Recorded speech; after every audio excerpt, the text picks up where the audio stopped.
Yup.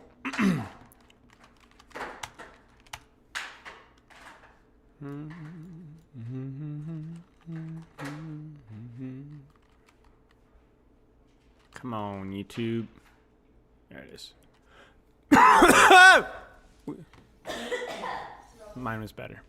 No, mine was better. Mm-mm. No. Mm-mm. Do you have pepper pugs today? I guess you do. Pepper bugs? Yeah. I'm a pepper bug in a pepper world. Why isn't this freaking saving? There you go. Hey, Skitter. How are you, mate? Are you guys ready for the heat? No pepper pugs, says Sarah Lee. I did not ask, Sarah Lee. Next week, because wait, today's not the 31st. Is it the 31st? It's today. Today is... It says it on Discord. It's freaking today. Oh. Well, why didn't he rechange it then? He should have said something. Wait, where does it say it's on the 21st? So I have to reschedule it. Well, here's what we can do. Oh, use my picture? I didn't do this. Freaking Dice, I think, did this. I don't give a frick. Wait, so why was it on the wrong... I have no idea. Okay, well, here's the good news. Is barring dramatic weather events, I'll probably be on to play later today. So if anybody wants to do unofficial pepper pugs... We have unofficial iced tea pugs. We have Spilo pugs. We have pepper pugs and unofficial pepper pugs now. I literally did ask, well, maybe. 10 years of angles. 10 years of angles, yes. And every moment of it has been a beautiful one. What do you guys think I'm drinking in that emote? Sludge. Hello, Tokyo Taylor. Dude, what if you just redid the... Hello, guys. Hello. Sarah McLachlan song or whatever, but instead of in the arms of an angel, Oh. in the arms of an angle. In the arms of an angle. Blam, blam, blam. The enemy is dead. It's really going to be a debate. Icy isn't going to be home today, so good for... Well, I mean, it is Pepper Pug, so, like, feels like Pepper could handle it, but... Wait, what are you talking about? It was going to be today, but Ice isn't going to be here today. Yes. But I was saying that you could handle it, but, yeah. First myth, does your hair the source of Overwatch prowess, or is it just concentrated? No, it's completely unrelated. You could lobotomy my entire brain and, like, 1950s style and put it inside a robot, and it would be just functioning just the same. I have both boxes checked, basically. Okay. I'm not relying off of anything. That is limp. Is there any... Oh, it's hot! Is there any coffee left? Yeah, I said let it go. No, I wasn't... The coffee? No! Hello, Spy. I hope you have a great day to look about. Yeah, cheers, mate. How are you? Can we redo Misunderstood Heroes since I've been playing comp again and would like to self-promote my hero? Ah, great question, Sarah Lee. Dude, you should tell them the story about unnamed individual who went to the gym that knows you and how funny that was. Unnamed individual that went to the gym that knows me? You could say it, actually. I don't think you'd care, but... I mean, just a person that apparently knows me from Pepper's gym. No, that's not funny. That sounds lame. But I don't know. I didn't think it was that funny. It was just like, oh, that's Okay, interesting. Here's what's funny. I have a big tray. Here's what's funny is I've been training with this guy goes to school a couple hours from here, and I coach his Name is younger Dinglehopper. sister. Dinglehopper, yes. I coach his younger sister, and I was talking about Overwatch because I was wearing an Overwatch hoodie or whatever, and I was just like talking about like, oh yeah, this is whatever. Well, my husband does for work and blah, blah, blah, blah. And he was just kind of sitting listening. And then right before he leaves, he's like, oh man, you need to tell him he needs to fix Vendetta or something. And I was like, wait, you play Overwatch? And he's like, yeah. And I was like, oh, that's cool. I was like, maybe you should watch like his stream sometime or whatever. Talking about Spilo. Thinking like, okay, like, I don't know.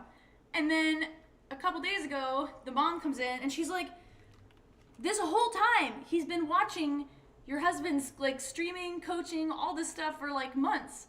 And he's like, I don't know if it's the same guy. And I was like, yeah, that's definitely probably him. So apparently I've been training with someone who's secretly a Spilo, what would you call it? Viewer. I mean, Spilo doesn't have fans. No. But it just was really funny that I didn't know, first of all, that he played Overwatch for a while. And then when I found out he did play Overwatch, turns out he's been watching Spilo this whole time. So Nate, if you're watching, this is your proof. Because if you weren't sure, this disembodied, this voice is proof. squeaky voice This off voice the in microphone. this dirty tray that I'm about to wash. Yes. So. Yes.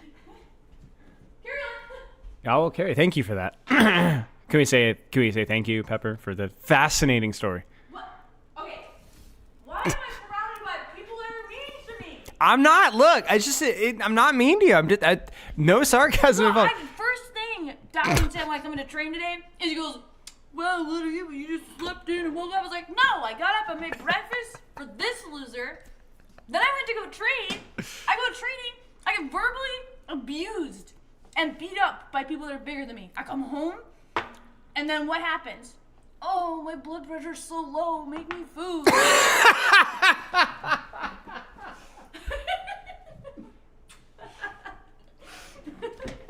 Okay, sorry. You may now start the stream. I'm gonna go back. All right. I'm gonna go back to the kitchen. Look, guys, now. I'm the lowest maintenance person I know. What are you talking about? Well, yeah. Yeah. Thank goodness Philo isn't bigger than you. Okay, buddy. All right. Well, I have my bacon and I have my notes here. Yeah, you better be grateful for that bacon. You better be grateful for that bacon. Somebody said something. Did somebody sub or something? I heard like a but I don't think I did. Sorry, I was yapping. No, it's fine. It's fine. They're used to it. I mean, that's basically all I do on stream anyway, so. Oh, I got to ping Discord. Whoops. So yeah, the Talon thing is cool and pretty funny with a Blizzard CS crash yesterday. So that was comedy gold. The timing there was exceptional. Let's see if we can get a good... Oh, we got a good meme here. Kids are going to love this one. Misogynist Spilo once again? Yes. Of course. Evil Overwatch, yeah. Is there anything different? What's going on here? Is there a showdown shuffle? Is this just like the... Is this the thing again? I always forget what this thing is. Is this the good thing, or is this the mid thing, or is this the bad thing? What's up, Laxton?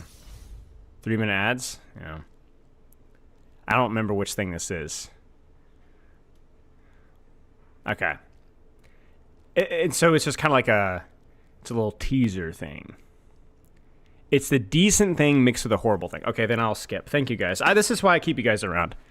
I don't even do content anymore. I just have you guys tell me so that when I want to play Overwatch, I know exactly what to do. Did I see the Talon post? No. I mean, okay, yes. I saw of them, but I wasn't really paying attention. Yes. Been kind of busy. Oh, yeah, Grim is here. Hi, Grim. Good boy. Remember the one where you got a kill, you swap heroes? It's that, but worse. Oh yeah, that was the good mystery heroes. So what do they do to make it worse? Because that was like the mystery heroes one that was kind of interesting-ish, I think. But how do they make it worse? Will this be higher level stuff or metal rank stuff? Well, let's actually look. Let me look at my list of things we're going to talk about. We're going to talk about playtime, live coaching, awareness, criticisms, process goals, losses are your fault, and then main versus off angle. So there'll be some just interesting things here. The modifiers. Oh yeah, I don't know. Are those like the modifiers we had to go like find the? Wasn't there like a Vendetta one that they did? Or something like that? I did not like that. I thought I would, but I didn't at all. Can I teach you how to rock? Maybe. Exclamation mark skibbity. Shame on you. And now even Stefano is requesting labor from me. Yes. I wonder if their big shakeup has to do with lore stuff this year. Yeah, the talent thing is. Where's the story? Again, like what are these thighs? Like it. Look, no, I'm not making fun of. I'm okay. I'm a little making fun of, but mostly not. Okay, what is an? Ah, no. Okay, so. Okay, yeah. Okay, so there was like some. These are like the new lore drop things. Hello, Hairman. Thank you. Do we know when season 21 showcases? I don't know. Do we? I didn't find a horrible unlocked all the boxes. Okay, interesting. Okay, interesting. Thank you. Loot box. Can you confirm if Pile of Logs has joined Talent? I can't. I'm under NDA for the Pile of Logs hero. Oh, frick! I shouldn't have even said that. Any free coaching anytime soon? No. We just did it, sadly. But we'll see. But no, not right now. You think Vendetta's gonna dethrone Doomfist this season? Yeah, I don't know. Like, what's the lore thing? So is it like Doomfist is the king of the Talons, and then Sombra's like playing both sides, and there's like I don't even know who's on Talon. It's like Doomfist and Malga? No, Ram? No, Ram's an Omnic guy, and then Sigma kind of, and then they're doing the thing. They're fighting Junkrat's. No, he says Reaper for sure. I know that. Sombra playing the equations. Vendetta, Widowmaker, Moira. Vendetta's just the chick from the Penguin, basically. She's just out for personal revenge. Mm-hmm. Is there going to be a Spotlight event or no? They haven't announced anything. Sombra plays both sides mostly in town for herself. Look, I like there's so many factions, and there's Hazaroff doing his own thing. You know, Junkrat and Roadhog are war criming or something. I don't even know. Sims with the I've kind of lost the script. The script. I can't wait for you to appear in the lore and say, guys, we need offing. Well, yeah. All right, let's eat our bacon here, and then we'll get into the misunderstood or the Mythbusters here. Yeah. Ramachos are gonna be the big lore villain, and so he's just the villain of WCS, which seems like a big waste, you know. Because the best aspect of him was his visual design and acting and such, and direction. And instead, we didn't get anything on that, and we just got his bad hero design. Which is salvageable, for sure, but... Spy would be in town for sure. I don't know. Maybe. And Hog's a serial killer, right? I don't know. I mean, seriously, like if we just take a second here. I don't know. Maybe? Yeah. I was shocked when I found out Ramatra's what's his name from Elden Ring. Godric. Yeah, Godric. Who's the guy with a dragon on his arm? Yeah, you know that. Yeah, he was like, yeah, that's the noise he makes. I honestly, based on that noise, have no idea what you're doing. Who's the guy with the dragon on his arm? You know, the grafted. He's got like all the arms and crap. Oh, the guy that lets the serpent eat him. No, this is Godric the grafted here. The guy that he lets the snake do something with him. No, that's a middle of a bugger, whatever his name is. I know the Wall of Urine. No, this is Godric.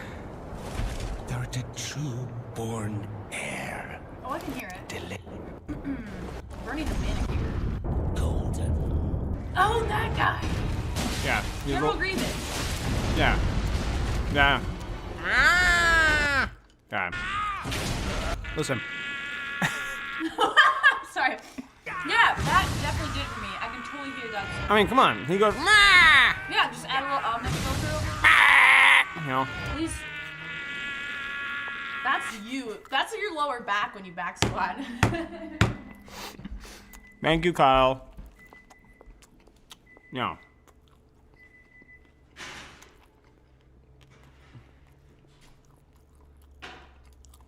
Jason is asking, I'm making pizza. Oh, yeah. Alright, I'm sorry for chewing in y'all's ear. I'm almost done. Okay. Or no, sorry. We're going to do some Mythbusters.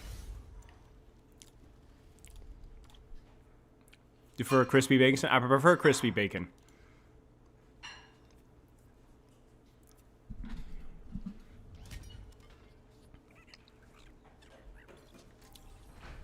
By the way, how's everybody doing today? Before we get started. You're doing well? I'm actually gonna put my earbuds on so I have like better volume idea mixing. The sound of me playing ranked right there? Yeah. That's fun. Fine. Nice, Metal Ant. Good stuff. Yeah, I'm doing pretty good. Okay. Mythbuster time. A couple of these points, I just have like a couple of notes here, and they're in really no particular order. Whenever I do things like this, I just kind of like letting it kind of flow naturally, you know? So I have some points of practice that I want to talk about, but I am going to be open to questions during it, so this won't be like a typical, like, I don't even know if this is going to go to YouTube or not, but this won't be like a typical YouTube segment where I'm like super scripted, like a guide or anything. So feel free to interject with comments, thoughts, concerns. So first thing we'll talk about is like, we're going to go over like six potential myths that I want to discuss. Not all of these are myths are held by the entire community. Some of them are more popular in other places than other. Need a guy who ought to know. I used to 20 stream streak, nicely now done. they call me Three-Finger Joe. Yeah, we're going to talk about like when it's your fault, when it's not your fault as well. It's going to be one of the myths that we're going to talk about. It's just going to be more about discussing concepts. And the first one's going to talk about playtime. So I think one of the problems of, and this is really common in PvP games, is the sense of like linear progression that we often make in a lot of things in life. Not perfectly linear, but like, let me give you guys an example. If you played chess for like an hour a day, versus like your little cousin, okay? Or, you know, somebody that, just a random person, right? If you play chess for like an hour a day, you would probably get more comfortable consistently over like the course of like a year. And maybe the chess isn't the best example because I guess the people you'd be playing versus, but like you would probably feel overall like there's more measurable things that you can actually progress on and more things that you can progress on. But if you look at like the average player profile, all right, and my profile maybe is a good example here because you guys may not be able to see it perfectly, but you guys can see the middle here. You know, we go up, we go down. It goes up when I learn a new character. It goes down when I don't really have any reason to play, and then I kind of come back in. This is kind of how it goes. You know, this is what we call hard stuck, quote unquote, right? Like no visible progress. And I think one of the biggest things, this is stuff like going to be more of a newer player problem, you guys can probably relate, is where you feel as if I'm putting the time in, and so therefore I'm entitled to some form of improvement consistently and constantly. But that's not how PvP games work because you are working against the clock, essentially. Not to stress you out, but you are working versus an active player base that is also playing the game consistently as well. It's about the quality of playtime, obviously. You're competing versus people. Their skill is subjective. And I think maybe that's the most important thing is that like skill in Overwatch is very much subjective. It's not objective necessarily, as in your rank is a reflection of your performance along the bell curve against other Overwatch players. Like, I want you to think about it this way. Imagine if you spent an hour a day, instead of playing Overwatch, doing handstands. Or I don't know, doing cartwheels. Or riding a bicycle. Where there isn't like really any obvious competition. You kind of see what I'm saying? It's just not, first off, progress isn't linear in those skills either. Progress isn't linear in any skill exactly. But also like you wouldn't really know or care about other people's skill at cartwheels. You would just see yourself keep consistently getting better. Right?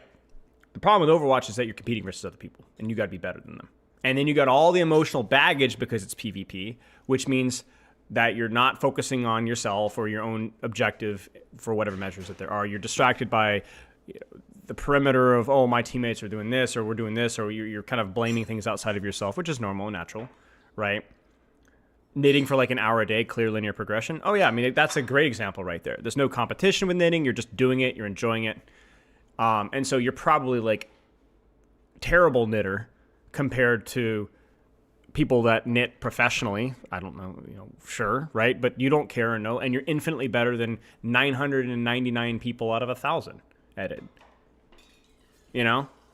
Learning an instrument, you're right, it's not exactly competitive, at least until you get to the higher ranks. Like, people, I think when they get into like it's especially toxic like in like the ranked idea as well, because like I was in Christopher's and Hottie's chat yesterday, and they were talking about like, I don't remember what Twitch chat was talking about exactly, but they're talking about like, oh, if you're masters, you're not like really that good at the game. I don't remember, just some random Twitch chatter. And I was like, bro, like imagine imagine thinking that being masters in the game isn't good. You know what I'm saying? Like being top 3% or whatever isn't really good. And any skill, right? I mean, imagine being diamond isn't good. Like, so I think the reason why I want to talk about this is that it's just a good general reminder for folks, like a bit of an encouragement that like skill doesn't come easily in PvP games necessarily, because you have to kind of get rid of all the baggage and all the distractions. You have to focus on yourself first off. And then even when you do progress, you're still competing versus other people. And even if those people are not improving at the same, like you should be improving more than them because you're actually applying yourself. It still takes a lot of time to achieve mastery, you know? I disagree somewhat. Yes, the overall skill level in the game is increased over time, but if I rank up a new player joins and then takes my former place, nothing has changed that much. Maybe what you're saying is true in high ranks, but I think it's true for most ranks. I disagree. I mean, I think my point is that the Plat players of today are a lot better than the Plat players of before. We actually proved this by looking at some of the old gameplay footage of a Grandmaster game, and it looked like Diamond. But even if that wasn't the case, my point being is that there is a lot more baggage to improving in PvP games, regardless of whether people have gotten better or not. There's a lot more baggage, a lot more distractions, a lot more stress, a lot more pressure, and a lot more negativity outside of just picking a skill that doesn't involve anybody else and just practicing it because you enjoy it. I'm not saying that these things aren't worth doing. There's a reason why people love PvP games, but they're stressful. They're stressful. You know, it's pressure. It can be disappointing. And you also see maybe the worst part about it is that you see a very obvious feedback as to the fluctuation of your skill, which in most skills in life, you get better and worse like every day, but you don't know it. You don't know it. Like, I think things outside, like you just don't. I'm gonna remove the skibbity command. I'm sorry, guys, but you wouldn't know it because like if you take a week off from knitting, you got worse probably, but nobody cares or knows. You know? Yeah, exactly, Sarah Lee. People learn the game a lot faster. So PvP games are addicting, fun, and frustrating for all the same reasons. But I guess my point being is like there's literally no shame if you're not linearly progressing at all times. You know, for me we talked about like what would take for me to consistently hit Grandmaster every season with a new character, depending obviously on the bell curve of the season. I mean, it would take more. And I've worked with players in Champion, and what do they want to do at the Champ 1? I've worked with players in Contenders and Overwatch. Like, it just takes progressively more and more and more and more and more, you know? So, more and more and more and more.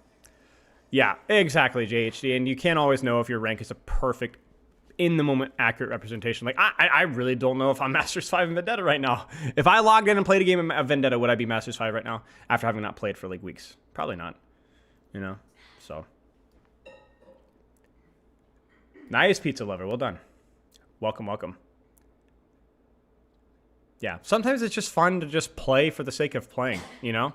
I was talking with a student today who'd been mostly a quick play warrior for most of their life, and then he starts to try to play ranked, gives it a shot, and it's like, yeah, it's fun, you know? It's not nearly as stressful as I thought it would be. It's just like a better version of quick play. And that's a good way of looking at it, right? Like, if that's all you really want to do is just enjoy the game for what it is, and like, not everybody can be Grandmaster. You know, it's just not physically possible. It's not statistically possible for everyone to be Masters or Grandmaster. It's not even, like, think about it this way. The more that my coaching gets out there, the more educational content besides myself gets out there, the better the player base will improve, but more people will not be Diamond or Masters or Grandmaster. Not necessarily, like, it's just, somebody's got to lose, you know? It's all relative. So don't assume because you're putting the hours in, just the hours, without the intent or the guidance or the wisdom, that you're just going to be able to just like, because that's just not how it works. Can a hero's kit artificially boost your rank? Yeah, absolutely. Like overtune heroes, like all Sigma players right now are boosted. All of them. 100%. Mm-hmm. All Kiriko players are struggling right now. All EDR and Zenyatta players are boosted right now. By a lot? No, probably not, but by a little bit. So, yeah.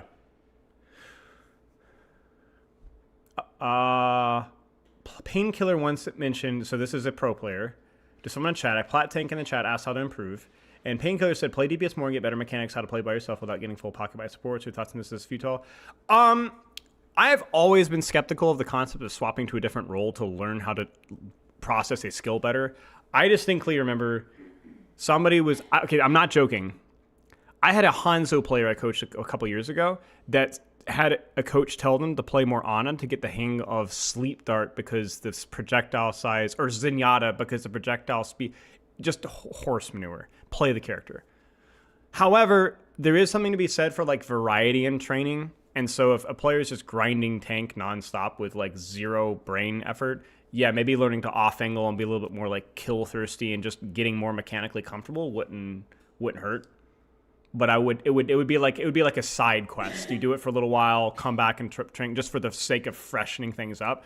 That's not like something that you'd want to commit to consistently. Kiriko and struggle don't belong in the same sentence. Kiriko is literally the Orisa of 2023.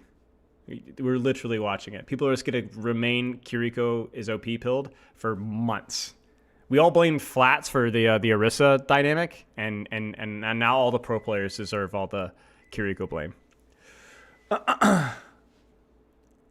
Other roles give you perspective and to hone your main, but it's additional. Right. It's something to mix it up, to try something different, but I would never like commit to it for a significant period of time, to be honest with you. But it's like how I always tell players that are new to the game that they should really play every character at least a few hours just to get the feel for things. But at some point, you do have to specialize and then take a break and then specialize somewhere else. Like, yeah. But you do have to kind of apply yourself in a period of time. So, yeah. Okay, let's move on to the next one here. So here's a really spicy one. Not a spicy one, but a really fun one. All right, this one hopefully will be helpful. Awareness. My awareness is bad. How do I improve my awareness? Now, I get this one a lot from support players, but I get this one a lot from DPS and tank players too. Support players, we could say that a lot of times their awareness is bad because they don't put enough attention on side angles and what's going on around them. And we'll talk about that a little bit more in detail here. However, the problem isn't just like a fundamental way that you're looking at the game wrong. The first question really comes down to, what is awareness? Like when you say my awareness is bad, what are you referring to? Chat, you tell me. What do you guys think is more often than not what is being referred to with awareness? What comes to mind? Bit of an interesting question. I'm curious what you guys think. Game sense, but what is game sense, right? Like I know these are our classic Spylo being semantics with it, Goof, but bear with me. What do you mean? Obliviousness, okay. Tunnel vision, where people are. I like where people are. That's a really good definition in my opinion. Knowing where your team is, yeah. My ability to look away from what's directly in front of me, yeah. Knowing what's happening where you can't see, spatial awareness, yeah. So basically you guys are kind of saying my ability to look at something and then not fixate on it for an undue period of time and to be able to track other things that are kind of happening at the same time. Spatial awareness, flankers, yeah. You guys kind of got, that's definitely what I would probably say awareness. It's what's not happening directly on your screen, which again, if we talk about it from a game perspective standpoint, a lot of support players and sniper heroes as well, a lot of hit scan players too.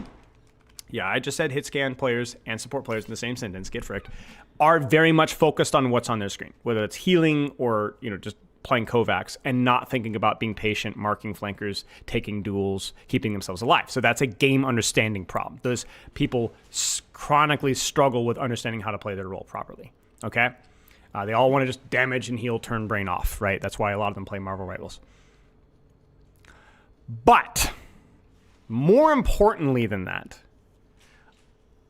awareness issues don't just come from an issue to failure to understand the game. Because if that were the case, if you guys ever watched me play the game, I would never go, oh, I didn't know he was there. Oh, I just forgot. Like, or any other coach or any other good player, right? Because we understand the importance, but I fail.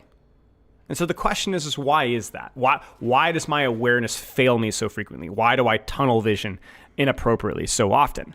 Now let's think about this for a second, okay? So let's go back to what is your definition of good awareness? Being able to focus on what's on my screen and yet also focus on something else. Okay? So you're talking about multitasking. All right? Multitasking. Okay? So how do you improve at multitasking? Let's step outside of Overwatch. How does the unicyclist playing the kazoo get better at unicycling playing the kazoo? Well, you work at unicycling and you work at playing the kazoo until you can do the kazoo thing with basically minimal brain effort, neuron pathing, whatever. I'm not a neuroscientist, but you get my concept. And then you work on unicycling, so you could do that without thinking, and so you could put more attention to the kazoo. So basically what you're doing is you build skills that demand less of your attention. Right. So, how do you improve your awareness? Here's the spicy take. You ready for this one? The people that have bad awareness in Overwatch are either players that do not understand where to put their attention into the game. Like, they don't prioritize side angles. But more often than not, especially if they're self-aware, they are just not good enough at their hero or the game. They're just not good enough. They're just not good enough. Because if it takes too much mental energy to be like, oh, I gotta play cover, you know. Oh, I'm scoping. I should be quick. Oh, you know. Oh, I gotta say, Genji, I'm dead. Then that is taking way too much of your mental RAM, for lack of a better term. That should just be autopiloted, so you have those extra 4 neurons to be aware of what's going on to the side. And so the problem with awareness is that you can definitely accelerate the process of increasing your awareness, but whenever people be like, oh, you tunnel vision too much, you know, that's such garbage advice. Unless they're literally never looking to the sides, ever. They don't even understand the concept of that, right? It's because too much attention is being devoted to skills, and to be honest with you, the more that you devote attention to these skills, you know, I don't know why I'm looking like that, the better you're going to get at those skills, in theory, if you're doing it correctly, which then means you will be able to have more awareness here. So the problem is that, like, if you're struggling with awareness, you can go into games and practice on keeping aware of what are your side angles, but then ironically, that's going to mean that you're going to lose awareness of what your tank is doing, or what your DPS are doing, or the status of your cooldowns. And so you'll be like, oh, my awareness of my angles is good, but my awareness of my cooldowns is bad, or my awareness of my mechanics is bad, awareness of one. And so people will go in like this endless like hamster wheel of like trying to deal with their awareness problem, when the problem isn't really awareness. They're just not very good at the game. You're just not very good. You just suck. You know, like, it's okay. Cut yourself some slack. So here's the solution, shockingly, is just, it's okay. Practice being aware of side angles or whatever thing that you're struggling with awareness in some games, and then work on the other skills that are pulling too much of your RAM or CPU or whatever you guys are saying away from the things that you want to be focusing on. People are so... I think one of the worst terms in the educational space, at least with how we traditionally understand it, is tunnel vision. I think one of the worst things that people talk about, as if it's like the boogeyman, is tunnel vision. Because people are so scared of being tunnel vision on a specific task that they just gray everything and then never really progress at anything because they never really give anything intent. They're so quick to judge themselves for forgetting something in a game that is all about multitasking and 5 trillion factors, that they try to do a little bit of everything and never really progress on anything. And then you have like these people out there, I say these people, like these random people that I'm gonna, these freaking straw men, you know, that are like, oh, you need to stop tunnel visioning. No, you need to keep tunnel visioning. Just mix it up, what you're tunnel visioning on. It's okay. How do you stop getting lost in the sauce in mid-fight? Could be a positional issue. Could be a positional. You could be making it worse, right? Like, I think people that don't take angles or play too close often have worse issues with getting overwhelmed. But to be honest with you, how do you stop getting lost mid-fight? There's no answer. Play the game better. Play more. You're just not good enough. Yeah, mental stack. Yes, mental stack is a term. Mental stack can be overloaded when you're not comfortable with your character. Exactly. That's why if you were watching me play Wrecking Ball the other day, if I went back and watched my VODs, I probably was screwing up a ton of fundamentals outside of Wrecking Ball because I'm thinking so hard about Wrecking Ball. So I could do most of the fundamentals decent because I'm decent enough, I'd like to think, at fundamentals, but even then I was probably not enough. Yeah, so you need to allow yourself to tunnel vision more. This whole awareness is like such a big problem with the Overwatch player base is only true because people never think about off angles or side angles on certain roles. And there's tendencies for like tanks to tunnel vision on the other tank, which is an understanding problem, not an awareness problem.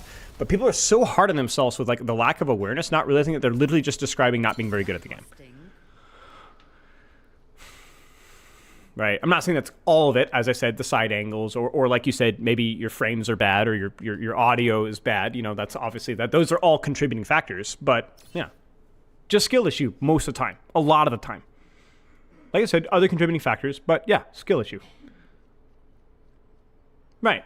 Like if you've ever watched a high-level Overwatch player, we talked about this with like I've said this many times, but like high-level Overwatch play, or you when you've played your best, like you were when you were at your best in terms of performance. Me back when I was grinding on as in, right? The number of things that I could do at the same time was incredible, right? And obviously pro players even are way better, right?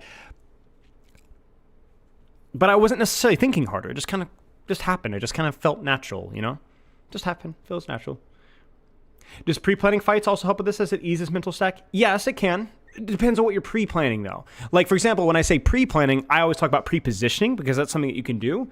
And then once you're there, you can allow yourself to focus on your mechanics and so on. Not that everybody is just an anchor position, but a lot of honest think about positioning in the middle of the fight when they should have done it before the fight because there was nothing to do, right? So if you're forcing yourself to multitask too much every fight, that might be because you're not doing enough preparation and getting some stuff done ahead of time. Equivalent of like cramming 4 different homeworks at the same time instead of doing some of it earlier, you know? But yeah, something to consider. Something to consider. When you talk about your awareness being bad, that might say that you need to practice that skill more, but it might also be that you also need to practice your other skills because that skill doesn't get enough attention because those other skills get too much attention. This is another good card game analogy. I keep losing, and I don't have enough solutions to the problems I face, so just build a better deck. If we go into a game with a better strategy or pieces, we'll have more options. Sure. How do you explain the phenomenon? How would you explain, though, the phenomenon that you aim better when you don't think about it? Yes. Because a lot of the problems with aim for people that already have the mechanical capabilities is that they try to manually control something and from every variable. That kind of goes into like the inner game of tennis when you have mechanical skills that are so complicated and multifaceted that trying to individually control it is a mistake. And so you need to remove the latency of trying to manually control that. But that's something different. That's something different. What I would say is like the equivalent of like putting awareness on your trigger discipline would be good, or your crosshair placement could be good if that's something that you're bad at. But yeah, the biggest thing is the reason why if you already have the skill and you're trying to manually control it, then you're just adding latency.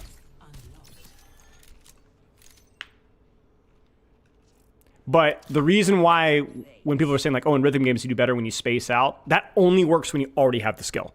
When you already have the capability, the moveset, the patterns downloaded. The muscle memory, essentially. And then you can just like let your, like actually that what you're describing is the autopilot fully taking over and the autopilot is equipped for the job. And removing emotion from the equation. That's flow state, that's not learning. It's flow state, not learning. Flow state is where you play your best, not where you provoke change. Flow state will all of your best and worst tendencies will come out in flow state. Or in tunnel vision. But when you're training or practicing, which should be 75, 80% of your games, if you're really serious about ranking up, then you are manually controlling a certain specific facet and letting the other ones go. You are manually controlling it though. It's going to be slower, but it'll be more accurate, and then you're building up that autopilot so that then when you flow state later, it's better equipped for it. So it gets a little complicated, but I hope that makes a little bit of sense. Questions on that front before we move ahead? Hope that makes sense. That's an important one. And we're going to talk about live coaching. Why seek answers when we do not know the question? This is why streaming and improving is really hard. Exactly, because there is a certain percentage of my brain cells that are going to listening to you guys and checking about you guys and warning what you guys are thinking, you know? And that's kind of important as a streamer, right? Repetition till habituation, right. And this is why I like variety, because variety keeps things fresh and fun, but yeah. Yeah. Very interesting subject. There's been a lot of books written on it. That's just a bit of a crash course. Let's talk about live coaching value. The value of live coaching, and there's a reason why we did it in this order, is to do exactly to create the culture and the atmosphere of what I just talked about. It's the ability to encourage and support, even emotionally, autopilot. autopilot, right? It is allow the person to just be like, nope, it's okay. Don't worry about that. Let's just go back and focus. It's basically getting their train on the rails of what gameplay should feel like. It is not a culture or I won't even say culture. It is not a position or situation. What's the term? It's not an environment. Yeah, probably environment. It's not really an environment for teaching. There's not enough time. Certainly not a game like this. Certainly not an environment to where you want to tell people what to do too much. You just need to just prompt them to go through that mental state of me think about accretion, or me think about positioning, or me think about cover or weight crosshair placement, or even prompts like smooth, right? I do this with aimers all the time. Smooth, smooth, smooth. And and what you're doing is you're not really playing it for the game that they're playing. You're playing it so that they get comfortable with that mental state during practice. And then one of the things I do, I don't do this as often as I should. I do this often, but I need to do this more now that I'm thinking about it, is that oftentimes in live coaching is you should prompt, remind, prompt, remind, get them to the headspace, and then shut up. Shut up for a second. See what they do. No voice in their head, just them. It's literally like your dad holding the bicycle for you and like kind of like holding it just a little bit in the back, and you're kind of like wobbling and you're trying to learn, and then he just kind of takes his hand off for a second. Let's see how we do. Ready to grab back on when it's needed. You know what I'm saying? And that's essentially what we're aiming for, right? So we want to see, I want you to get in the headspace of what it feels like to ride a bike without training wheels. Okay, then now let's see you do it for just a half a second. Can you do it with a fight without me prompting you? You know, not you playing well, but you tunneling effectively at what we're practicing. And then this is the big one, and this is where I think live coaching can be very helpful. It's okay. Okay. I'm going to spoil something. Next week, we're going to have a podcast, me, Ralph, and Christopher. And we're going to talk a little bit about this, I think. That's the plan. We'll find out. So spoilers alert, next Thursday. Me, Chris, and Ralph, we're going to be talking about this. It's going to be the official start, by the way, of mine and Ralph's podcast. Congratulations. Okay, me and Ralph are going to have some guests coming on in the future. I won't spoil some of these guests, but some of these are pretty hype. And one of the things that, if you guys remember the Chris Hottie discussion, live coaching, and I'd love to discuss this more with Chris, is one of the problems with the live coaching value is that it's not useful if you're getting rolled. There's like a certain percentage of games you're just getting destroyed. And trust me, I've had plenty of those. Okay, so this is the interesting thing. I actually disagree. I think in many ways live coaching can be just as useful during those dumpster fires, which I have had many times, because, let me explain why. When you have those dumpster fires, which you're going to have, no, Kyle, I would never have you on podcast. I actually would. I'll talk with Megan. Maybe. I can't believe I'm being nice to you.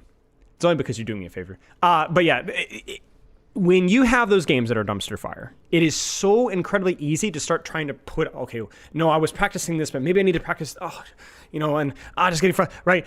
I've had games where I've live coached somebody and they got full health, just dumpster fire. Their team, like one of their teams accidentally left or rage quit or AFK'd. Just like they weren't even playing bad, the player, they were doing exactly what I asked them to, but just, bad coin flip with teammates, right?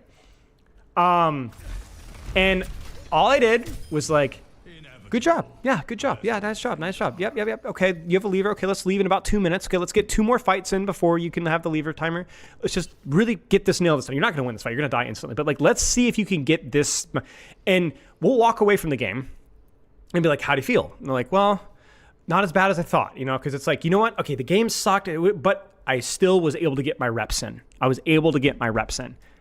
Right? That's the key thing. And that's why I think live coaching can be really useful, even in those bad games, because it helps to remind the player, as bad as some games can go, get your reps in.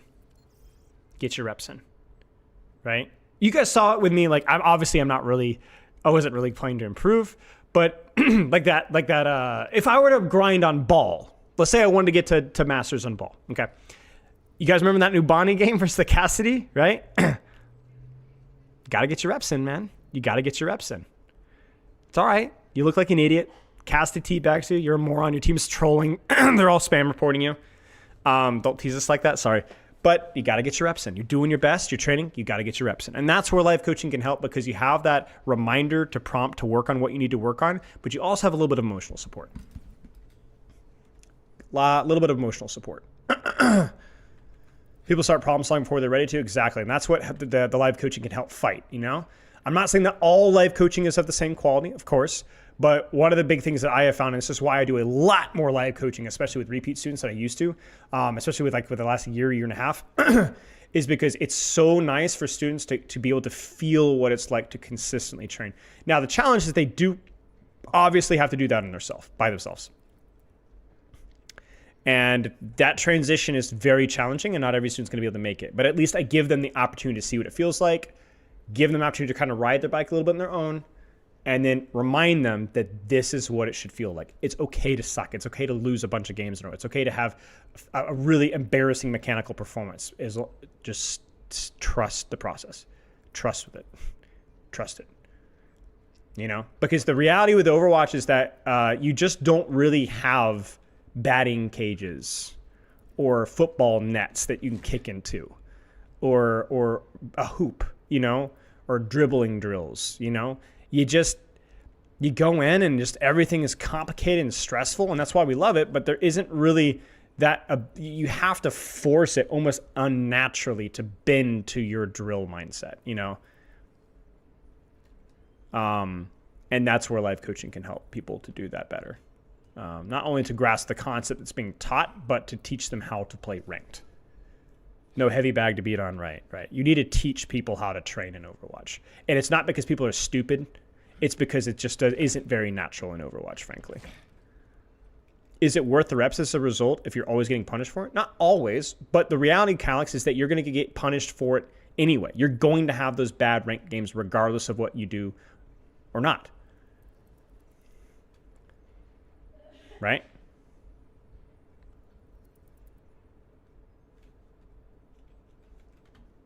And I do think that there's a world where you could change what you're practicing if it really is impossible to practice, but that's in the minority.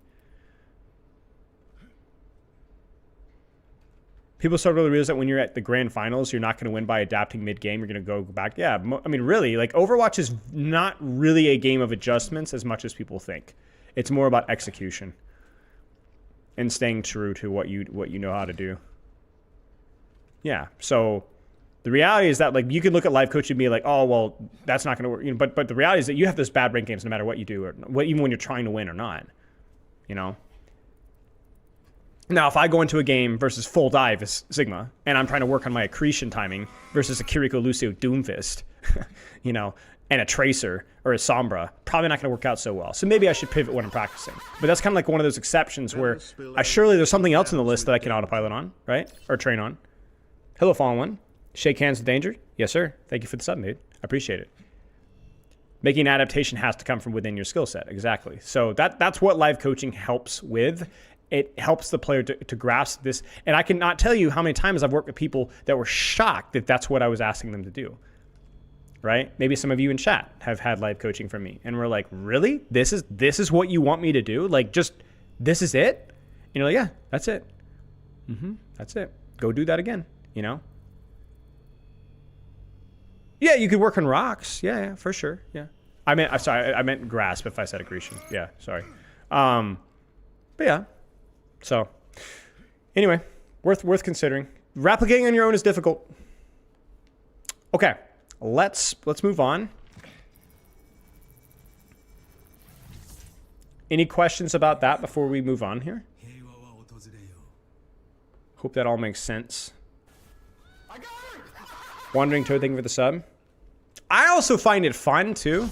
I like playing to win in a certain percentage of my games.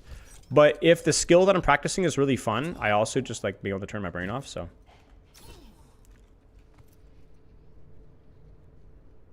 Something I like to say about this topic, Poke says, is to focus on the input, not the output. Right, exactly.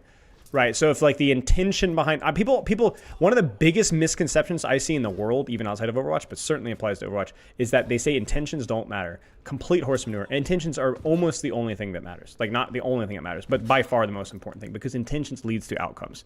And oftentimes the execution isn't there, but if you don't have the intentions, the outcomes will not happen. So if you intend to try to take an angle and you fail at it, it doesn't matter because you just go and do it again. If you don't have the intentions, you will not get the outcomes. Content detected. I mean, it's just objectively true, you know. Like, It's all about the intent. Imagine if everybody in the world was positively intentional about what they did, right? Would accidents still happen? Of course. But that's exactly my point. You get to that point. Been a console player in my life. Peak DPS, living Grandmaster, Peak, Transpage, playing mouse, keyboard, play some months, playing PvE shooters. Use feel, finally playing right now, getting bronze on, I'm not really mad at it. If I knew which mech I'm getting into playing ranked to get used to feel. Yeah, just screw on a quick play. Rediscover your hero pool. See if your tastes have changed in 7 months and kind of evaluate from that. That would be my recommendation. Think of it more like an exploration of whether you like the same characters that you did in console, you know? So, would I encourage counter swapping since you're switching what you focus on? No, not necessarily. So like if we kind of go back to that Sigma example, you'd be like, I wouldn't practice kinetic grasp into a full dive comp as much because you're just not going to really get many opportunities to use it. And that's really the key thing. The reason why I'm swapping is because I'm not going to get very many opportunities to practice what I want to practice. It's not because it's not going to win me the game. It's because I'm not going to get any reps in. So I would swap to, like somebody said in chat, accretion or shield placement or hitting that primary fire, you know, anything that I can get more reps in, the better. The better, you know? But yeah, Vax to Kovacs. I would say Kovacs over Vaxa for a new player because it's way more fun. Vax is just mind-numbingly boring, so I would definitely recommend Kovacs or other aim trainers over Vaxa. Yep, cheers, mate. Okay, we were going to talk about how big do you think should your hero pool be? I mean, at any given point in time, if you're playing a couple hours a day, no more than 2 or 3. But that can change meta to meta, month to month. It doesn't need to stay the same. The key thing is short-term focus, like weeks to weeks focus, and then changing it as you need to be. Right? Hi. Yeah, so like Winston into Tor Reaper and Control Center, probably landing damage, a bad idea, right? Where the bubble dancing, the angling, the timing is way more important. Yeah, great point. Mm-hmm.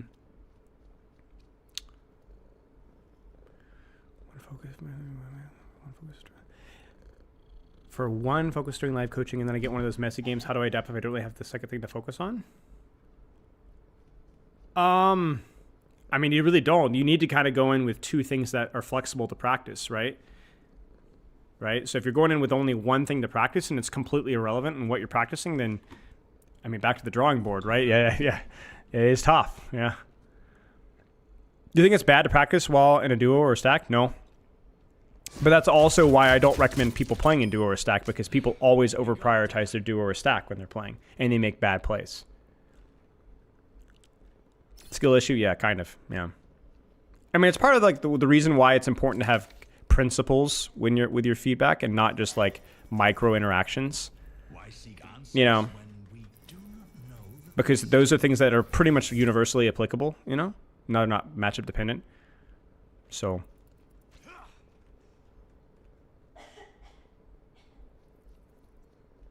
would you recommend trying to have 3 different heroes like comp-wise? No. 3 heroes is fine. Like, even if you were to pick 3 brawl heroes, like let's say Ram, Zarya, Orisa. I mean, that's about as bad as you get, right? Pretty rough. But in a sniper map, okay, Ram is going to be okay, right? Because he's got some shield. He can at least sustain. Like, you can play Ram probably okay in like Shambali or Circuit. He'll survive. Havana could be worse. And then, don't play Orisa at all. But if you're playing like, you know, King of the Hill or Flashpoint, Orisa or Zarya will be a little better than Ram. They'll do okay versus dive, you know. That's fine. You know. So don't worry too much about the compositional variety. Like, if you, literally, it's the same thing with his game. Ashe, Cassidy, I don't know, Hanzo. Jeez. You know, sniper maps better with Hanzo, Ashe and those hybrids, Cassidy and the more compressed. I mean, that's not bad, you know. So... you'll play Ram in every single... I know you will. I trust you. Okay. Let's talk about criticism. Let's talk about self-judgment. Again, there's a reason why we're kind of synchronizing these. Many of these have similar principles, but we're approaching it from different angles. And also, we're building momentum from previous topics. So we talked about tunnel visioning, single-minded focus. We talked about awareness. We talked about the value of live coaching. Now let's talk about self-judgment. Okay? So there is a important distinction between setting standards for yourself, guiding yourself, being disciplined with what you're doing, and self-judgment, self-criticism, denying you the ability to improve. Because your standards for yourself should be high enough that you are willing to be a short-term failure or look silly or be a little bit uncomfortable for long-term progress.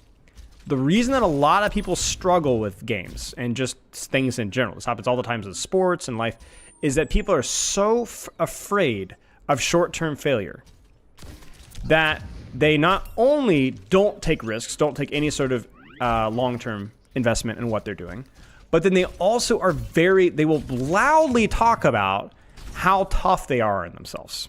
Maybe you guys have heard somebody talk about, I'm always telling myself I suck and calling out mistakes. It's that self-accountability of these kids these days, people don't have that, right? And it's that self-accountability is not giving themselves something to train, keeping themselves accountable to a process. It's saying that I will not accept anything less than perfection right now, even if I'm not physically capable of it. It's stupid, right? We talked about this with Pepper and Stefano. And the people that are always vocal with that are almost always pretty mid at what they do. They try hard. That's good. Maybe they play a lot. Okay, good. But they are incapable of handling short-term setbacks. And so they're almost always underperformers. I know a lot of people like this in real life. They're almost always decent at what they do, but never very good. And they are very, very it's almost like I won't say a dopamine addiction, because that's not at all the right term, but it's like I need my gratification now. Like I can't handle making mistakes now. That's why we said with the live coaching concept, it's important that you're not thinking short-term win this game immediately all the time, more along the lines of what is going to be good practice for the long term, because that's the kind of mindset that doesn't come intuitively. We want to deal with a threat right now. And a lot of people think that the reason why I'm calling this out isn't just because, it's good to not do this. It's because a lot of people think that this is good. Like, it's good to always be hard on yourself. It really just hinders you from good practice. Like, let's go back to that Sigma game, okay? So I'm playing Sigma, and I'm working on playing Sigma into hard dive on a decent Sigma map, right? I'm not trolling. It says Plat. I mean, if it's a bad Sigma map, it's Plat, right? Okay? I'm playing Sigma and Plat, and I want to practice my direct hits on my shots, because I tend to just kind of spam without any intent, and I'm struggling to hit the shots. I'm struggling. Like, I'm trying, but it's not quite clicking. If I go, I'm hard on myself, hit the shots. Oh no, I missed my accretion. Or, oh no, I messed up my shield. I need to fix my shield. And well, then now you're not thinking about hitting shots anymore, right? And you're like, I gotta hit my shots. Hit my shots. Then you forget about your shield. You leave your shield out, and you just leave it behind. And it starts to break, and you forget about it. You're like, And what you do is you because you're expecting yourself to be a perfect player when you're not a perfect player, then all you're doing is you're consistently setting up roadblocks and tripping zones and Lego bricks along the path of improvement. Because the only way to actually provoke change is to consistently train that specific skill and let some of the other things go for a little bit. But people can't handle that. They're so hard on themselves. You keep splitting your attention. And see, I've even had... So this is another live coaching anecdote. Okay, so this is a very common problem. I will coach somebody VOD review. Talk about angles. Wow. Trigger discipline. Wow. Incredible. Who would have thought? Okay. So we go into the game. Soldier 76. Sure. Just random. Work on angles. Hi, kitten. I say, we want to work on angles. Angles. Okay. Go into the game. Take an angle. First thing we do on the angle, lack of trigger discipline. Oh, I trigger discipline. And I have to say, shut up. Stop it. Just shoot. Hold down the mouse button. Do it. Why? Because that's not what we're here for. And if you start to chase the trigger discipline, then you're going to fail the angles. And you're going to play this game of whack-a-mole with mental whack-a-mole and never perform. We talked about this earlier, right? You have to let it go. It's good. It's fine to recognize errors. You go back, you VOD review, you recognize errors. Maybe even in the game, you're recognizing some errors. But you have to be able to compartmentalize those things and put it aside. It's way more important to recognize where your attention is currently at than it is to be like, I'm always really hard on myself. It's just not like that. Right? I think this is part of the reason why I've always had issues with the unranked GM format, is that with a few exceptions, a lot of the unranked GMs over the years, I think they've actually gotten better recently, although I still have problems with the concept, is that not every unranked GM I have seen has actually had a principle focus. A lot of them, even some of the ones that people have called good, are very much, this is why I did this. This is why I did this. This is why I used bubble. This is why I took this angle. This is why I used this. And it's like, I understand, and it's great learning. I love it. Like, but I'm not really seeing the rhythm or pattern here. You get what I'm saying? And so I find a really hard time replicating that in game. Even if you're narrating what you're doing perfectly. Now, not all of them are like that. But it's like, well, I do this because of this. I do this because of this. Because of this matchup, I do this. And it's a lot of things that are relevant at that level, of course. And that player is able to internalize and then communicate those things because he's an incredible player. But I can't replicate that. Where are the systems that I can replicate? Right? I think the better unranked GMs are the ones that would only fixate on, okay, this game we're going to talk about only about my angle. Okay, this game we're going to talk about like the way I'm using my mechanics. Okay, this game, right? It's kind of like a mini little live coaching for themselves, right? And again, I don't love unranked GM as a whole, but like that needs to be more of the emphasis. Shake hands with danger. Oh, thank you for the sub earlier, by the way. I didn't even thank you. Shreyan, thank you for the sub as well. When is the podcast will go off? Next Thursday is the plan. Three-Finger Joe. Right. So, I mean, it's fun for learning. And I will say, variety of feedback makes for way better content. Like, right? Like the variety of content, it's way more entertaining to watch somebody talk about 75 different things. It gets boring, but that's not the best way to improve. So, food for thought. I mean, obviously challenge unranked GMs are just not great. So. Twitch chat is not letting me scroll up, so I can't even see who subscribed earlier, but thank you. What do you mean by seeing the rhythm or pattern, if not by explaining them? What I'm saying is that if you were doing an unranked GM and in a single team fight, you're talking about, well, I used bubble or I shot this guy because of this, and I used my helix here because then that's just informational overload. I can understand what you're saying, but then I can't then go in to replicate that or attempt to replicate that in game. The Wizard Hong's unranked GM. I haven't seen it, to be honest. I've heard a lot of people talk about a lot of good things, but I also know that the player that did that unranked GM is like a freak mechanically, and so it's good to study. But it's honestly better to study as a coach because those are some concepts that I can take in and internalize. I think as a player, I would be shocked if it's all that useful. It would be mildly useful. Nothing against Wizard Hyung. I think it's some amazing educational content, but Top Dragon's a freak, so he's going to do a lot of things. Now, maybe Wizard Hyung does exactly what I said. Maybe he goes in and he just talks about his mechanical habits for a game and then talks about, But if there's any sort of popcorning, you've lost the script, really. Oh, I saw that one, Froshi. Thank you. It's the one before I missed. Toxosaur. Oh my gosh, 2 years, mate. So it's not that they're not useful. It's really not that they're not useful. It's that I find some more useful than others, and that's exactly why. So a lot of food for thought that gives you ideas of what you could do more so than focusing on one thing. Sure, if you are the type of person that can pull a concept from that. Like, if you're the type of person that says, oh, I pulled this principle from it, then congratulations. What about the 200,000 other people that watch that? Being a little bit facetious, but you understand my point. Is there anything to combat extreme inconsistency? Is your training consistently? Do you train at the same time every day, same sleep, same attitude, same amount of games, taking breaks, same with your warm-up, same with your hero pool? Start with that. Are you consistent with your training?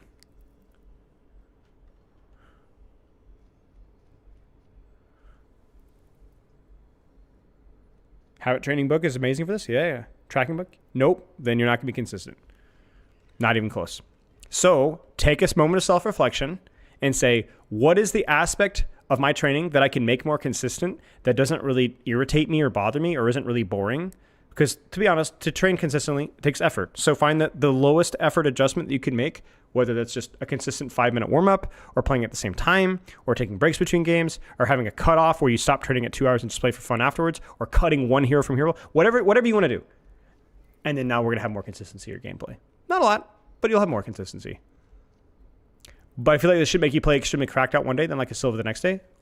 No, you're just describing a PvP game.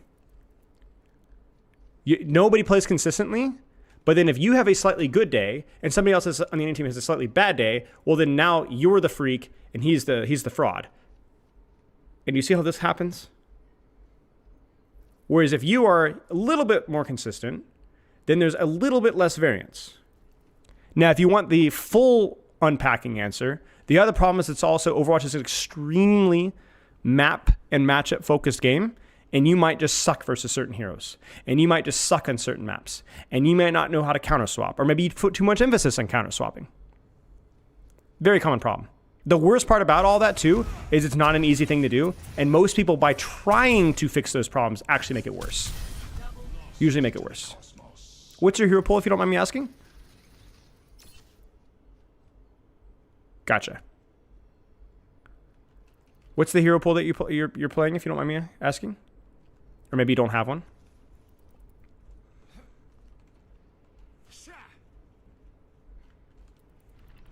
Team synergy? Yep, could be.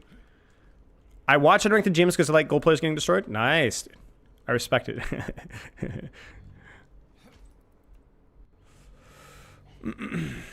Too many variables in a team game. It just happens. It just happens. Random crap happens. I mean, you guys have seen our pickup games. We'll literally have the same team full hold one and then full hold the other. Just happens.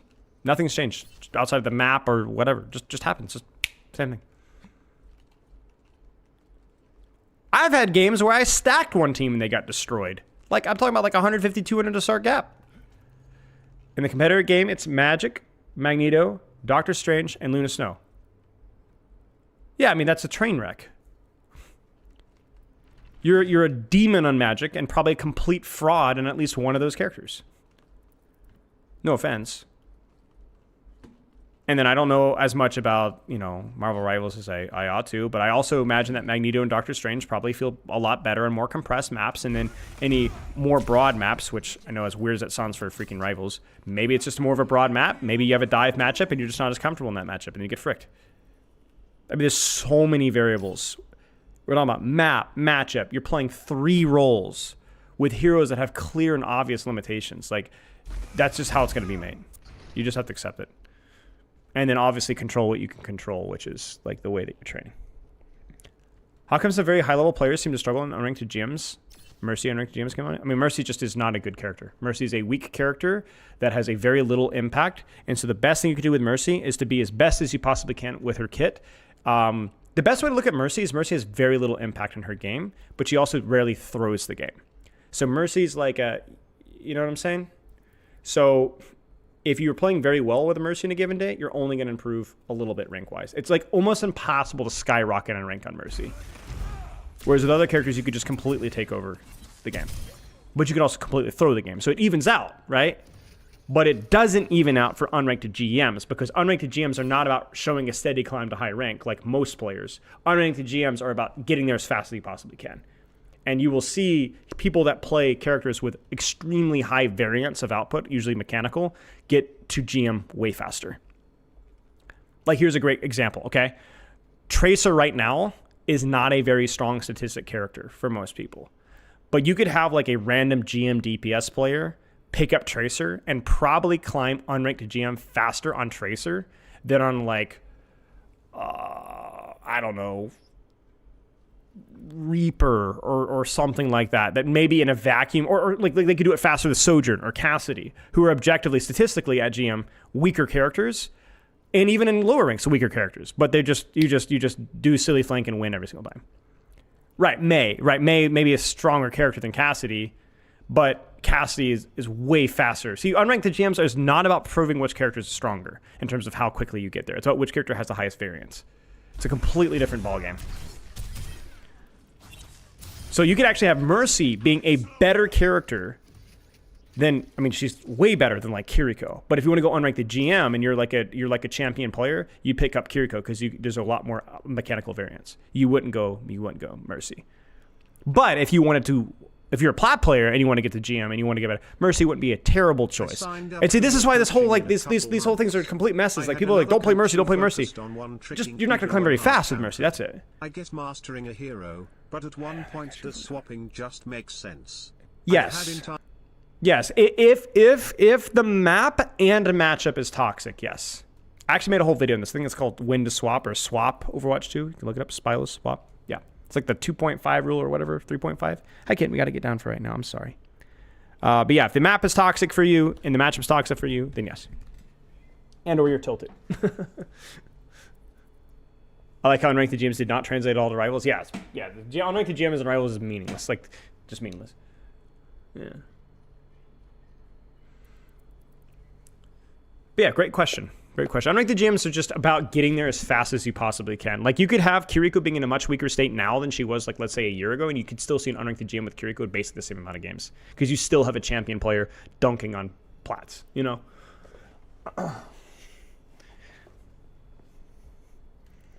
Or even Zen when he was bad. Just flank, kill everybody. Doesn't mean that Zen's a better, stronger character all the time than Mercy. So, okay, let's keep going.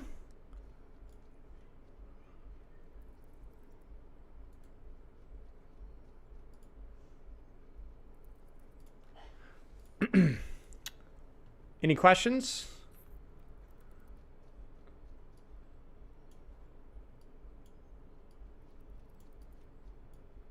Process goals. This one should be quick. We've kind of hammered on this one a lot. But yeah, your goals should most of the time, really, unless it's something that you can actually measure consistently, be process goals rather than outcome goals. AKA, my job is to put as much attention onto this skill or this habit or this angle or this cooldown, and I'll let the outcome kind of be as it is. We've kind of already talked about this. Not just deaths per 10, right? Goal of pre-checking your team, positioning, crosshair placement, thinking about angles, or even stuff like process goals like getting enough sleep, having a warm-up, taking breaks, etc. Long-term success that sticks. Players that have a really strong foundation of being able to set process goals, like I'm going to do this every single day, regardless of the outcome, are generally going to have a much better long-term success rather than outcome. Like I have a lot of students that are like, you know, I'll ask them what are their goals for rank, and they'll say like, you know, I'd love to hit this so-and-so rank, which is fine. I think those are fine. Those are fun. But also at the same time, well, then the question kind of comes down to, okay, so then how are we going to get there? What do we need to change about your current gameplay and gameplay training to get there? Best way to practice Lucio movement, go into a game and practice Lucio movement. But yeah, a lot of people think that like, oh, set it like here's the reality. You guys want some truth? Okay, here's you guys race for some truth. The winners and losers of sporting competitions have the same goals. Okay? I want you to think about that. Going to the Super Bowl or Premier League or whatever else.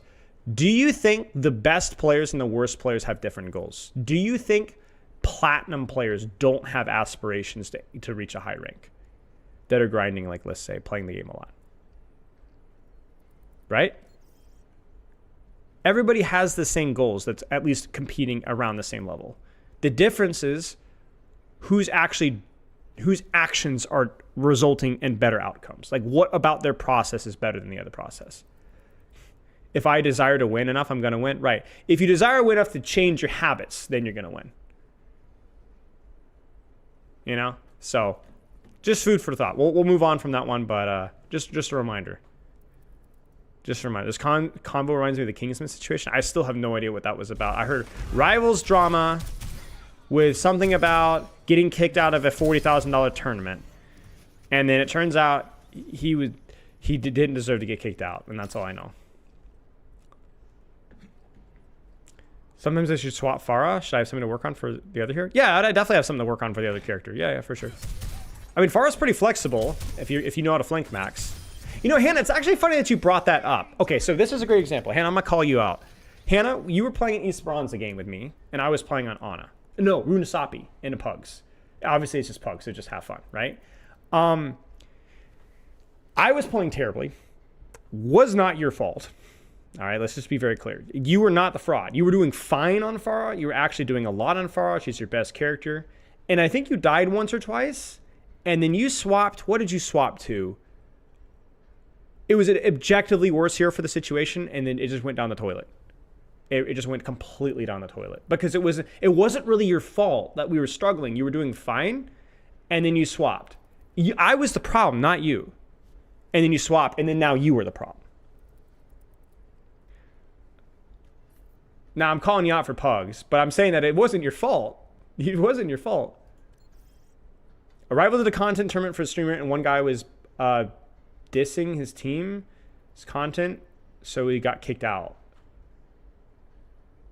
A Google's awkward for someone telling someone else to swap off is the most brain dead thing ever. Ash, yeah, Ash would be horrible in that situation. Yeah. But if you wanted to stay Ash, it would have been fine. But yeah. A rank 1 Magic told his widow on 200 ping to swap when she was 050, and she took it offensive simply. Well, was there a discussion? Was there like a plan for like swaps? Like, were they on a team?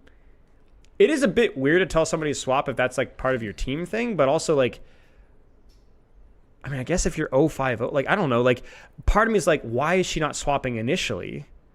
And then also like, why is this not a conversation that we had before? And then also, why is he getting kicked for telling his teammate to swap? Isn't that the teammate's decision? Like, unless he's like spamming a slur or something, you know? That's super weird. What a weird situation. Is that a streamer had a guy who was playing to win when it's a content tourney? I mean, I guess it's a simple issue, but also like, again, that should be something that should be solved by the team. Like, that's not the tournament organizer's decision, really, unless the guy's being super offensive. But I don't know.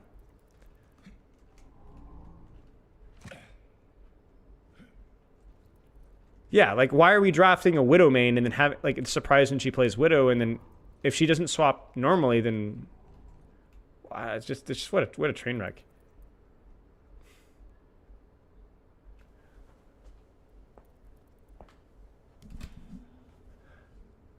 Yeah. All right. Well, I won't comment too much on it, but yeah, sounds like a real juicy drama. Yeah. I will admit ignorance, and yeah, it is what it is. It's not about the swapping, it's how they reacted. Makes sense. Yeah. Well, I personally could not possibly trust gameplay streamers or just streamers in general to show maturity in these situations. Shockingly, people that do nothing but play video games all day long aren't exactly super socially well adjusted. Glass houses and whatever, but I don't, or glass, you know, okay, whatever. But you know what I'm saying. So, who would have thought? Can you start some drama? Bro, they were trying to get me in a drama yesterday. Christopher and Hottie was trying to get me in a drama with Awkward yesterday. I just can't be bothered, man. Tell you what. CVA, man. All of my terrible conversation skills? Yeah. I believe it. What happened now? Nothing. Nothing happened now. Like, it was some comment Awkward made about personality coach like a year ago or something that Hottie and I memed for a couple of weeks, and then I forgot about it. Freaking Hottie wanted me to join a voice channel and start. I'm like, bro, it's so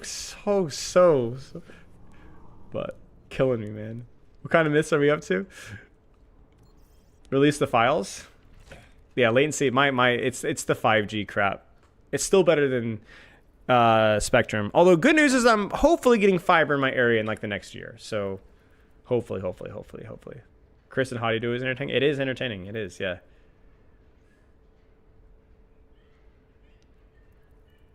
The end game of Tim Isper was expected. No, you do a game like that. What other books have I read? Oh my days, my friend. Unfortunately, you gotta look up Spilo book tier list. Content max. I don't care if you run an ad blocker. I don't care. Look it up. You can skip to the end. That has not been updated in like a year and a half, 2 years. And I've got a couple more books that I add to the list, but I haven't read enough to update it more than I already have. So I actually had somebody message me a couple weeks ago that was asking if I hadn't updated one. I'll probably update it in like the next year or so with a couple more, but yeah. Oh, it's too big money from drama content, so that's true, yeah. To an extent.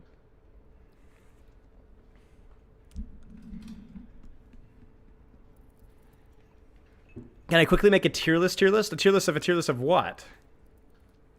Haven't read a book in 6 years, probably. Just words, man. I vote S tier is S tier. There's some game I played where I was watching some tier lists for some of the characters in the game, and they had an X tier. That was the first time I'd seen that. Like, it was above S tier. It's like game breaking tier, which I thought was kind of interesting. And it kind of fits because like the things that they were classifying were like game breakingly like strong, not like the strongest, but like they just kind of like trivialized the game. And I was like, yeah, that's an interesting way of looking at it. Can I write a book? Maybe. I don't know. I don't know what I'd write a book on. Yes, do that, Sarah Lee, please. If I want to start an educational channel, is it worth streaming as well? Just focusing on, I would focus on the not streaming. You can stream the content and then edit it afterwards if you'd like to. That might be the best way to min-max, but I think just jumping in naked into Twitch streaming is probably like one of the worst content plans you could possibly have in the year of our Lord, 2026. Wasn't that big YouTube guy, was it Ludwig or whatever his name is? Or Ludus? Ludwig? I don't remember. I don't think that's a word. Where he just like had that random Twitch stream and like didn't have any viewers for like months. Buff Hardtack. Buff Hardtack would write a book, yeah.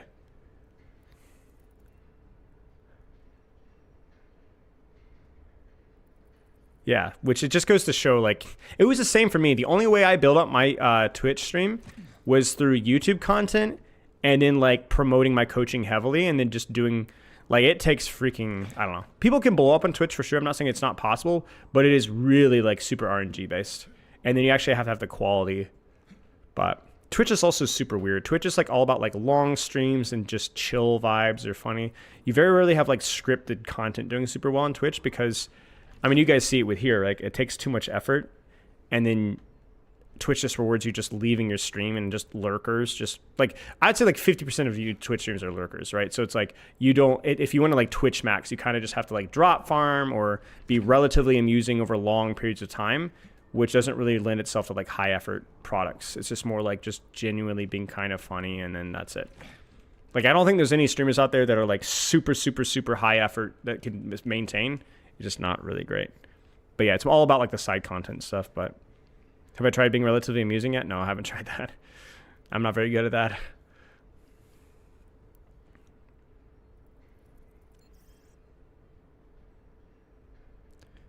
Speed is low-key high. Oh yeah, for sure. Speed's crazy high effort. Yeah.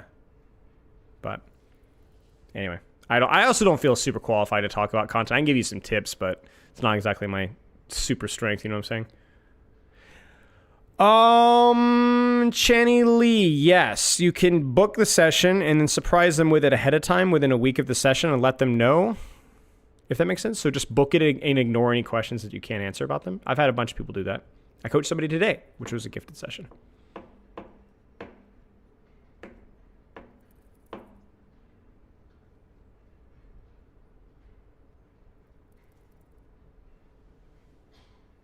For Valentine's Day. A Valentine's Day Overwatch coaching session.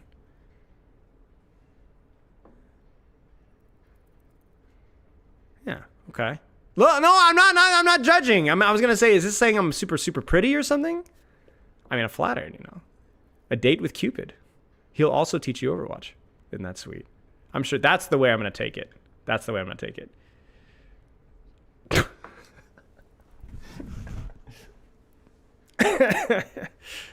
Nice, Hobo. I appreciate that.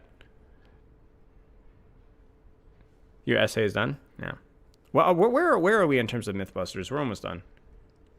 Get two more. They gift me a FOD review. Crystal! That's so rude. That's so rude, Crystal. You would be flattered. An hour with me? Oh my gosh. I can think of nobody more entertaining and charismatic. No, it's just it brings a tear to my eye. They're calling you bad? No. People only deserve coaching if they're insanely good at the game. All of my students are exceptional freaks, and I just make them more freaky afterwards. That. Like Newton's apple.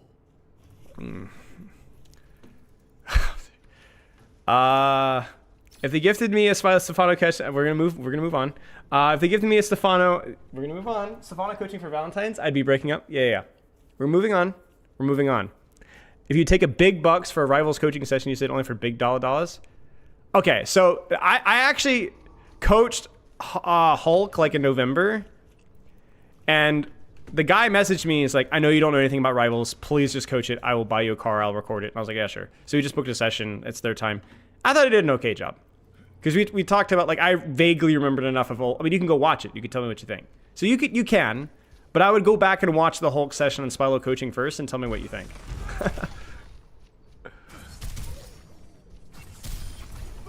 And the best part about this is read the comments of it. Oh yeah, Spylo's coming back because now they got all the new pro. I'm like, bro, the comments are really funny in that video. The coach me I'm like a flame. Yeah, for an hour. Yeah, I don't have the game installed. No, he had to record the replay for me. I'm not freaking installing that game for a VOD review, bro. No way. Do you think taking space is a thing in Rivals? Oh, 100%. It's a thing in literally any shooter. Rivals is just openly hostile to it, so it's less important in Rivals. I'm getting coached by somewhere else. No. Chainly, we're just teasing. You do you. That's a very thoughtful gift, honestly. Especially because it's putting money in my pockets. But no, that's a very thoughtful gift. We're talking about... No, it would be the same, mate. I'm just messing with you. It would be the same rates. Wait, do a Flat's training range impression? No. Have we busted? We busted like 5 myths. We got 2 more. How does Spylo not have a training range spot yet? Because we're dynamic, man. I'm taking angles on the training range positions. Wait, shoot that guy. No, wait. That's going to feed a support ult. That's more likely it. Wait, shoot the guy. No, they're going to feed another support ult. Don't do that. Don't engage. Chan, thank you for the sub. That's very kind of you. Don't do that. You're going to feed a support ult. No, don't use a DPS ult. No, they have a support ult. Try to use it in a way that's going to force a support ult but won't get you killed. Wait, your DPS ult, you can't use a DPS ult without getting yourself killed? Oh, just don't use it. Just like hope your teammates use an ult and then maybe you can use it like later or something because you just can't use it until they've used all their ults. Take an angle? What? Dude, break a wall. What do you mean take an angle? Break a wall. What do you mean the wall leads to nowhere? No, I mean, when I say break the wall, no, I'm not talking about solving the map. I'm just saying it's fun. It's crunchy. It gives you something to do. It's busy work. That's what we're here for. What do you mean take an angle? What does that even mean? Idiot. Let's go play some PvE. Shoot some zombies for 30 minutes and then get bored. How do you feel about Mago's charge ignoring on a sleep dart? I mean, I don't know. I feel like if it didn't ignore some CC, it would be just horrendous. So I'm not super concerned about it. But Spylo posts the Berlin Wall. Yes. Now, see, if you oppose the Berlin Wall, wait, no, I don't oppose the Berlin Wall because that's. I was gonna say then if you're ahead of the time if you oppose the Berlin Wall, but the Berlin Wall was pro-Russian. Yeah, I think I need to not oppose the Berlin Wall. I had to kind of follow the train there. It's careful. Almost made a huge misstep there. Yeah. Okay. We should move on. Let's choose a different character. Let's choose a one that's more up my alley. Okay. Losses. Okay, this one's gonna be fun. Losses. What do you think about ults in Overwatch being less impactful? I mean, they just happen less frequently. That's it. That's like saying vegetable oil and Gordon Ramsay's peak cooking is less impactful than it is in McDonald's. Yes, that's correct. I think vegetable oil is more impactful on whatever that abomination of a hamburger that you have there is. That's true. Congratulations. All right. Losses are not always your fault. The way to look at it, like mathematically, is that like you were basically 10% of your output value from your team, or sorry, the lobby, 10% of your impact. So you're 50% or 20%, excuse me, from your team. And I think like there's like this, it kind of goes back to like the thing we were talking about earlier, like always take responsibility. So, always need to demand the best for yourself. Like you should always take responsibility for your gameplay and for your goals. But again, going back to like this concept that you should always take responsibility for losses is really dumb. I think for me, okay, let's put it this way. If you hear me playing a game of Overwatch, like the Wrecking Ball the other day, and you hear me taking responsibility for a loss, the reason why I'm doing that is not because I need something to work on. I got to be PMA, I got to wear it. The reason why I'm taking responsibility for a loss is because I don't want to get tilted. Okay? It's because I'm frustrated by something in that game, and I have to remind myself that I do have control over the outcome once I'm good enough. I'm just not there yet. Do you understand what I'm saying? It's not a tool to guide you or educational. It's just to keep me from tilting, okay? It's just to keep me from tilting because I'm like, okay, I could reasonably do that eventually, maybe next week. I'm just not good enough there. But in the meantime, that's not really helping me set any goals. Oh, if I've been better and hit that shot, we would have won that game. Sure, that can help me to feel a little bit more closure about the game and less frustrated about the outcome, but it's not going to make me a better player next game. What am I going to do? Hit the shot next game? Can I tell my fingers to hit the shot? Like no, it's going to happen or it's not. Like you just have to train to get there, So it's like an overcompensation psychologically from, it's all your teammates' fault, Like, obviously, that's not a good mindset to have either. The goal, in my opinion, is if you're the better player in the lobby, you're the loaded die that's going to increase your chances of your team winning the game, and overall, you'll win a greater percentage of your games. But the only way to be the loaded die, like, that's really where you should aim to be. It's like, how do I become that loaded die in Plat 5 or Gold 3? It's like you got to get better at X skill or Y skill or Z skill. I say Z. I'm kind of cool like that, And so then, then how do I train that? Well, you set goals and you practice the things and whatever. Then you'll make a bit of progress. You'll go to Plat 3, and then you're not going to be the loaded dice anymore. So you got to keep training. It's not really. I think like one of the biggest things that I see from people in Overwatch, and this is not even just like the educational sphere, but even like the casual sphere, like a lot of players, is that everybody wants to tell everybody what went wrong. Everybody wants to be like, if we just swapped, or if we just taken, if we had just taken this angle here, or I'd hit that shot, or you'd hit your cooldown, or we got in that old combo. So first off, I've learned, anytime that you try to boil down a game to one instance, or even two instances, you're a moron. You're a fool. A game is never that simple. Not even at the professional level where everybody's playing perfectly. Never. It's never that simple. Never that simple. It's almost every single fight you could probably point out an important, crucial engagement or cooldown or misposition or goof up that had a significant impact on the outcome. The problem is nobody gives a frick until there's 5 seconds left on the clock. Right? It's just not as obvious. Shut the frick up, Crystal. So, you see this even in professional sports all the time, or professional esports, Overwatch. Oh, this guy fumbled back at the end, or, so-and-so Ajax or whatever. It's never that complicated, right? Like, or it's never that simple, sorry. And so the concept is that, like, you got to look for patterns of things that you have to improve on and stop trying to find out what went wrong in that game and then do better the next game with that skill, because maybe that skill is irrelevant. You got to focus on the long-term output, man. You just got to be the better player over the course of a million games. And then again, how do we get to be a better player? The reason why this constantly happens, though, is not because, again, it's not because people are stupid. It's not because people are stupid. It's because people want a storyline. Making a Google Docie? Okay. Make a Google Docie, you're gonna get the Rocky.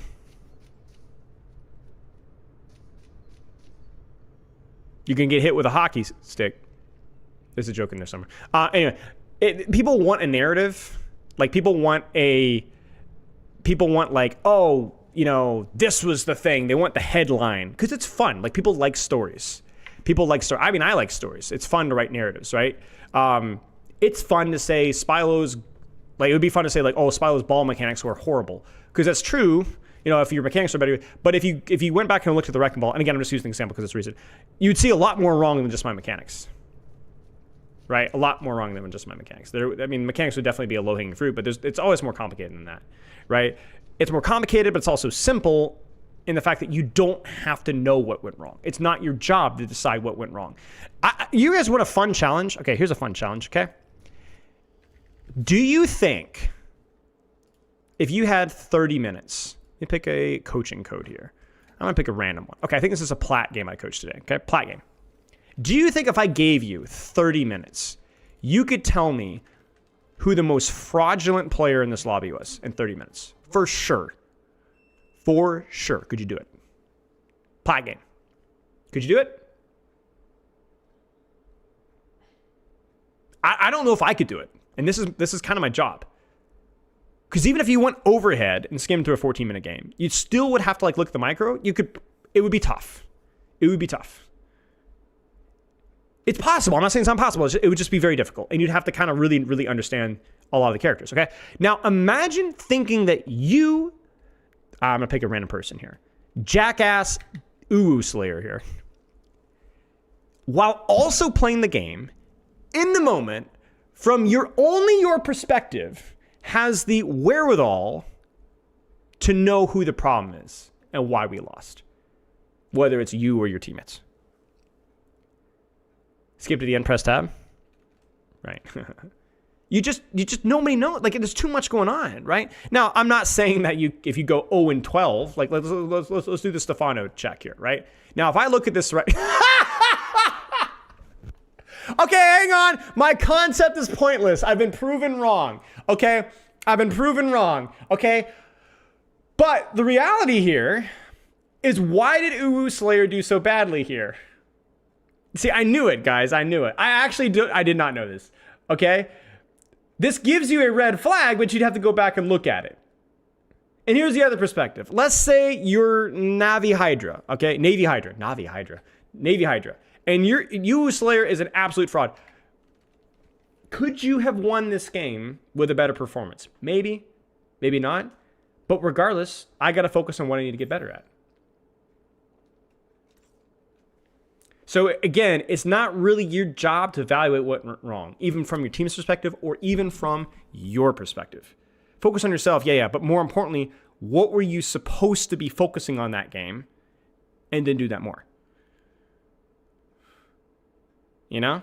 That's just the long-term way you have to do it. Even if you were correct. And you guys have seen me do this and during my games, when I'm especially tilted, I usually can sniff the fraud, even without the without the stats. I know this guy's in the wrong tank. This guy's counter swap. This is a bad map for this hero. This support's not taking an angle on their character. Like, I can sniff the fraud, right? But I only do that when I'm tilted, because I know it's not going to change anything. You know, it's not going to change anything. Even if I could sniff the fraud out, so what? You know? So what? What are you going to do about it? You know? It's just not worth the time. It's just not worth the time and effort, even if you could do it perfectly.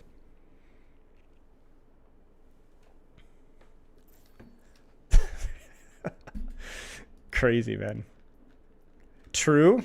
This is a dangerous clink. A clink here. I say click. Dangerous link. More. Do more healing. Do more. Okay, you know what? I actually have to go back and rage watch this. I remember this. We're gonna do a good old-fashioned VOD review of the rest of the. So I'm gonna honestly, kindly demonstrate what not to do. Don't do this, guys. Oops, the rest of the. I remember this game. You can tell it's bad because I actually remember this game. For laughs. I remember this game. I still have not forgotten this game. So I shifted too slow. I burrowed too slow. My supports are perma-stacked. My supports are stacked again. Supports are stacked again.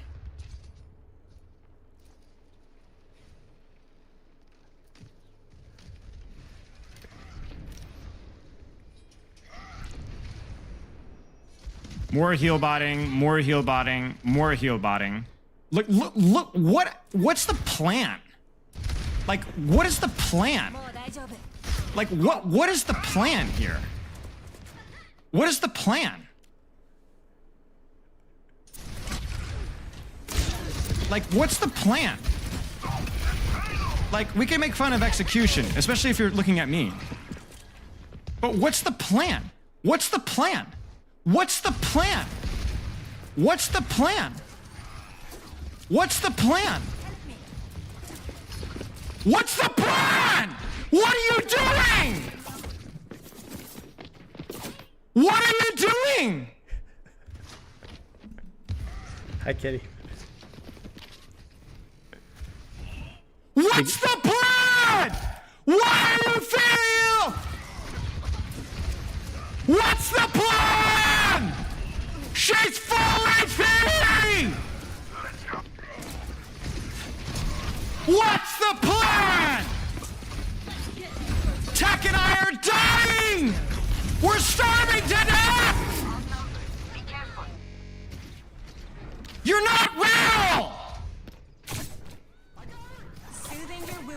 What's the plan? What's the plan? What's the plan? What's the plan? What's the plan? What are you doing? What's the plan? Yeah, this is Masters. What's the plan? Purpose of your existence. Your DPS are making plays. Nice Heck, shield your break. tank is making a play. And what are you doing? Sorry, what is attack, Triss? I just said nice shield break. Thank you. What's the plan? Why are you playing Kiriko? Why are you healing a full HP Olari?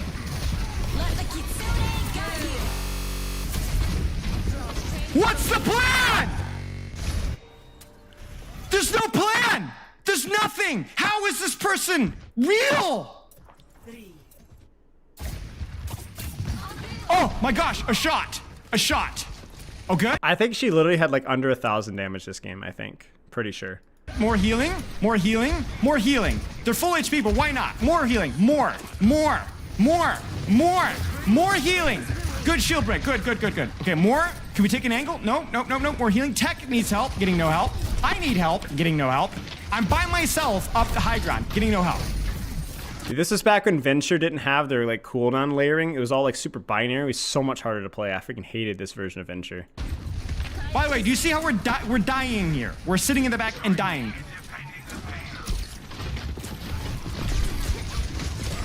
What's the plan? What are you? You're not real. You're not real. Not a real human being.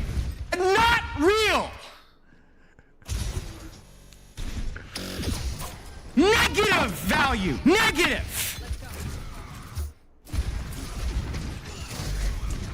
Negative value. This is why I'm freaking out. What is this? What is this? You just can't tell me that this person is Masters. I'm not Masters. Not on Venture. There's no way. I suck at this character. But there's no way this character is Masters. There's no way. How do they win? How do they win? Why are you here? Get off the floor! We've spent more time healing full HP targets than we have shot shooting anybody.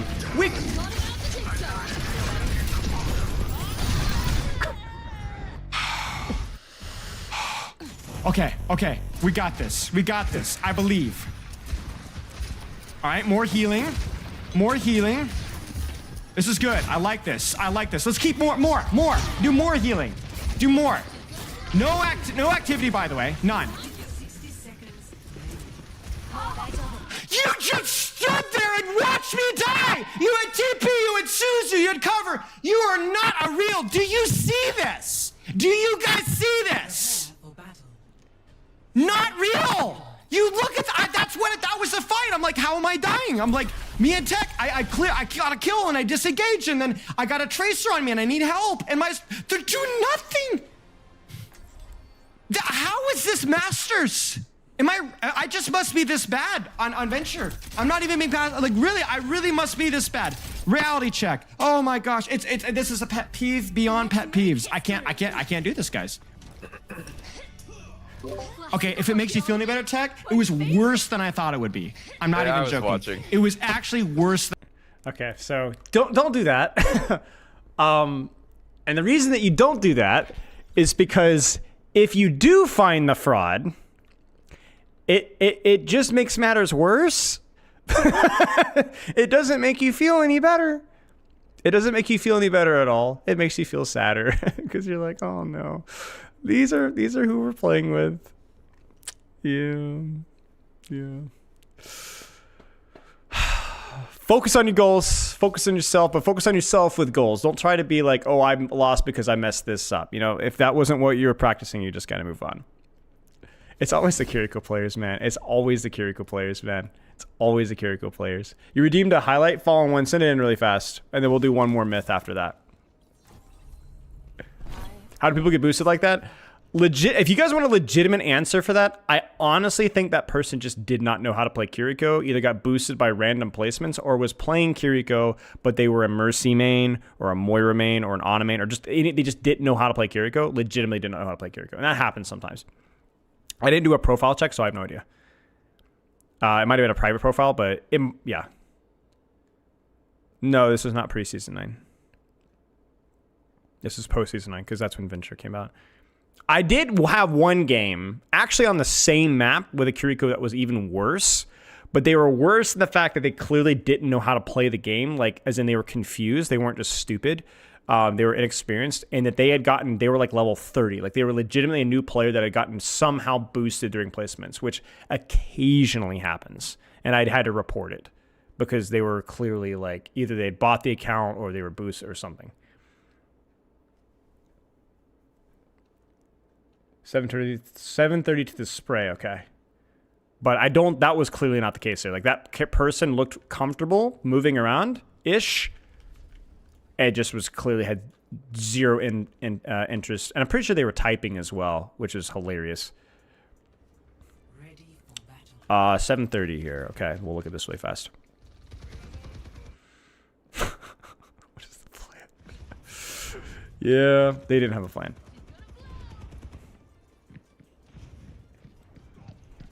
I like this. I like that. Ooh, nice. Oh wait, what are the breakpoints for this? So sleep dart does 50 damage. Headshot does 150. Yeah, so you do headshot. I think Nate just kills him there with. I'm pretty sure he just dies. But yeah, why not get the extra shot? Crosshair placement. W. Good disengage. It's a shame we don't have nano there. Ooh. Ooh. Unfortunate, but also cool. Angle maxing. Get that on her. Yeah. Good drop from the visor. Good shot. Oh my gosh! It's incredible what you do on support when you know, well, you have a plan. Nicely done. Nicely done. That was satisfying. Good stuff. Breakpoint is too high? No way. 140 plus 55, 195, and then nade damage is like 60, right? That's a kill on 250. Or 150 with damage with headshot. Easily a kill. But I guess it's more along the lines of just kill them faster. You don't have to wait for the sleep to tick down. Mr. Spither Elio, may I inquire about the convention of which means you intend to achieve victory in your medium? In other words, what is the plan?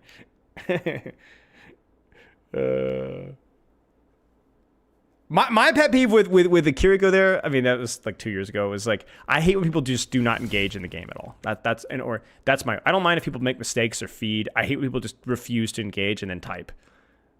You guys saw it with the Kiriko player that we roasted or whatever as well. I hate when people do that. It's like, you've done nothing. You've taken zero responsibility. You've just sat in the back and criticized.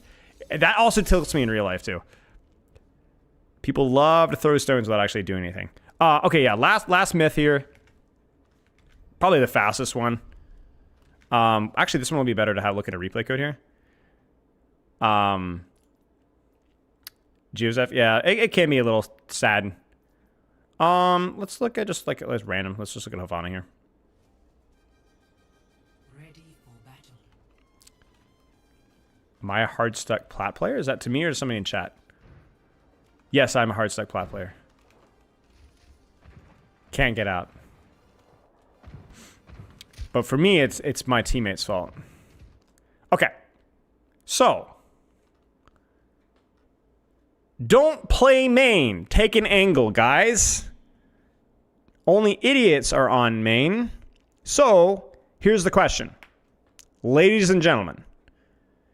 Is my Hanzo on main? Or is my Hanzo on an angle? Azuma, what do you guys think? What do you guys think? Is my Hanzo woefully mispositioned? Is my Ashe standing on main? Are we on a main or on angle? Yeah, it's tricky, right?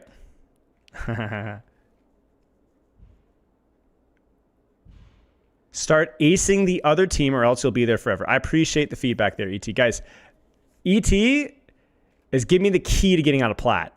Ace the other team or I will be there forever. I appreciate that. Incredible. Genji Shimada says angle. Okay, the answer is kind of both, but yeah, angle. So you're like, well, this is usually like everybody's usually grouped up here, but we have a delightful, okay, maybe not so delightful, but a well-positioned Ashe with Mercy. Good. Lifeweaver, a little. I would prefer my Lifeweaver to be like here-ish, but I don't know. Honestly, it's just whatever. Let him cook. And with me on the angle here, yeah. So main, quote unquote, where we expect the cart to go, or we expect the majority of our team here, not you, Spilo. Oh, I see. is Hanzo. He's there. But you know what? Because I'm not here, then this is good. Now, if I was here, you need to split off. So remember, basically the TLDR of this is that main is contextual. Like main is the way that we kind of define, like where the cart goes, kind of the middle. But middle is not always a bad position to be if your team is taking an off angle. Like, have you ever played like a wrecking ball? Let's put it this way. Like, let's say I was on wrecking ball here, like, I don't know, here, doing a crazy little silly angle here, like way over here, diving, and then I got a damage boosted Ashe here. Hanzo could just sit right here with his Zen. That's fine. It's all contextual, right? The big thing here is that we don't have more than, I don't know, random number, more than like 3 resources on the same sight line. Because that means you're opening yourself up to getting flanked, and also you're not establishing enough crossfire. But there's nobody says that Hanzo has to be main, or nobody says that tank has to be made, and nobody says support has to be made, and nobody says that tank has to be on an angle, or DPS has to be an angle. It's all contextual. Like right now, we had a nice little hit squad here of me and my Hanzo on the flank. A little weird, but it worked out really well given the map. Now, if I could micromanage my team here, I would probably have preferred, given the enemy team isn't running anything hypermobile, I probably would have preferred if my Zen had time before the fight started to come up here with us. Or maybe my Lifeweaver to come here with us, okay? But if he doesn't like that, I wouldn't have minded my Zen to play over here, solo lane, right? And just be very careful. Basically, the TLDR is that you don't have to try to be like, I'm playing tank, I have to play main. I'm playing DPS, I have to play angle. Because remember, you want to find a split from your team. Or with a teammate, but not with the entirety of your team. The reason why people flip out over main versus angle, and most of my things when I'm looking at, like let's say I'm coaching, okay, fine, I mid-town quick play coacher. I don't remember which session this was, but yeah. The problem it kind of comes down to, is the one we just looked at, right? The problem kind of comes down to let's get to where the fight's evolved here. Yeah, so this is a great example here. This, okay, Junkrat's not here, maybe not the best example. Like, let's say Junkrat was like here. We would have way too many resources kind of on the same spot, and we would love to have like Torbjorn over here, or Anna peeking this sight line here, or maybe this sight line here, right? It's just we don't want too many resources on the same spot. But sometimes main is an off angle if people are all on the flank, right? This is why if you've ever seen high-level Kiriko gameplay, a lot of Kiriko gameplay just kind of sit behind tank, because you usually got Lucio, Tracer, or Sojourn cooking a lot of the time. So main is an angle, basically, or what we traditionally call main. So a lot of time, you're pushing your teammates, if you're in gold or plat, silver, to split. But if you already got splits, then playing main, somebody's got to do it. It's fine. Hope that makes sense. Maybe we'll look at one more code here, just a random one. King's Row, sure. I don't remember which one this one is. Yeah, I know which one this is. So this is Masters. Low Masters. And you could look at the split here, right? So let's just kind of pause here. The problem here for Team Red, for breaking this choke, is we have too many people on main. But if my soldier was to go here, right? Maybe my Ana could rotate top as well, or maybe my EDRE. It would not be bad for my EDRE or Ana or somebody else to be playing main. It'd be fine. Because contextually, we have resources here, we have resources here, so it's nice to have a bit of a crossfire. In fact, I actually think that happens later, if I remember correctly, on the OT push, where my soldier actually plays main for a bit, because everybody else flanks. I think it might be this fight.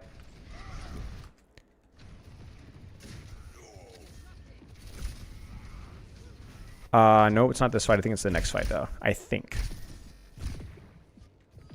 Yeah. This is example right here. I think. Maybe not. Shoot. Yeah, this is it right here. This is the one I was looking for. You see how main is kind of an angle here? I prefer soldier and high ground because his sightlines aren't that good, but not because it's not an angle. It's just because his sightlines aren't that good, right? So just going a little bit off the sides here. But like right now we got Kiriko Orion on the flank. Yeah, sure. So now we've got a bit of a crossfire going on right now. This is kind of more along the lines of what we want. This is fine for these guys. Got a support with 2 DPS. That's fine. But for one of these DPS to take high ground, and then we're cooking.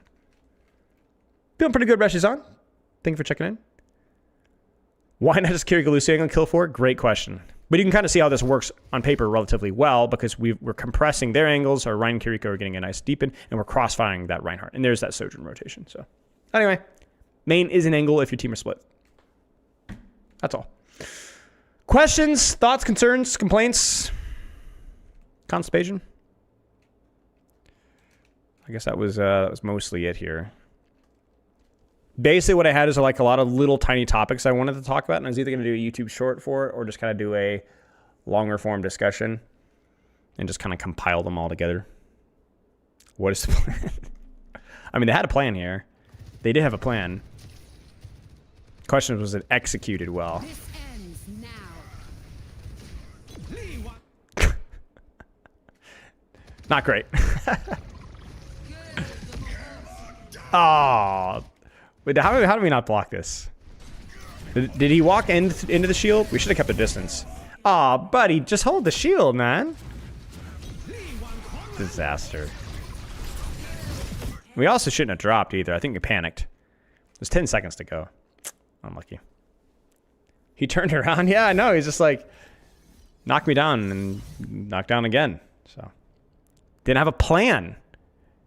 Is that a finish right behind me? Yes, it is. What about points in maps like Powder ISO in a second if you just don't have verticality or just fricked?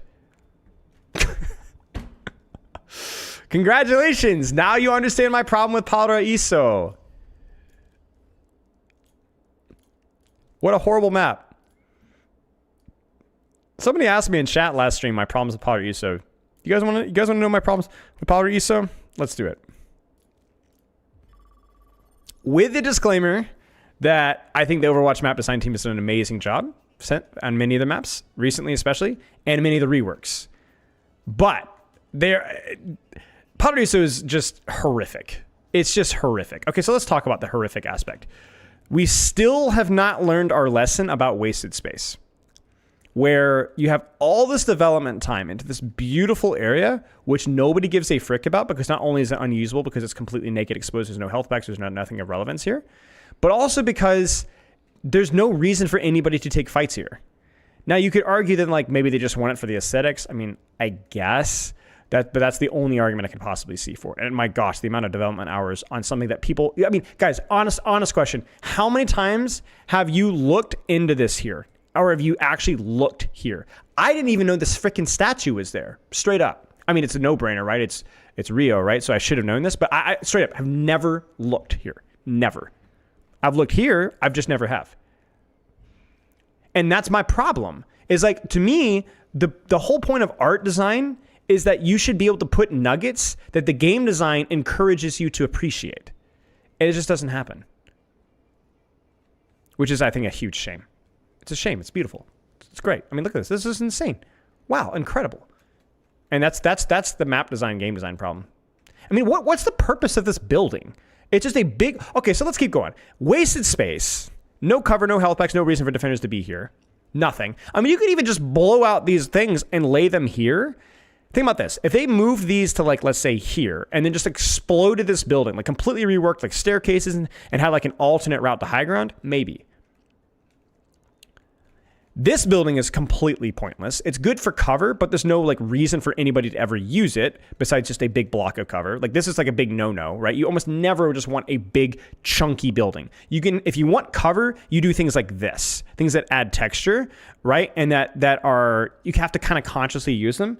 This is a big no-no. You don't do this. This is a big no. I say as if I'm an authority here, but I'm going to pretend I'm an authority for the case of this discussion. Terrible. Terrible. Terrible.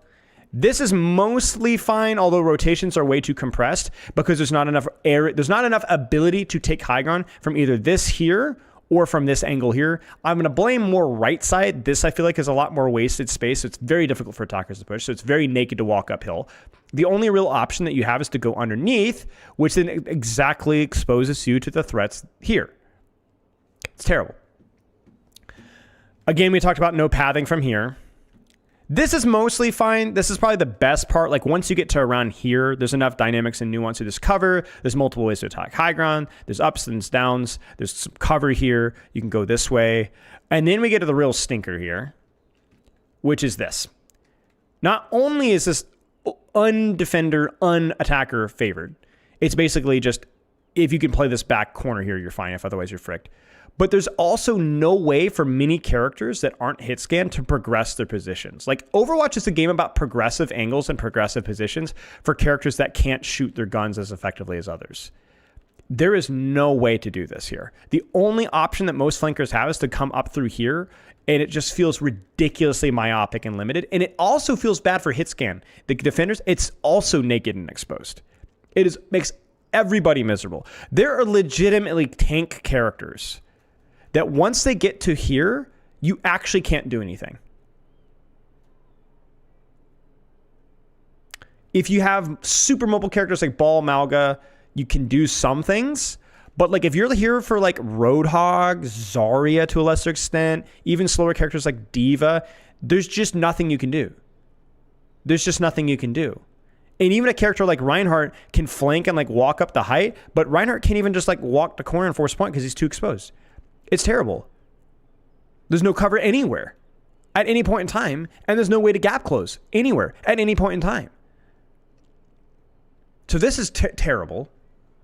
Then we go to second point. Now, one of the rules of escort/hybrid, one of the quiet little rules here, is that you kind of want the defenders to not have perfect vision of the point at all times. In other words, the reason one of the attackers' win cons, I hate using that term, but is that they can, in theory, push the objective far enough to where the defenders kind of have to compromise their position to stop it, right? The problem with that is that the defending high ground here, if you have the right characters for it, have kind of a good, strong sightline, off-angle split, almost for the entirety of the cart push. Almost at no time do you compromise your defender's advantage to stop payload. You could it's almost impossible to force cart here. You just get murdered. And then to make matters worse, for the attackers, usually you have like an uphill close choke battle for a small angle that doesn't feel very good, right? Or you have a very wide flank that kind of puts you out of the fight, but that gives you ways of assault, kind of pulling the people off of high ground, right? Well, let's travel on this flank, guys. It's a little compressed. Yeah, it's definitely compressed, but that's okay. This we'll be all right, you know. Okay, well, you know, it's fine. We'll get.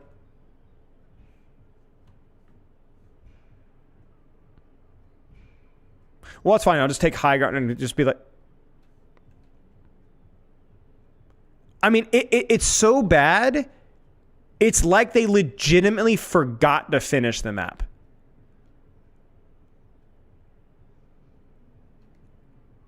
Really, I listen. I am Mr. PMA nuance guy. There's no redeeming of it. This is horrific. Like the fact that there isn't a staircase or a door or an elevator or anything here is unbelievable. Criminal. It's literally built for these connections too. I mean, what is this? What is this little oasis here? What is the point? Remove the wall. You know what I'm saying? Like, for crying out loud. This is where you have to make compromises about what's realistic and what is it actually like and pottery or whatever.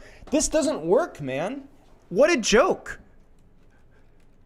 Like, this entire area of this map, like basically almost the entirety of my screen is a joke. And that's not even talking about the problems of the high ground here, which is slightly better for defenders than the first point, but it's infinitely worse for the attackers because there's no real way to contest high ground here without actively contesting something that's already defender's advantage. And not to mention, you got to cross Guam to get anywhere. Like, even if you get this building, you're still dry turning a corner into a short sight line here. Or you're long peeking into total nudity. There's nowhere to go. And then if you push out here, again, nowhere to go. No cover, no health packs, no nothing. Literally nothing. The only thing you could do as attackers is brute force and hopefully poke from here if you have the characters for it. Hope that you have the verticality approach from here, or just give up. Because this doesn't do anything. This is meaningless. This is fine. Like, this little section here is fine. Like, if we just could like pull this building out and put it somewhere else, but it doesn't fit anywhere else. It doesn't provide any of the solutions for gap closing whatsoever.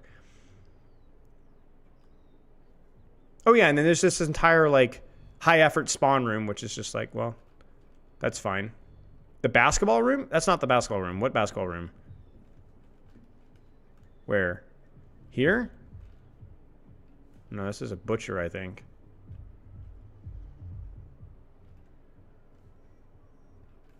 It's just a train wreck, man. Anyway, so for this section's a little better. Like they've added like this little, I don't even know if the staircase is here. Isn't this map already been reworked too? Like, is this like the first time you've actually seen a rework that actually just didn't help the, like Circuit Royale is actually still bad, but like this legitimately feels like just awful. Like, so this is still pretty naked, but whatever. At least we have angle options here, 1, 2, 3, so it follows the traditional map design rules. And this angle is like somewhat relevant-ish, kind of. You don't think I reworked? Okay. And then there's this, and it just keeps going. It's just like when you're like, okay, surely there's, it just continues to suck. Let me ask you guys a question. What's wrong with our screen right now? What's wrong with my screen right now? Do you see it? What's wrong? We have high ground leads to nowhere. Nook, which I legitimately do not understand what the purpose of this Nook is, because it's impossible to get to and impossible to get out of, and not even a health pack. And then a rotational option that's connected to nowhere. There's nowhere to go. There's no connectivity whatsoever. So you can't deepen your angles on attack or deepen your angle on defense. You run into a brick wall. You're stuck. There's nowhere to go. And this is really bad for close holds as defenders because because there's nowhere, you can't deepen your angle. Like you're either walking directly at people here. Now this is a little better because you have interconnectivity through here, down through the underneath, health pack, and then deeper through here. Now, if they wanted to make it perfect, there would be, this wouldn't be like this. I mean, this is abysmal. Don't even get me started. They would blow out this wall here, and then you'd have the way to keep deepening there. That would be probably perfect. That'd be a big buff for flankers, but it's kind of what you need here. And then, see, this is the thing.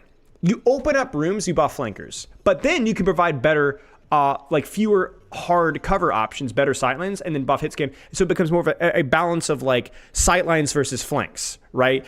There's none of this here. The sightlines suck. They're completely naked. And then the flanks sunk too. Everybody's unhappy here. This is also, I think, just not a great design thing here. I think, well, I'm being a bit nitpicky, but yeah, this feels like a little bit wasted. This feels super awkward. It's again another one of those situations where like I like the interconnectivity through underneath, but again there needs to be at least a small choke to go through here. Everything in Paraiso follows essentially what I would call the 2-lane theory. And sometimes even the 1-lane theory, because the other lane is so incredibly bad that it might as well not even exist. And you just can't really do that in Overwatch at all. And if you do, you have to make sure that your lanes are super friendly and have multiple cover options and aren't super choke focused. Paraiso breaks that rule, not once, not twice, but like 4 times. Like 4 times. And then there's all this spawn crap, which is like, fine, an idea, except for the fact that there's no interconnectivity between me and the other spawn door. I have absolutely no idea why they decided to open up an alternative spawn door with a path that leads to nowhere. That's just great. Why is there a wall between these two options? Why? They're like, oh, well, we don't want to overbuff defender's advantage here. Okay, so here's a question. Why is there this much cover then? Why is there 0 cover on point then, if that's what we want? Then there's, again, more wasted space here, which I'm going to sound like a broken record, still has no interconnectivity. There's a rhythm and a pattern here. And you can bend and break those rules for flavors of the map, but it has to, in basketball for whatever reason, but it has to be done selectively and with a reason to force different types of engagements. Paraiso is a ugly sore thumb, which is a shame because it is a pretty cool looking and very unique map, but it is one of the worst, it might be the worst designed map in all of Overwatch. In fact, it might even be worse than a lot of the Overwatch 1 2CP map designs, because at least 2CP could blame its game mode and not its maps for a lot of its problems. This one has no excuse. Just embarrassing. Just a train wreck. And at every step of the way, major problems. They desperately needs to be fixed. Desperately needs to be fixed. And basically the reason why this is a problem is because it's very difficult and frustrating to play as, just subjectively, but also because it's super swingy in terms of map performance. So you have some characters that don't really care about many of these problems. I think Mercy's one of those outliers that does very well here. You know, Diva can do very well here, certain poke characters. And then there's many other characters, and yes, even characters I don't like Roadhog, they just don't have choices. They just don't have any choices about what they can do at all. It's just legitimate. Now, I know map-dependent meta is okay, but when the map-dependent meta provides zero choice, I think you got a problem. So if you had a box of 10 chicken wings, but I'm one of the chicken wings, how many do you eat before it's too risky to eat me? I think I'd stop at the first one. I would set the entire box of chicken wings on fire. And then probably take a bath. It's a repurposed PvE map. Fair enough. But I think our expectations of quality and something that's been in the game for, what, 3 years, should be a little higher. Should be a little higher. You know what I'm saying? We should be higher. Come on. We've had this game, this has been in this for 3 years, right?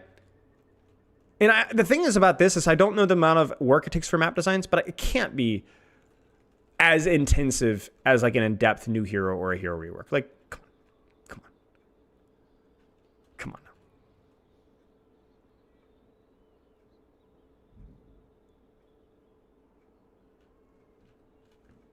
Yeah.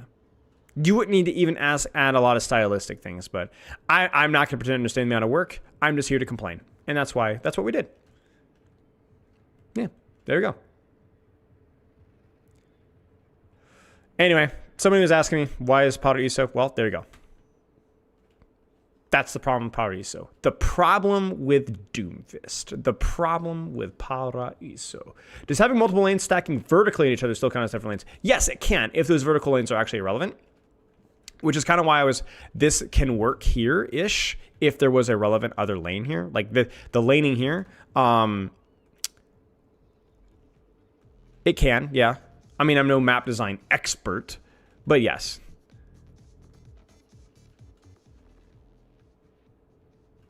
Yeah, you got me going, yeah.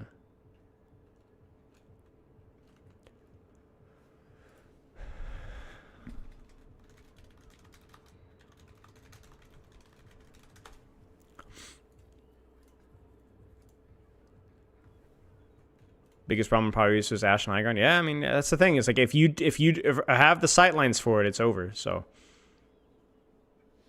love to see some new push Flashpoint as well. Sure. I mean, I think the key thing. Oh, you were the person that subbed earlier. Thank you for the sub, by the way. I think anything would be fine here. So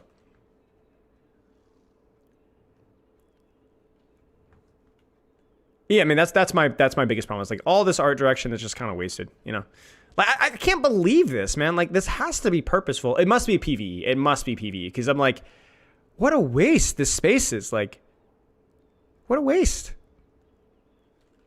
Antarctica's getting actively worked on? Did they say anything about that? Or did I dream something? I dreamed something about Antarctica. Like, I swear that they said something about that. Am I crazy? It wasn't recent. It was like a month ago or something. Oh, yeah, it's gone. Oh, I'm dumb. Okay, well, yeah.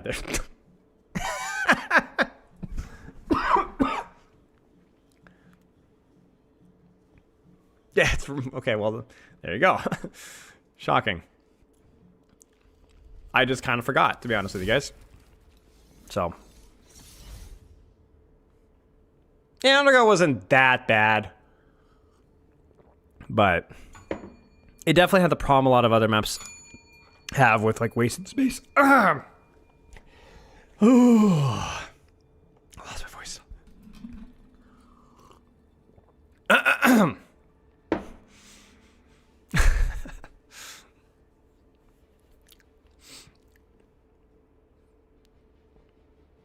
Hope they remove the glass. Yep.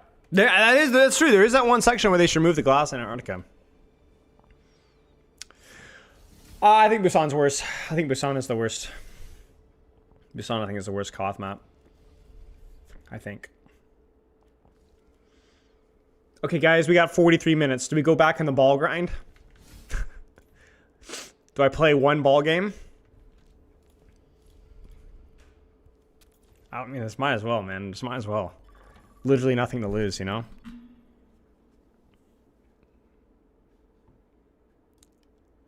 No, I don't think I will.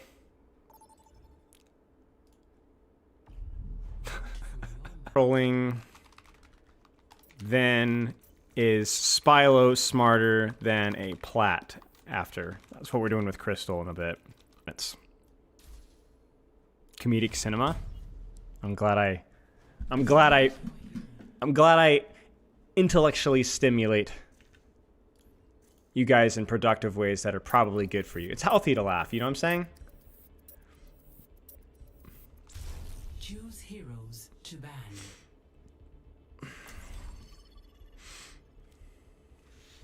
Did I get coached by Ball ATP yet? No. I don't care about Ball. I don't care about Ball. I'm doing it because it's funny, and I have fun playing Ball.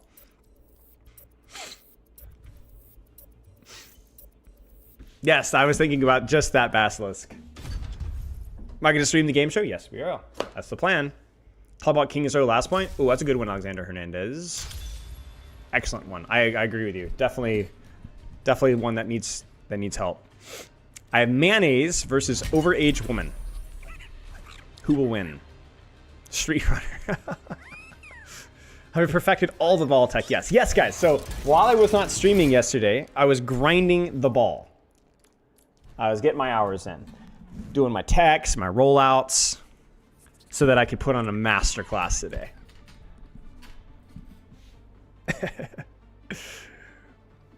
Yeah, I think Coliseum is a pretty good ball map. Doesn't mean we're going to win or do anything at all. How's the volume? He says, if you have many aliases, why call Let's see if I yourself remember Robert? my abilities today, These like days, retract being and myself adaptive shields. is exciting enough.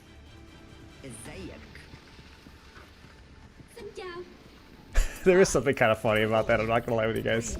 Let's see some tech. Well, you might be waiting for a while. Tech! Look at that. Grapple rollout. Oh, I've got cat hair in my hair or something. I'm just itchy. The ammo is moving. Try to keep up. Block it.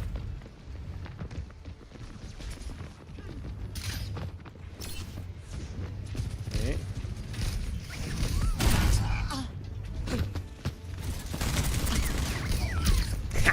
Got her. A little bit disrespectful, but...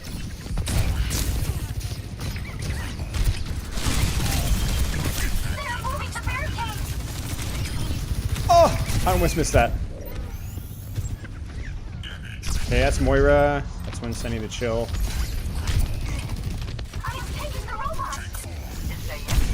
No. Oh, I hit her. Oh! I shouldn't have done that. Oh, frick. That was almost really bad.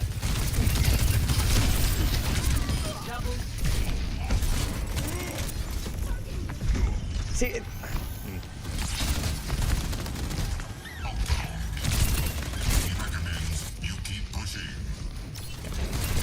Look, I'm just impressed that I thought about it. You know what I'm saying? Okay? Like, there was some thinking involved there, okay?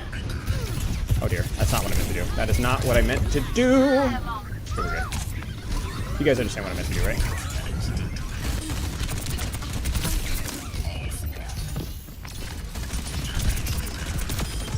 Yes. Yes, yes, yes, yes, yes. No, no, no, no, no.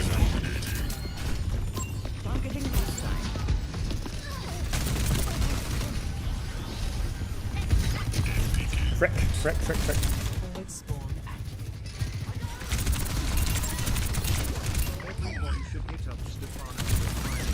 Ooh, ooh, spicy. No! Oh, okay, I thought I missed.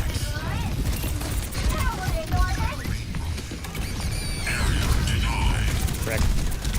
Oh, wait. Relevant.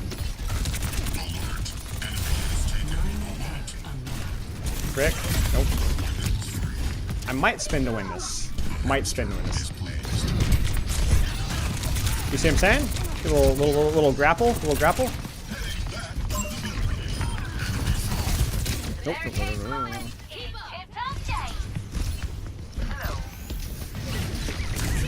Oh dear. Ah!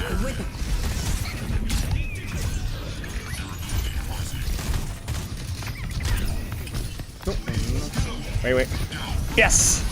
Almost. Whee! We've lost this fight, so I'm just gonna hold my angle here and be a little bit of a nuisance.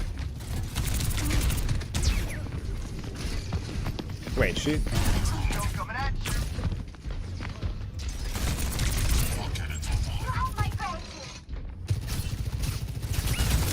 Sojourn's smart. Let's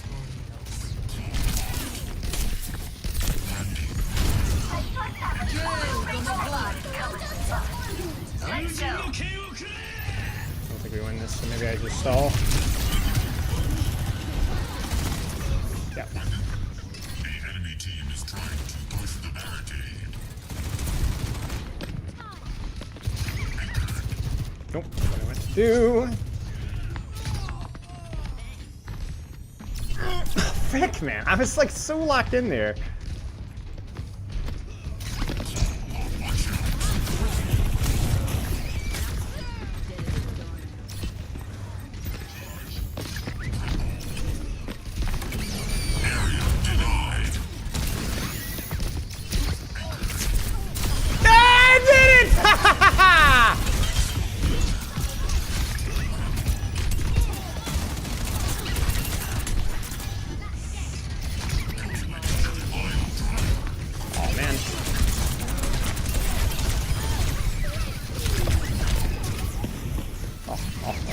Drunk driving.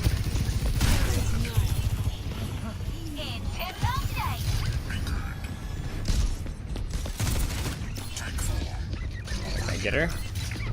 Oh no. No, no. Ah, no.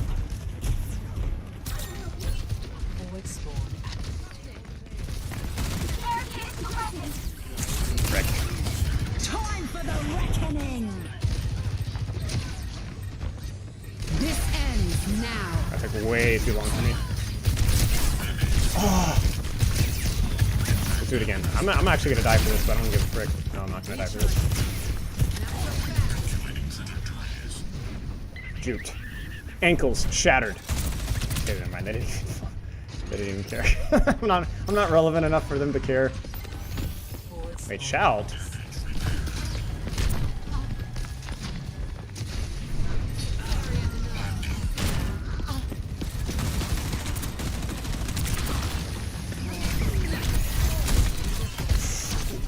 What? I didn't even see her!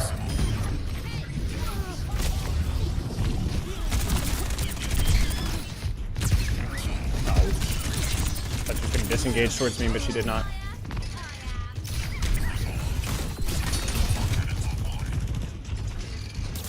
Okay, remember, adapt the shields. I have the bubble now. I always forget. I always forget. I don't know why I did it there. She wasn't even looking at me.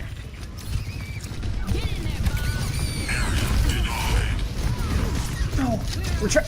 Ah. Oh.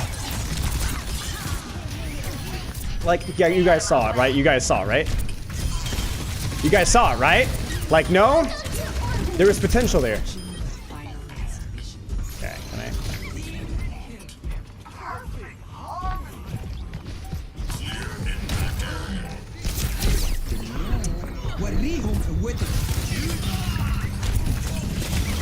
Oh, she doesn't have a signal. What am I doing? Oh.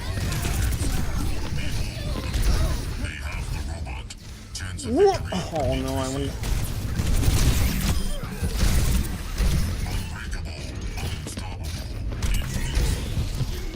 No, no, no, no.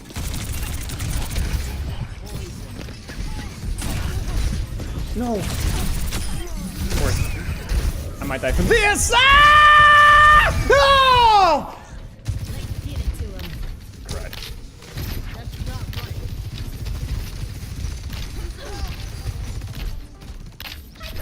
Crap.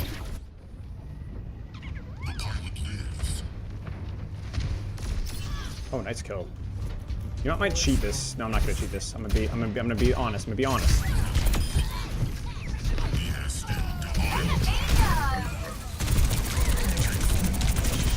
Ready to share. Just in case he hits a hook there.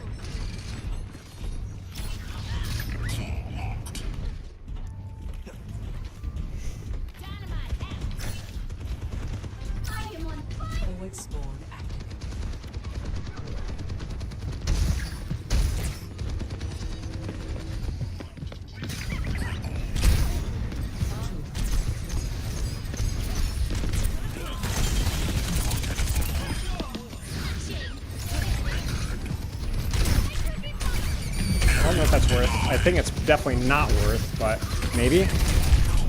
No.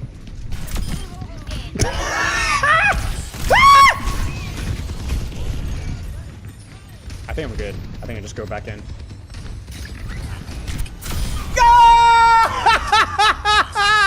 Delightful!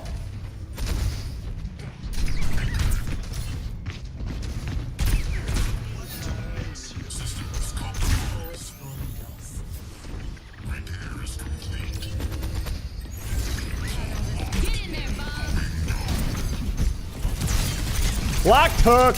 Get fricked. Spin to win.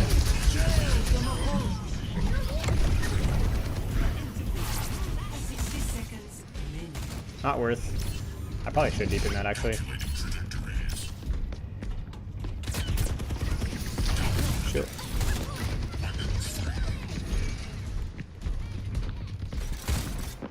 Forward spawn active.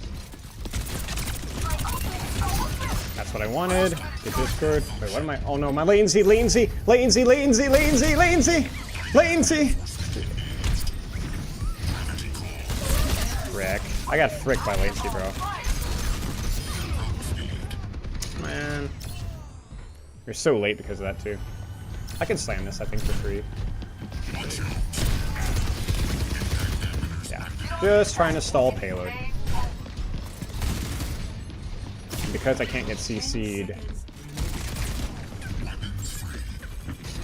think we should spawn camp Zen.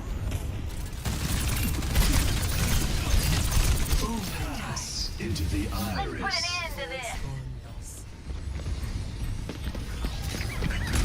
I'm going in. No, I'm not. Oh, yes, I am. What? No, I messed up. Let's just drop mine there. Wait! Get the ding! Ah. Super messy from me there, but...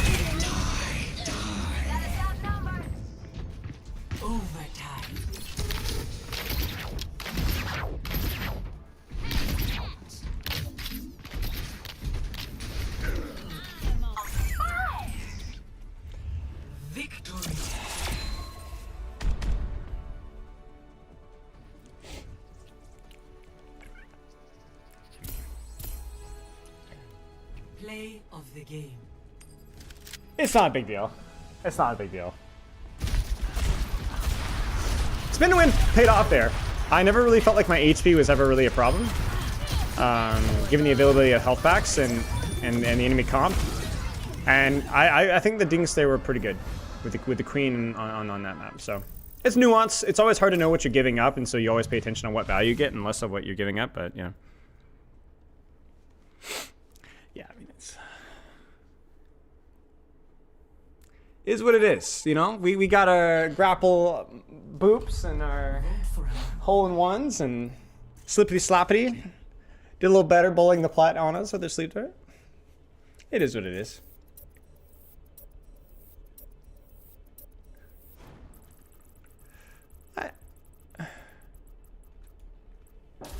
Am I able to see your blurb? No. What blurb? Which blurb? What did you blurb? Where did you blurb? Did you clean it up?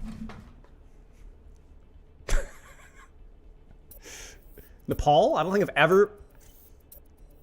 I surely have played ball in Nepal, but I can't remember. Select hero bands. The chicken one. No.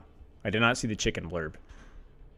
Oh, the chicken tender blurb? I think I did see the chicken tender blurb. Ball in Nepal. Yeah, she's tucked in, man. He's fine. He's fine in Nepal. Not great. I think Shrine is a pretty good ball map. Like I would say, it's like a solid B tier ball map. But the other ones are like D or C. I think not great. Yeah, this is probably the best ball point right here. So we win this one, right? The other two ones are not great.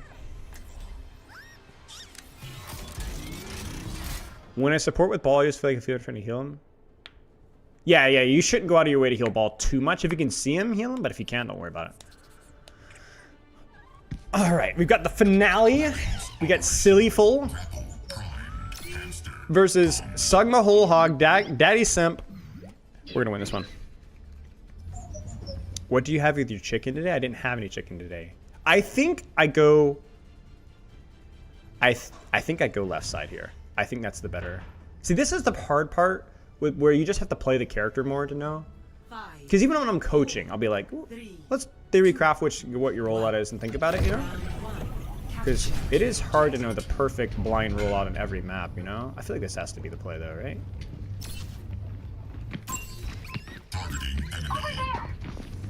Let's just keep deepening, see what we get here. Oh yeah. Only going to push my team at hard engage.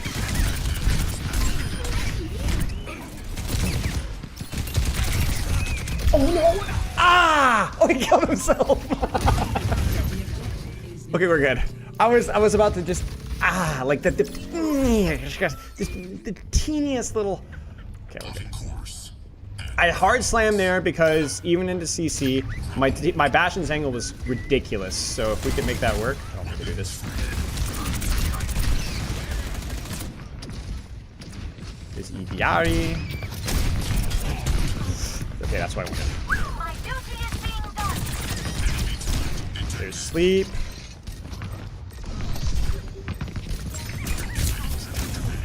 Nope. Go get Daddy Simp. Get him.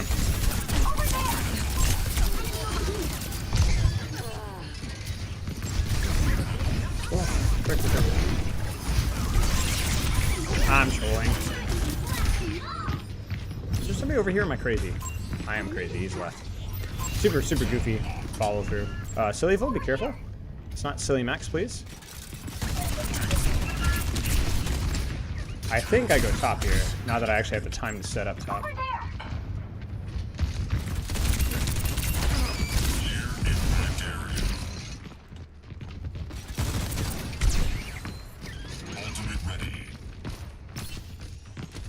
I mean, you're fine to do that if you'd like, but I don't think it's all that good.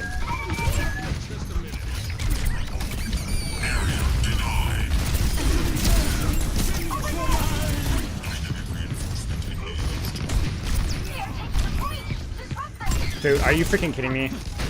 Are you freaking kidding me? I should have killed him. Frack! That was literally, they were all dead. All of them. Easiest win of our life. My bad. That was better though. Almost there. Frick! My bad.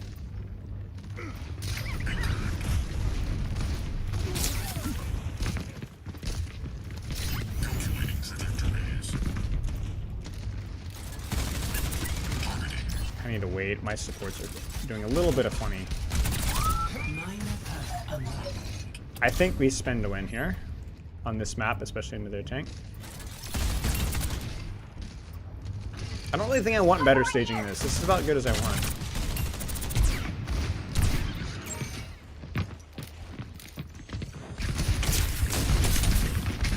I'm a little early.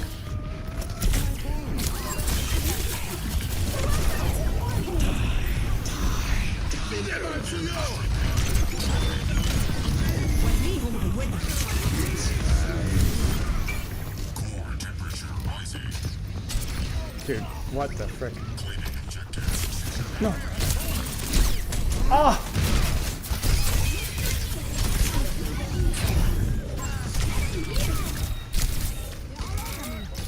Bless you, my son.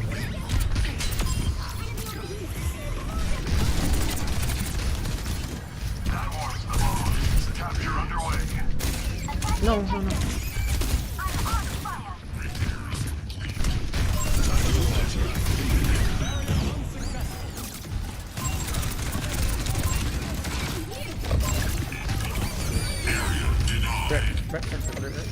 Left.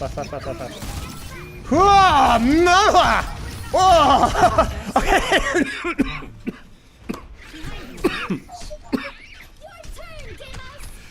Oh, okay. Messy. I support's bailed me out a couple times there. Okay, we got it though. We got it. Yeah, I'm waiting for the counter swap too. I think it might be co-side. It might be coast side, chat. It might be coast side. We must find I- hope in the impossible. It has to be coast side. The question is just how do I roll it out? 5, All right, wish me luck, y'all. Wish me luck. 1. Round 2. Capture the objective.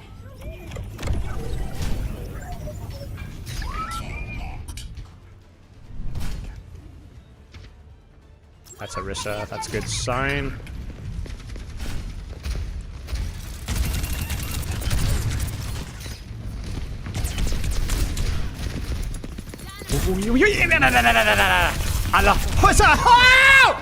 I did not. I wanted to keep rolling through and I clunked it. Shoot. I knew they were there. Take hands with danger. Need a guy who ought to know. Like 1 HP, man. Safety. Now So it's called tilting. Three-Finger Joe. Frick. Now we play games. Yeah, where are you? Where are you? Where are you? Where are you? Oh, latency, latency, latency, latency, latency.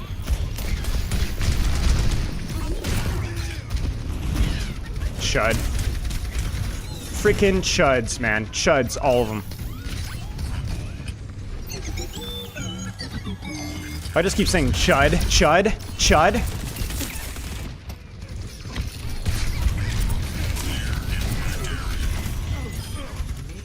Chud. Chud.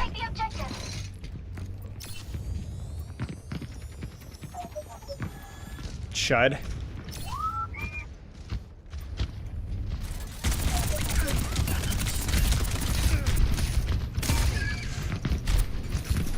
Haha, chud. Watch this, watch this, watch this bait. Chud. Heroes never die. Nope. They're thinking about it.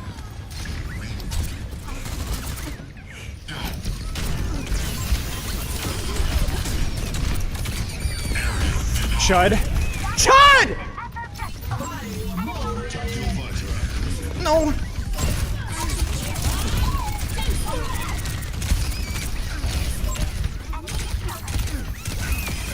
Chud!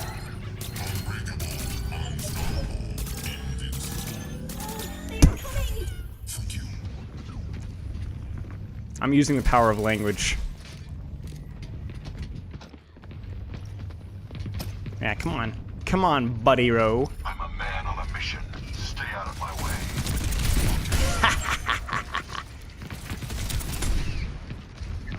Okay, we're...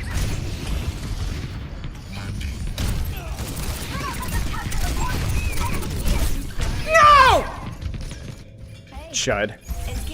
Dude, how did my team just melt? They were in the choke. We had all the crossfire in the world. Maybe I should... I don't even know what the play is there. Oh, frickin' killing me, man. That's okay, that's okay. We get him next time. We get him next time.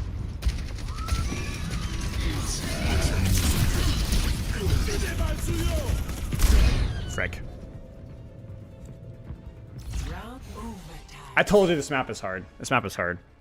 It'll be a little bit better in Village. It'll be a little bit better in Village. Score 1-1. Hey, Chud didn't work, guys. What other term should we use here?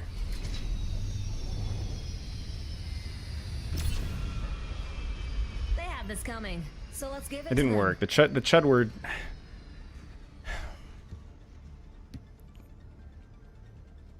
It's not my Freaking job to get you client. back alive. Yeah, client. Let's do client. Stay Let's try close client. Let's to give me. client. Let's try You client. might Let's try manage client. it anyway. Client. Yeah, that feels right. Client. Client. 5, Client. Yeah. I like that. 3, 2, Client. 1. Round 3. Capture the Client. He says this one is for all the wood chips.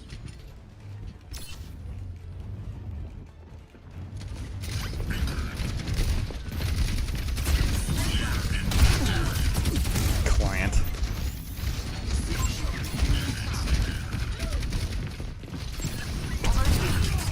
Client.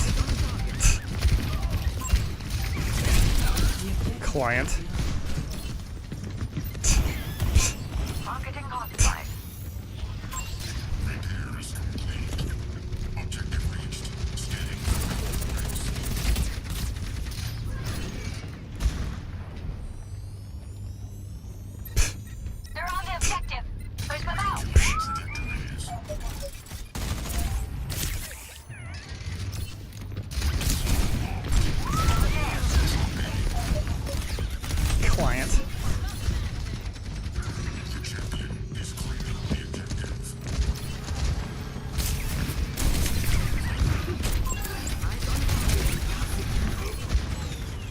Okay. No.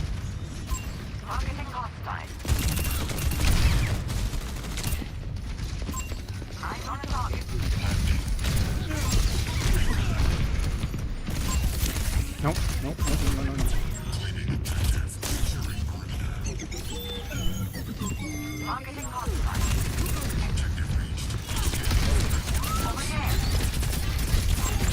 Oh, no. I'm doing nothing. I need the stage top. Why did that not work? Oh, I'm just doing nothing. We're all stuck in the choke. I need like a big juicy slam or something.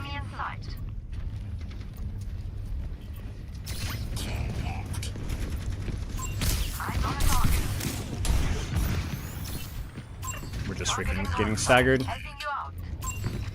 Okay, so here's what I do. I go point briefly. They drop. Then, that's the drop. Then, we take top. We retract high ground. Now, we wait. That's the fight that we're looking for. We go for a roll out here. And then roll away.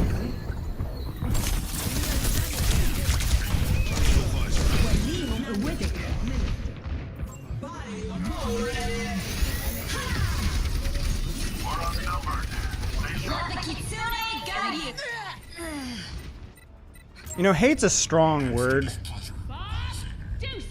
Don't say shield timing. What am I supposed to do? Shield's too early? No, frick off. Frick off, dude. What do you mean shield's too early? Win! Freaking killing me. They hadn't looked at you yet?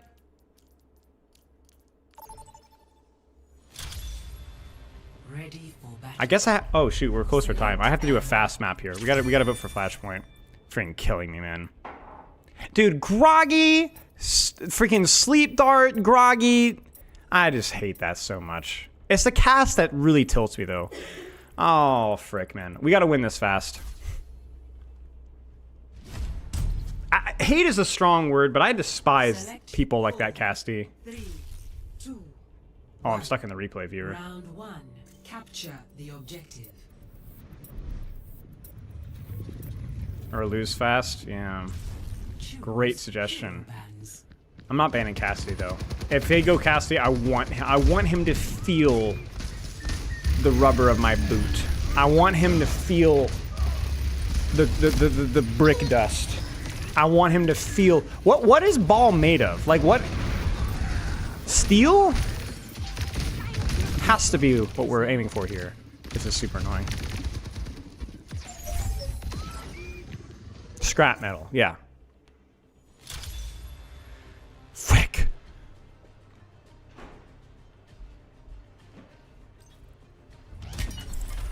Thank you.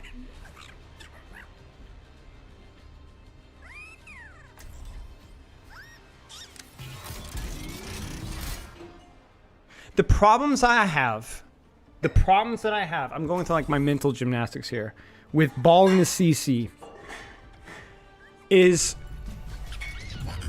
even if you force a bunch of cooldowns, it feels like you don't live long enough for that to matter. I don't know.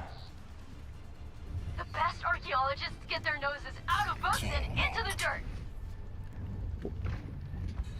Like, I can justify it all I want and be like, oh, my team was winning the trade in the front line, but that's just not true, is it? I don't know. Oh, they're in Hog. That's a great start.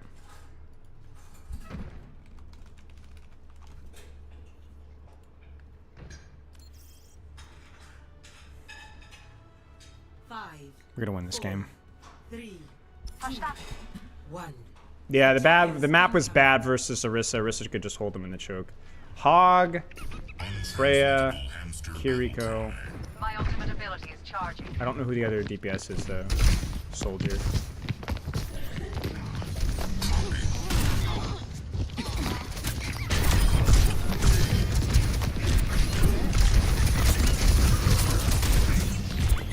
Oh, are you kidding me?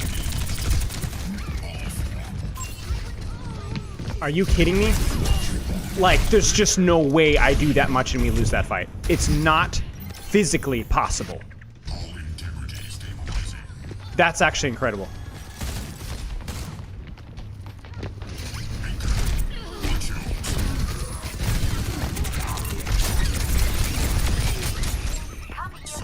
Huh? What?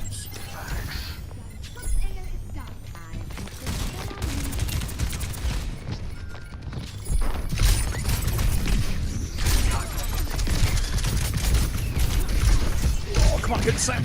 Yeah. Nope, didn't work. Didn't work. Didn't work. Didn't work. Oh, she's healing me.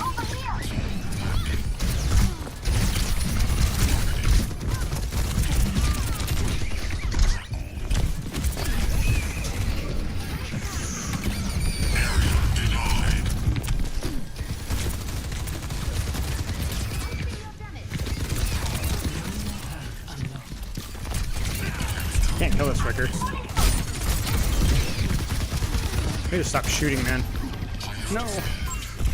No, bro, like these, I just am not getting a slam height. Oh, that almost lost us that fight.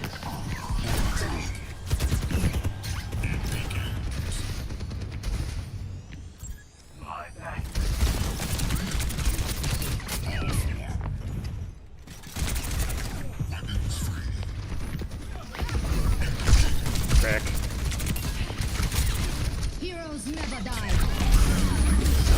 Holy mackerel! Give him the little share there just in case. Okay, this is... What is going on?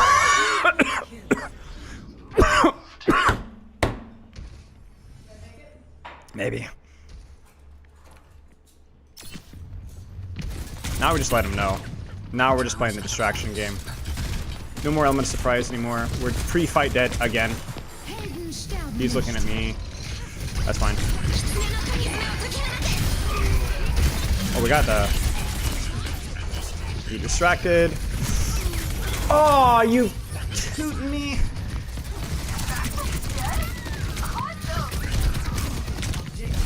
No, poop.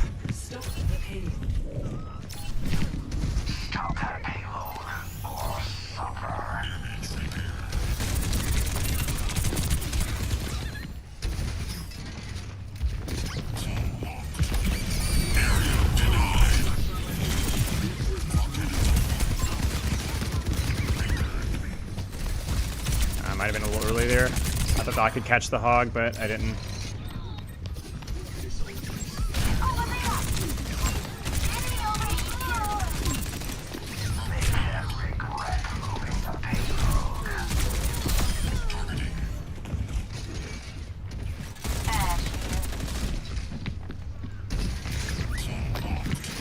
I'm just like scooping, pooping. Like I'm not even doing anything crazy here. Kind of working.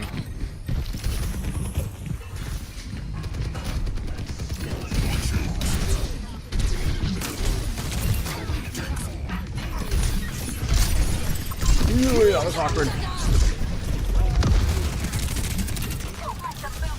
No, frick. Hi, Firko. Hi, lovelies. No. Frick. Are you kidding me? Whoa! What am I doing? Why am I shooting this guy? Like what purpose do I serve? I'm not gonna lie, guys, I'm kinda autopiloting. There's the Roadhog. Or the Cassidy. Okay, we're gonna it's over, guys. This will be the one.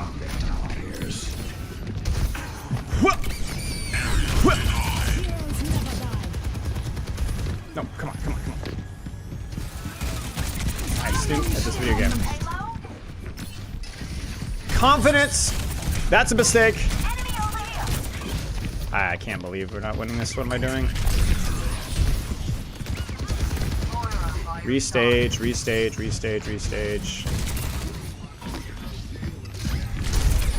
Oh, he actually punished me for it once. Okay.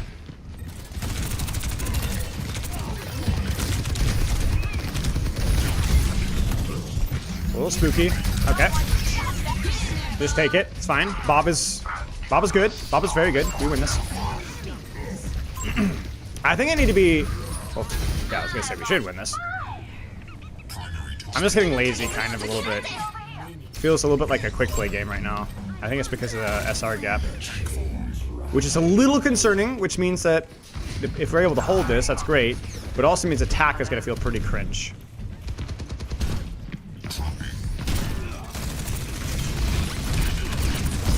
I don't really think I needed to adapt the shield that, I'm not gonna lie.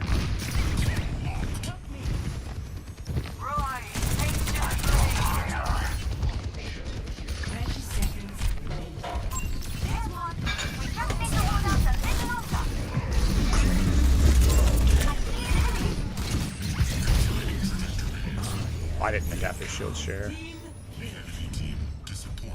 Yeah, this guy doesn't know how to play Cassidy.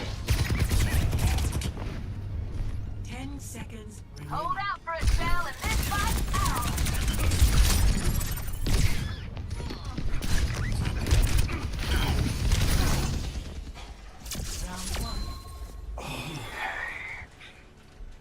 Yeah, the Reaper's just kind of running free, to be honest, which is kind of funny, but... Switching sides. Just finishing up. Be there ASAP. Hang in there, Crystal. Happy birthday. Thank you.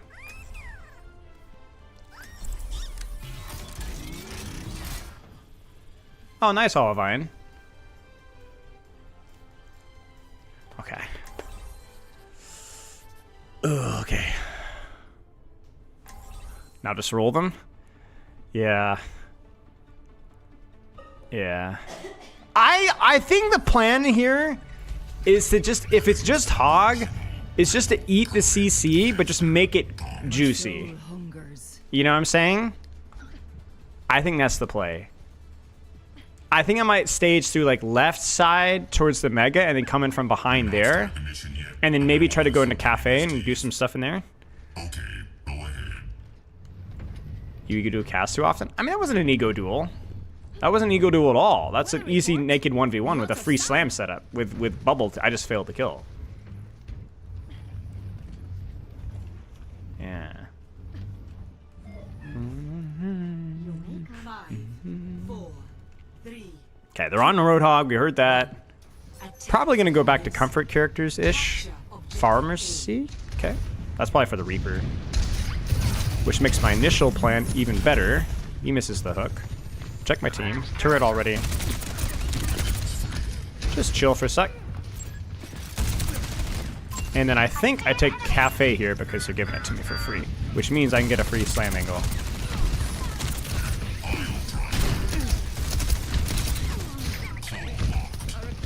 I'm just guarding body there. And failing at it. Awesome. Miss his hook. We get another trade.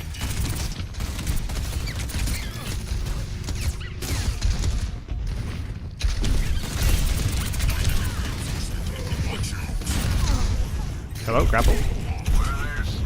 Somebody in the spawn. I think it's Soj. I do not spawn camp though because we don't have a guaranteed win yet. Oh no.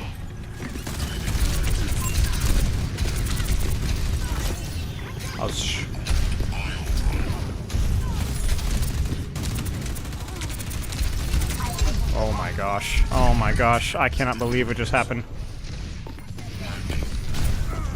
That's just horrible. Me and Moira just played patty cake with a pharmacy for like an hour and lost. Okay. We got a tick. Sure. Yikes.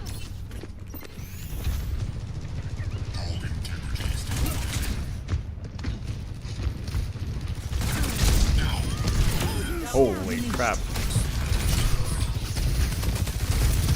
I can't really stop the res there, but I can do this. Yeah, a little cheeky. Oh. Oh.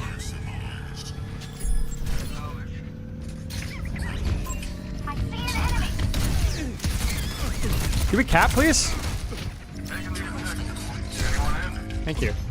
The frick was that? Escort the payload.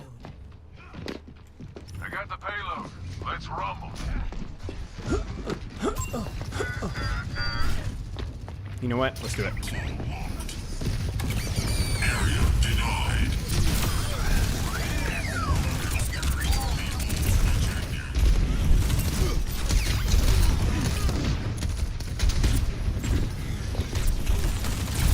Nope. Goodbye.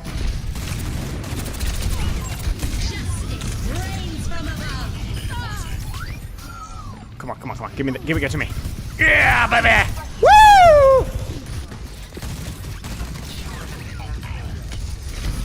Nope, no. No. Frick. Okay, I guess we killed him now. That was super messy at the end there. A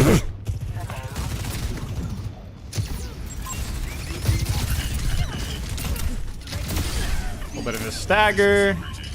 Intentionally, right? And then I just can play games here. No. 1, 2, 3.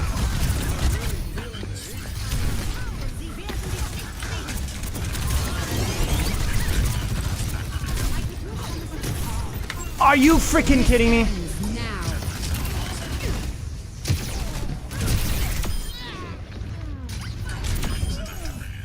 Payload's under my control. Let's roll out. The payload is approaching its destination.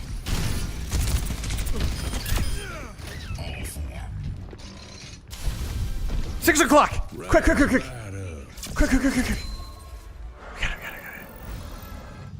I got an uphill battle for that. Okay. Wait, how do I do this? Disable. Okay, hang on. Deactivate. I think we're doing this right. Okay, hang on. Be right back, guys. Be right back. I think I'm good.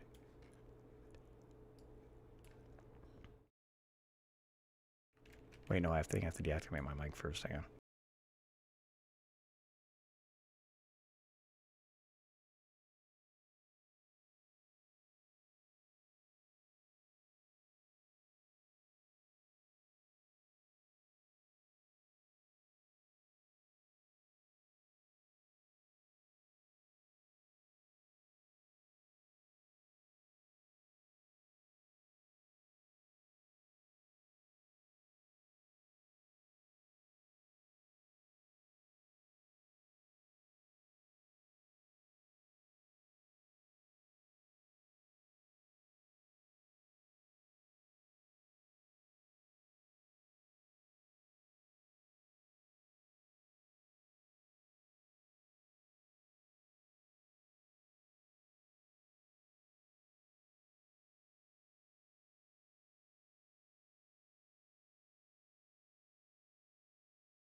I think I'm good, guys. I think we're waiting a second, so like you can speak to the void if you guys want.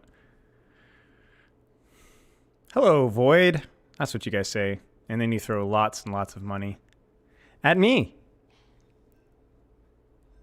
I just have to have like the OBS thing for like the thing for crystals thing. Hello, void. How's it going, Ether? No, I wasn't late at all, actually. I was like right on time. I was actually right on time. Hello, Void.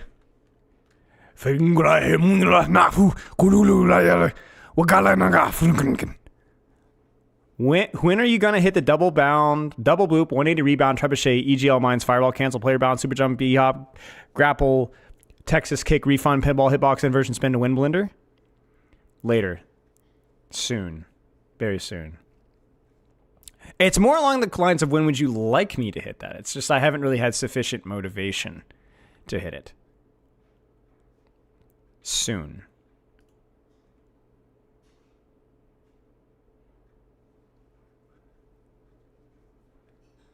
Hey guys, I'm sitting here without a face cam waiting patiently for a second. Can you guys be more entertaining, please? Like, I entertain you guys with just all sorts of things all the time. And now I need you guys, and you guys are just sitting there like, frick me, man. Okay, I gotta join the server here. Hop VC in my Discord server, bringing the game show VC in a few minutes. Okay. TXAX, you versus Proper, who wins? Depends on the day, to be fair to Proper. Depends on the day. Depends on the day.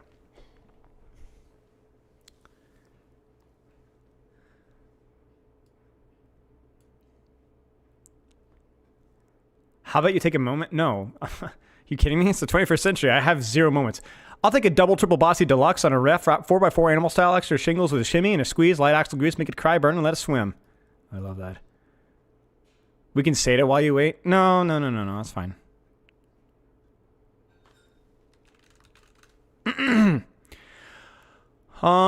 Wait, where's the... Okay, wait, where the friggin... Oh, there it is. Okay, we're good.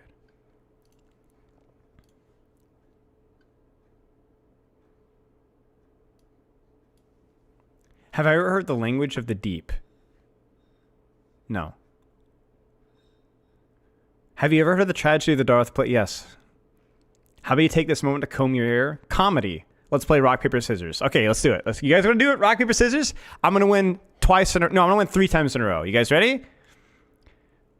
Ready, Happy? Happy, Happy, Dragon? Okay, you ready? Let me know when you're ready. Let me know when you're ready. Okay, here we go. Okay. Ready? Rock, paper, scissors, rock. Ha! Ha! Ha! Ha! Ha! Okay. Just to show you that I'm a fair guy, we'll do it again. Okay. Ready? Rock, paper, scissors, rock.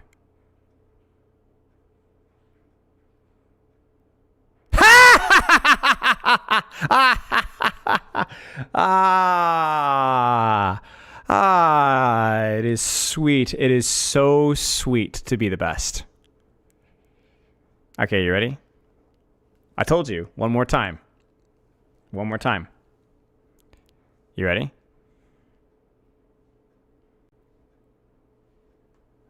Rock, paper, scissors. Wait, no. Paper.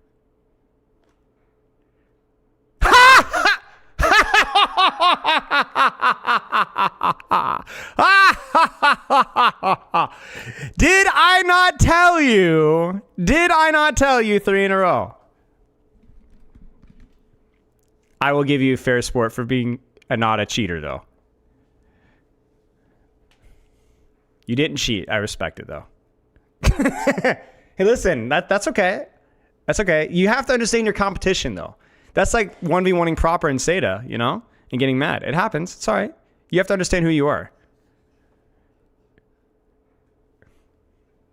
Just don't forget that, guys. Just don't forget that. I am a dishonest chud. Honestly, you know what? I'm going to look up chud right now. Chud Urban Dictionary. What does chud mean? Cannibalistic, humanoid, underground dweller. Okay. An unattractive person whose defining characteristic of their personality is their egotism. Most often used to describe typically one-dimensional preps, chouches. Look, I consider myself a bit of a vocabulary guy, but I've never heard of the word chouch. Chouches. Literally never heard of that.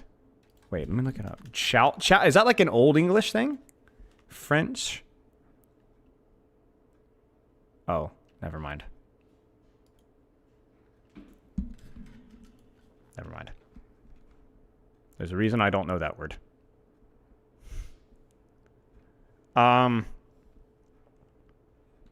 Okay.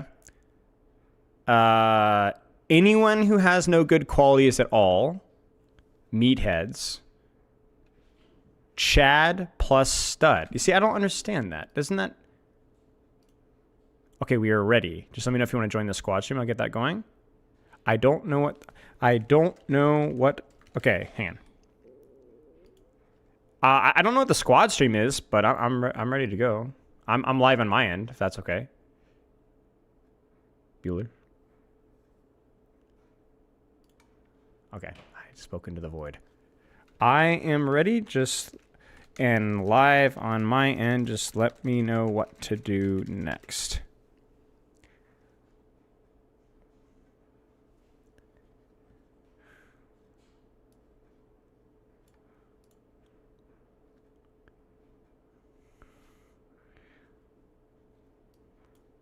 Cold front moment. Will they be trying out High Guard when it releases? What's High Guard? I'm your favorite student, right? Yes. Yes, I am. Yes. These words are so Zoomer pilled. I've never heard. Yeah, like what? I don't know. I have to be careful. I just say things, and I'm like, oh, the kids are saying. I'm like, I don't know if I want to say that. You're good to undeafen. I sent you a squad stream request. You can accept if you want. Then we are good to go. A squad. Oh, on Twitch. Oh, yes, I'll click accept. Oh. Can you hear me? Am I speaking into the void? I'm here. Good. Yeah, I am too. A little apprehensive. If I burst into tears, it's because I'm woefully underprepared, but that's okay. I stayed up all last night. Right. And I appreciate it. Right. So thoughtful. What a generous content creator looking out for the others. Yes. It's always okay. So do I pull up your stream? How do I handle this? Okay, so you could do this a couple ways. First and foremost, can we get your Battle.net real quick so we can invite you to lobby? Yeah, I'm not even on. So I need to be in the game. Yes. You don't really have to do anything in the game. We just have you there for like the YouTube video visual effect side of things. I just sent it to you. Cool. Anonymous, I'll give this to you. Also, do you have any opposition to me merging our chats, like the shared chat thingy? No, that's fine. So they could play together. Cool. Yeah, because you have a lifeline that your chat can help you out. Right. So and I will hide the chat. That will be easy for me. It's easy for me to ignore chat. So. Yeah. So that's a good thing that I always forget to tell people. I'm always like, please don't look at chat. Just completely close it. Even with the lifeline, like I will tell you the answer of like what they're doing if they help out. But yeah. So what you could do, every content creator is kind of different. Like I just told them they could do whatever they want. But if you want something that's a little more like production quality, like good wise, we have like a whole little setup. So if you just wanted to share, oh, my music went away. That sucks. If you just wanted to share like my stream onto your stream, it would have both of our webcams, the answers, just everything. So I could do that. Yeah. What I could do, if it makes it easier for you, is I can do like OBS virtual cam, and then you could just stream that. Here's what we should do: is I will just mute my mic and just have desktop audio, so they will just hear me through your stream. That way, there's like not like a weird delay. Okay, yeah, that sounds good to me. However you want to do it. That sounds good to me. However you want to do it. Chill with it. So totally chill with it. No virtual cam for me. Like, are you just gonna rip it from Twitch? Okay, well now I'm hearing double. Give me a second to see if I can figure this out. I don't know if there's an easy way to do this. There just might have to be a delay.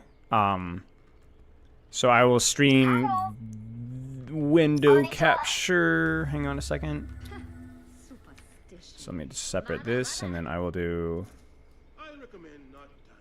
window capture here, and then we'll do your Twitch, and then chat on my end. There might just be a bit of a delay with my audio, which is fine.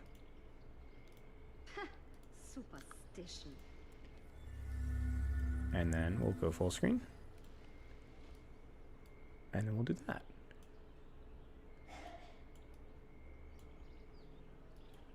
Cool. If there's anything like I could do to make it easier, No, just let me know. It's fine. This is awesome. fine. This is fine. Yippee. Yeah, I think yeah, we just have everything muted and then they could hear our mics. That should be good. Sure. Cool. All right, so we got that out of the way. So all we really have left to do once we get you in the game, we're just gonna run you through how to play. Have you been able to see like a snippet of like how the game show works, or are you going in completely blind? I watched a little bit of car cues, but mostly blind. Mostly blind. Okay. So I'll take you through the rules, and if you have any questions at all whatsoever about like how the game show works or any rules, feel free to stop me. We have Sure. like a pre-recorded intro for the YouTube videos, so like don't feel bad about like Okay, you know, like cool. quote unquote ruining the content if you're asking questions or whatever at the start. So yeah. So I will screen share students. You could tab in as well. Oh, very important. When we get to the section where we ask what students you want, pretend to think about it for the YouTube video. Yeah, don't pretend like I already asked you and there just so happened to be waiting here in the call. You know, you're gonna be like, ooh, that's a good one. You know, That's a good one. I'm I'll feeling stroke the broad chin. through gold. Yeah, Cool. yeah. All I right, got you. appreciate Okay. it. Okay, got good thing. All right. So Also, students. Spilo, if we can get you in the church on the like at the podium, Yeah, on give me a like the sec. big chair. I You can't know, say you're like the judge. Okay. Yeah. I'm coming. Sorry to my chat. My thing, it's like tabbing out. When I tab out, it's just being Discord's being weird or OBS is being weird. Okay, so you want me up here? Like here, right? Yeah. And then you're good to just Yeah, AFK right for on the the rest of the game. Like, Okay, you don't have to perfect. do anything else. We just have you there. Okay. Yippee. Wait. All right, cool. There. So let me.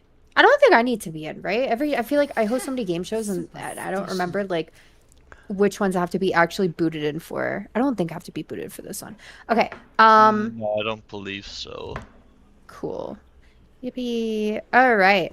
Oh, do you have streamer mode on, Spilo? Oh, wait. Yes. Wait, I gotta fix that. You want to let the people know who you are besides your beautiful name card, you know? Yeah, there. Okay, we're good.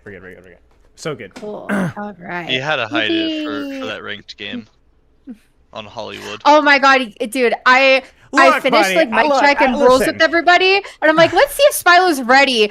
Not even 10 minutes before the start of the show, I see you like 0-0 on Hollywood. I was like, I was like, oh no, we don't have time for this. God, I was like, maybe we'll get King of the Hill, but it's no, never King of the Hill. it's okay. I can't give you too much shit because the amount of times that I've done that for my own game shows is definitely more than once. So, you know. All right, I'm gonna share this with you. Tell me if you can see that. Okay. I will, but unfortunately, if I tab to that, I'm not going to be able to. The stream thing will be bugging out on my end. So I will take a look, but I'm getting a white screen when I tab out. So it's not your fault. It's my computer's fault, but you can see it on my stream right now. We just got the white screen of death. I'm flash banging folks across the land. Yeah. Sorry. 1 second. I also need to put it in my thingy. So he's 1 second. I forgot to change it. There we go. Yippee. Okay. Cool. Can you see that okay?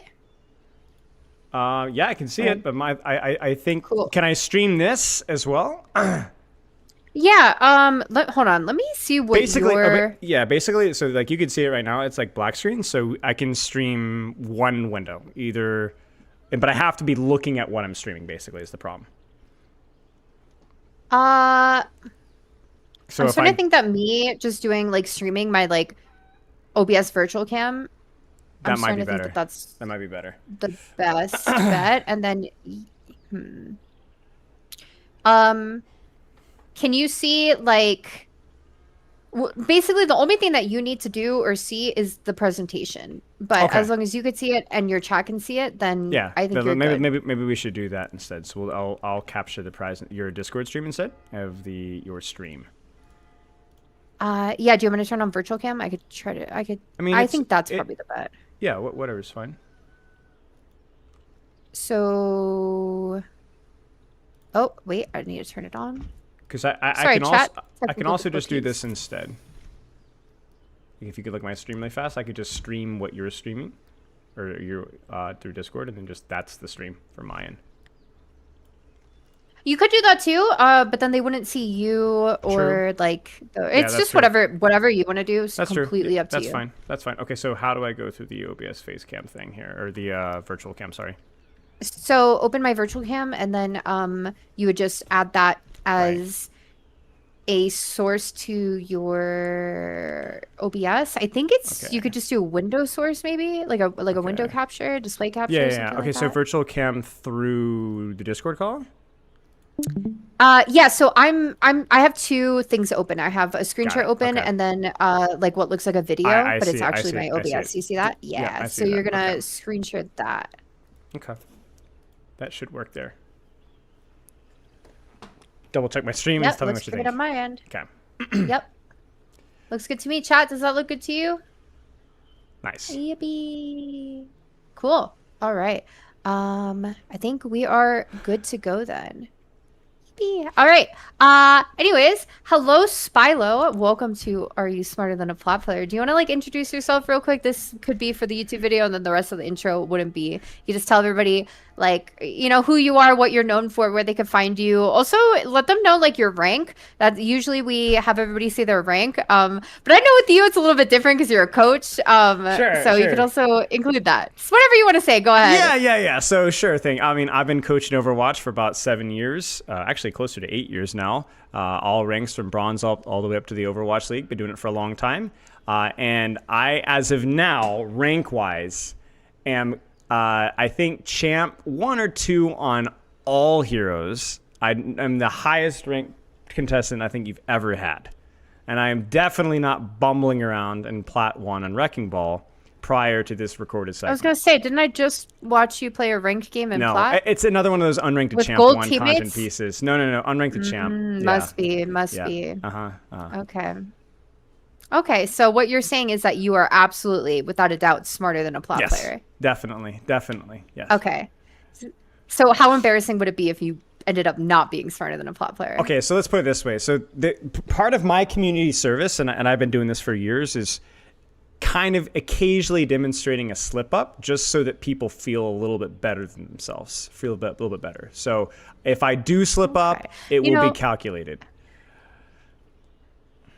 I just thought of something. I feel like if you, Spilo, the famous Overwatch coach, probably the most well-known Overwatch coach, at least that I could think of, is somehow not smarter than a Plat player, I think you should let the lowest ranked person in your community that is willing to coach you after this, because clearly you would need it. All right. Not that would happen. I'll agree but, to that. I'll agree to that. Yeah? Maybe we could find a bronze player. They're hard to find now. There's not a lot of bronze players out there anymore. So maybe I would be open to it. Yeah. All right. Cool. So I'm going to run you through how to play. So this is, are you smarter than a Plat player? So rules. We have a little leaderboard and we have some students. We're going to let you pick your students in a bit. But basically you're going to have 5 students, and each student is going to help you out for 2 questions. So your first student will help you out for questions 1 and 2, second student 3 and 4, so on.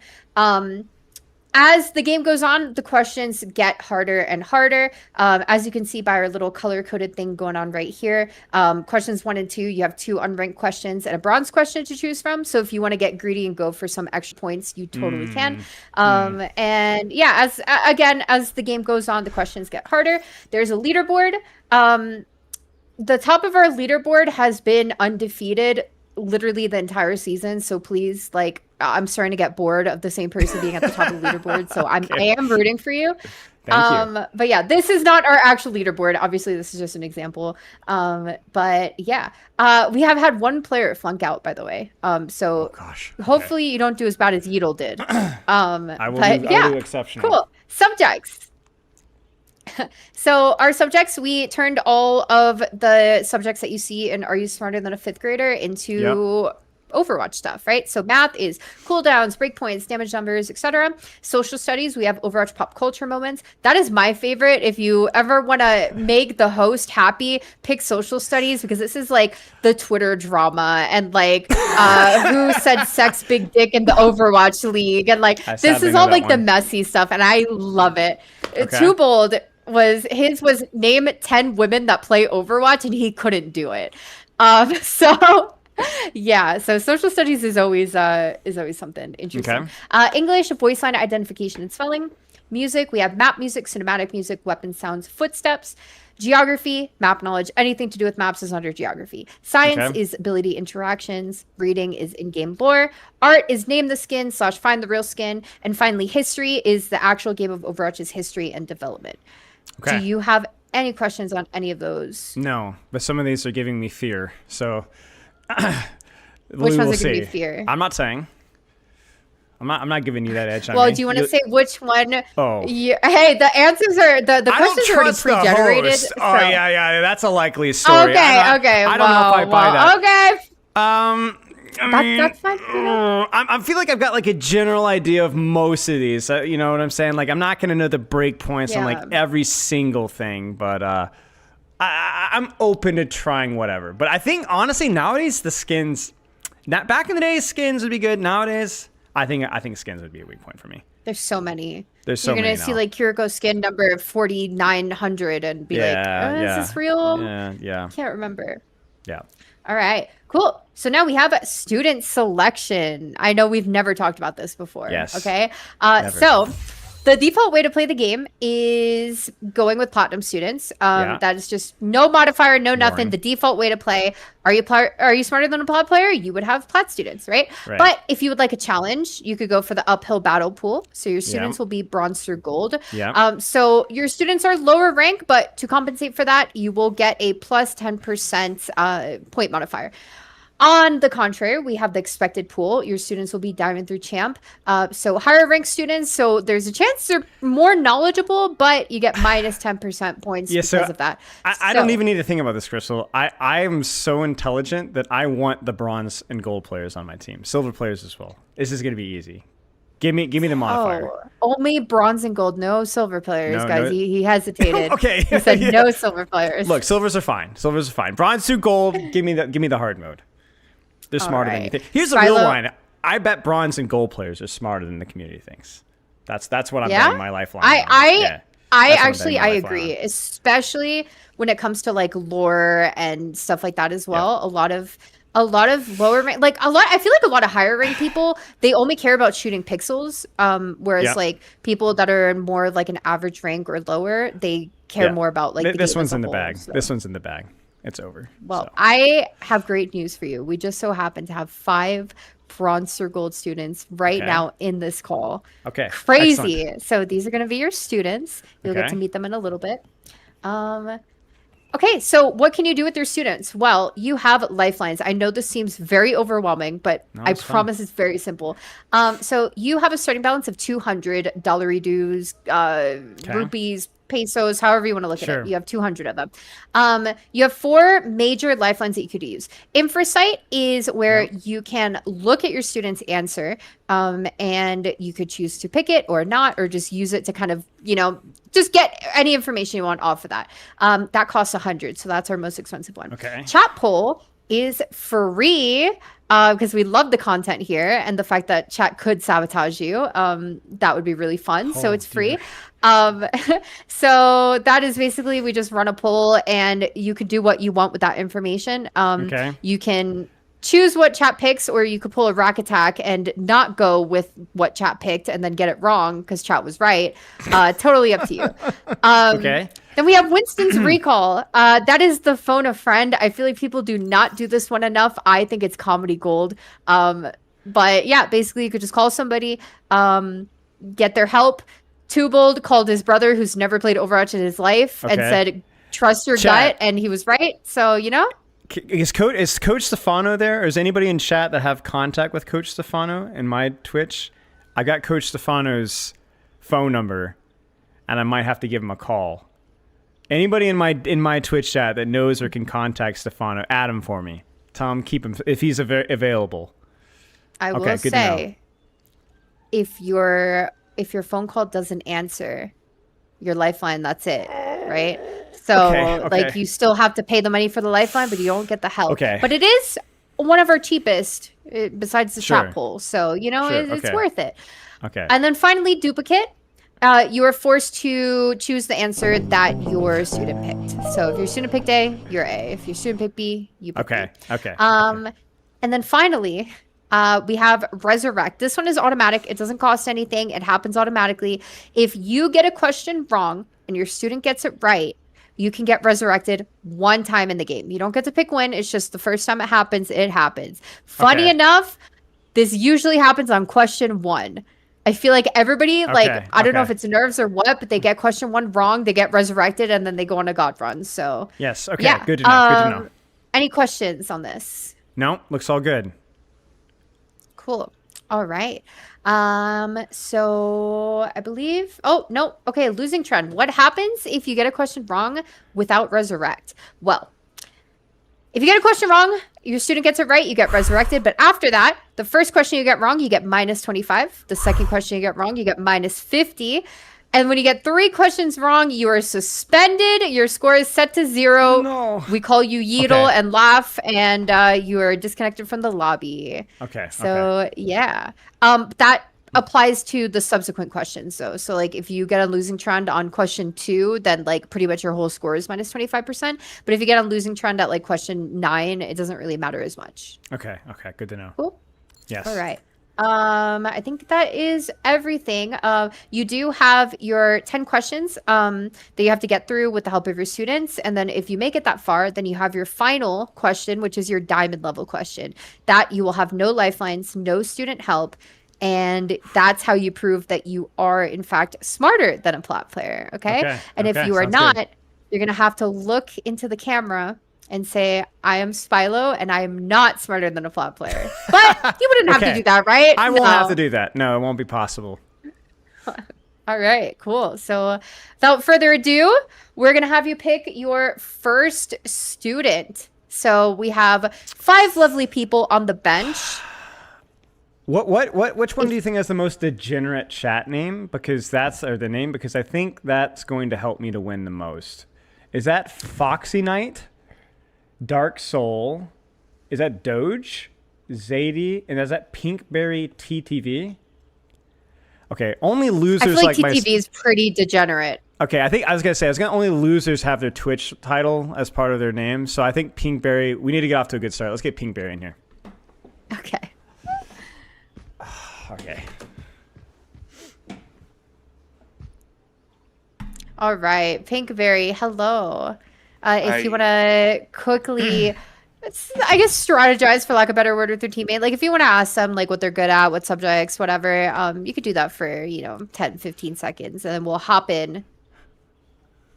All right. I'd like to say I'm going to be good at more of the science and geology and maybe art. Okay. But definitely not music, because I don't play with music at all. Well, what's the reading one again? What's that category? It's in-game lore. Do you want me to send you like a little cheat sheet to show what all those subjects are? It's fine. It's fine. What are you thinking here, Pinkberry? Should we just go all in on reading, or do we just play it safe?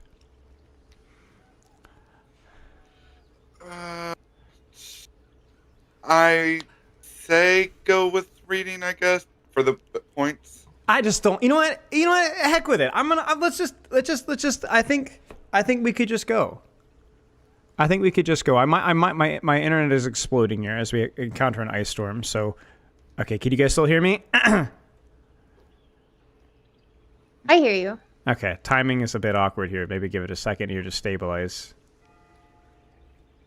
I say that as if guaranteed. Yeah, I saw here. people start spamming Fs, and I'm like, oh no. Yeah, I thought my internet died. I got scared. No. Weather is here's getting a little rough, so we will see. What state are you in? South Carolina, so we're If that's getting public information. fairly Okay. close. Oh to, man. Yeah. Right in it. Yeah. So we will see. Okay, we'll give it like 10 seconds. Okay. I think we're good enough to roll. This is all part it. of his Let's try master it. plan to Yes. like strategize. Yes, I'm icing you, All right. Crystal. I'm icing you, Crystal. That's the strategy. Okay, I think we're good enough to try Yeah. it. You know what? Go big, go home. Let's just try reading. What do you think, Pinkberry? Do we roll it? Let's do it. Okay. If I right. get it, it's my fault. If we don't get it, it's your fault. Which of these organizations was Cassidy not a part of? A. Deadlock Gang. B. Blackwatch. C. U.S. Armed Forces. Or D. Overwatch. I mean, it has to be U.S. Armed Forces. No. Oh wait, I'm not allowed to ask Pinkberry. Oh shoot. I'm completely naked and afraid. Yeah, Pinkberry, I was not expecting down. that. I was not expecting Talk this. us through your thought process, Philo. Okay, here's the thing. I don't think Cassidy has a thing for oil, so I don't think he's U.S. Armed Forces. Deadlock Gang, Blackwatch, Overwatch, these things feel right. I know it's Deadlock Gang. I know it's Blackwatch. It has to be U.S. Armed Forces. It has to be. Like, How sure are you? I'm saying like 95% sure. Like, but there's also like maybe he just is an Overwatch. I don't know. Maybe he's just a loner. You know, like maybe I missed it. I don't know. I feel like we got a chat poll here. Just because I want to laugh. That's not because I need help. Question 1. Oh, we only do it once. Yeah, you get never mind. 2 Frick lifelines. Frick that. U.S. Armed Forces. Final answer. All right. Well, unfortunately, it would have been really funny if you used chat poll, but I talked you out of it. You did get it correct. Yes! It would have been a lot funnier if I let you use your lifeline for it. Your student also got it correct. So Nice, Pinkberry. Oopsies. It was all the moral support. It was all the moral support because honestly, I don't think I would have gotten it correctly without you. So 200 points, easy peasy. Chad, I fumbled. I should have let him lifeline. I should have. Well, okay. To be fair, I because it was 0 points, I didn't realize it was like a one-time thing. You understand what I'm saying? So like, you know, Yeah, I get you. So, okay. That's true. That is a good point. I should start including that. But all right, That's question 2. We have science for our bronze difficulty for 200 points, and then we have math and English, which are our unranked difficulties for 100 points each. Are we cooking with science here? What do you think, Pinkberry? I say let's go science. Let's do it. I mean, we're just gonna go big or go home all the way. This is gonna be spectacular. I always get scared when people go science because to me these are so difficult. But I mean, you're a coach and your student says science is their best, so let's see. What does Iliadi's rapid construction perk do when selected? A. Healing pylon builds 300% faster. B. Healing pylon cooldown is reduced by 1.5 seconds. C. The pylon's rate of fire is increased by 25%. Or D. Both A and B. D. Both A and B. Final answer. All right. Your student also put D, which means that if you get it wrong, you cannot be resurrected. So how sure are you that you're right? Very sure. Completely sure. Well, this is anticlimactic because he's sure. he's Iliadi in game. He knows this. Yes, it is both A and B. All right. I didn't even know. I didn't even know why I like him EDI. I think it was just the first hero that I rolled out on. It wasn't. I mean, it looked kind of. Who is your main? Zen, Ana. It's kind of hard to say. I gotta learn all the new characters. That's basically what it is. But I always like Zen and Ana. Okay. All right. Cool. So it is time to pick a new student. So nice, Pinkberry. Yeah, you did really well. Easiest game of our life. Okay. All right. So you have 4 more students to choose from. Okay.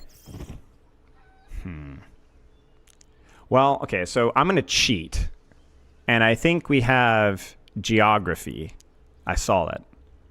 And so if I'm looking at geography here, which one do you think has...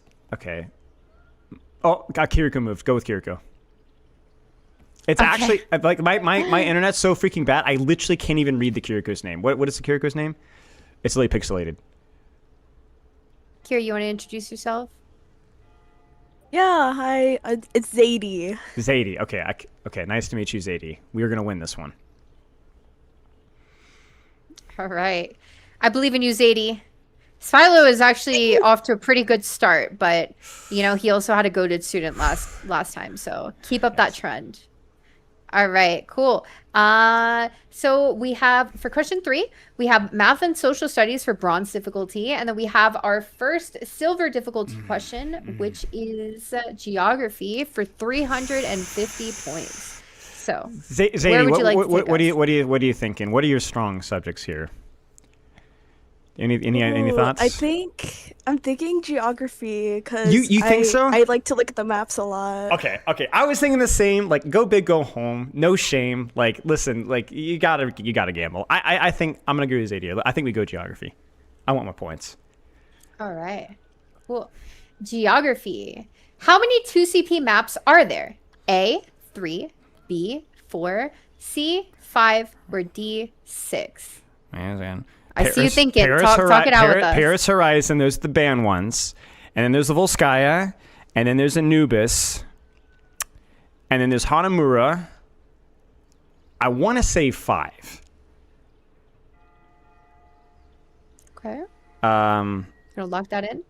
Volskaya, Temple of Anubis, and Hanamura. And then the 2 banned ones. I feel like it has to be 5, but I feel like it's not less than 5, but I might be forgetting one. But also the psychology of the question here is more often than not, you're going to find a question between 2 other extreme responses. So that's leading me towards favoring 5 here. Screw it. C. 5. Final answer.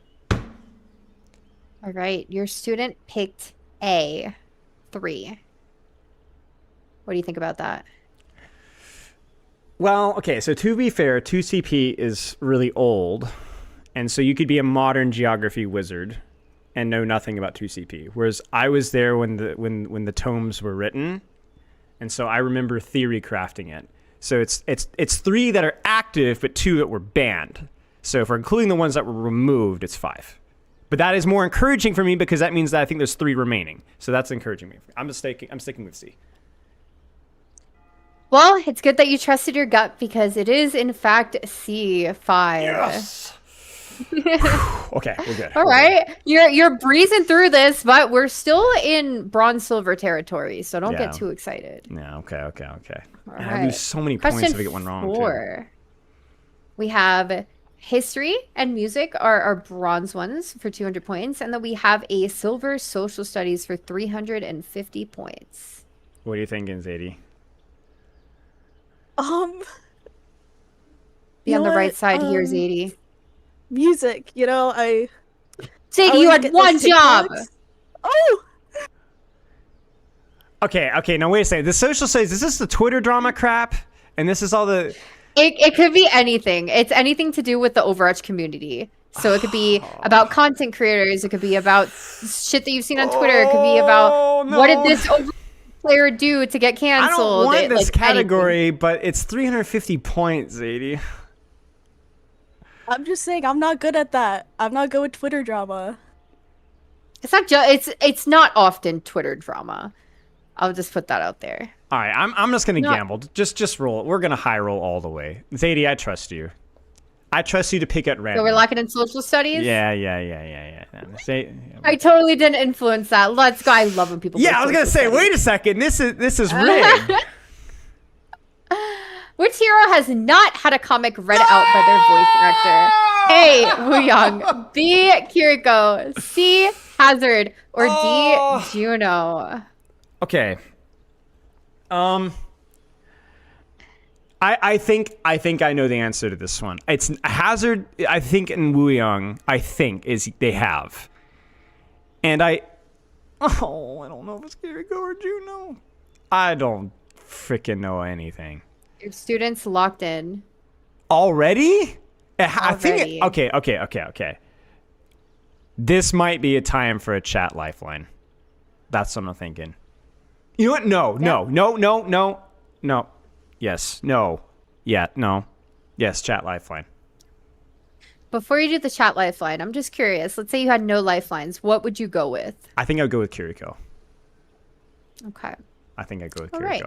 But it's So, been so you would like long. to do the chat poll lifeline is what you're saying? Yeah. All right. For sure. You get 2 lifelines the whole game. Just want to make Two sure. lifelines the whole game? Screw it. Let's do it. The I want whole my game. I want my 350 points right now. Okay. But once you use chat poll, you can't use it. You have to use the other That's 3 fine. that are That's left. fine. Cool. That's All fine. right. I'm throwing it away. I don't need it. All right. So A, B, C, or D. I will tell you the answers, so don't pull up Twitch chat. So my Twitch chat and Spylo's Twitch chat, you guys can both play along. The poll starts now. So go ahead and just type the letter of the answer you think it is. A, B, C, or It's B. D. It's B. It's B. It's the ones that vote early are the good faith ones that know they're crap. It's B. Frick! I'm sorry, Zadie. See, I let you now, down. how would you know that if you didn't have Twitch chat open? Yeah. You know? No, I'm looking So, at the poll here. Oh, It's the ones that, you, the I ones that forgot. vote, You see the poll? Yeah. No, the ones that vote early are the good faith ones. No. So we have 86% of the people going with B. However, maybe they just heard you say B, and so they're picking B. Yeah, that's you what I know? thought as well. You asked me, you forced me to answer though. Nah, it's B. I'm locking in B. I think final answer. I can't let Zadie down anymore. We got to get this. All right. So with 44 people out of the 54 people that voted, they did say B. So we're going to lock in B? Yes, B. All right. Zadie also picked B. So we have B's all Zadie. around. And you are all correct. Good Okay. job, chat. Okay, it's fine. It's fine. Not the best, but we're still cruising. Cool. All right, cool. It's time to pick a new student. So thank you, Zadie. We're going to go ahead and select a new student. You have 3 students to choose from. Let's go with Bap. Again, the name is so blurry. I can't even remember. Bap can introduce himself when he gets up there. Hello, Bap. Hi, Bap. I think you're muted. I fat fingered that. I'm so sorry. Oh, there we Okay. go. You're good. You're good. You're good. Hi, I'm Doob. I have, Nice to I meet guess, you, Doob. like general. Hi, Spylo. Sure. I have general knowledge about a lot of topics, but I'd say my best are probably, probably would be history, social studies, and music because I like History's doing good. those YouTube videos where it's like, whose footsteps are these? Yeah. Shout out to Pog. That's Shout actually out pretty Pog. good. That's not exactly a strength of mine, so that's good. That's good. Okay, good to hear. We're cooking. We're 2 for 2. This will be 3 for 3. We're gonna keep going. Let's roll it. All right, cool. So where are you going to take us? We have 2 silver category questions. So we have reading and English, and then we have gold history for 550. Are you feeling it, dude? What do you think? Feeling the gold? The Yeah. gold? We're gonna rip it. We're gonna rip it. I'm kind of feeling the gold. Let's do it. I don't care. I'm gonna fireworks. Win or loss. Let's go. All right. What was the name of the echo perk that allowed her to duplicate teammates? A, allied duplication. B, team copy. C, familiar reflection. Or D, friendly imaging. Oh gosh, I don't know. This was so shortly in our game. Not team copy, not familiar reflection. Maybe just Your student allied has locked in. Maybe just allied duplication. I feel like I should know this one. I think it's just allied duplication, but it might be friendly imaging. How sure are you? Are you like a 50-50? 70-30. 40? 70-30. 70-30, leaning towards A? Now, Infrasight's the 100, right? Mm-hmm. I could pull up the shop if you'd And like. then, no, it's fine. That's fine. Okay, so and then duplicate is 80, and recall is 50. Yes. And I have one more chat poll. No, you use your chat pool. Okay, so only one chat poll. Okay. And anything that you have left over from your lifelines goes to your total like point value at the end. Now, what's the other one? The 80.1? Duplicate is 80 points. Yep. So I have to use my mate's answer. Yeah. So whatever your student picks, you would have to pick. Go back to the question again here. Maybe it's friendly imaging.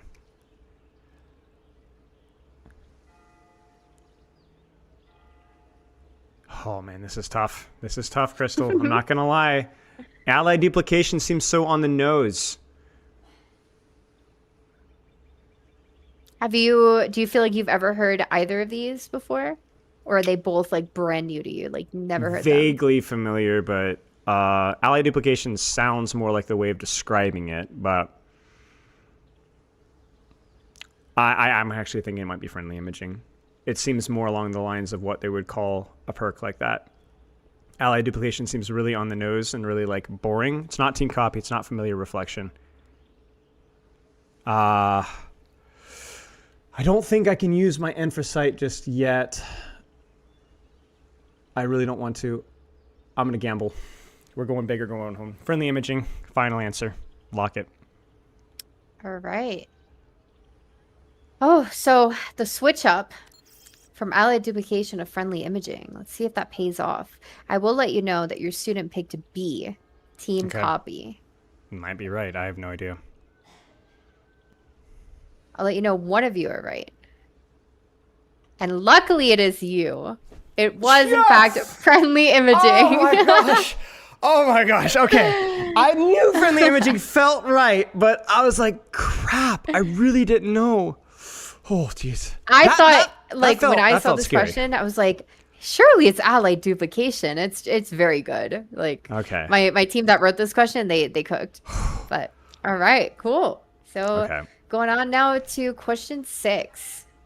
What are we doing? All right, so we have science, art, and geography. What do you think? That one was ridiculous. That one was ridiculously hard. Surely this one's easier.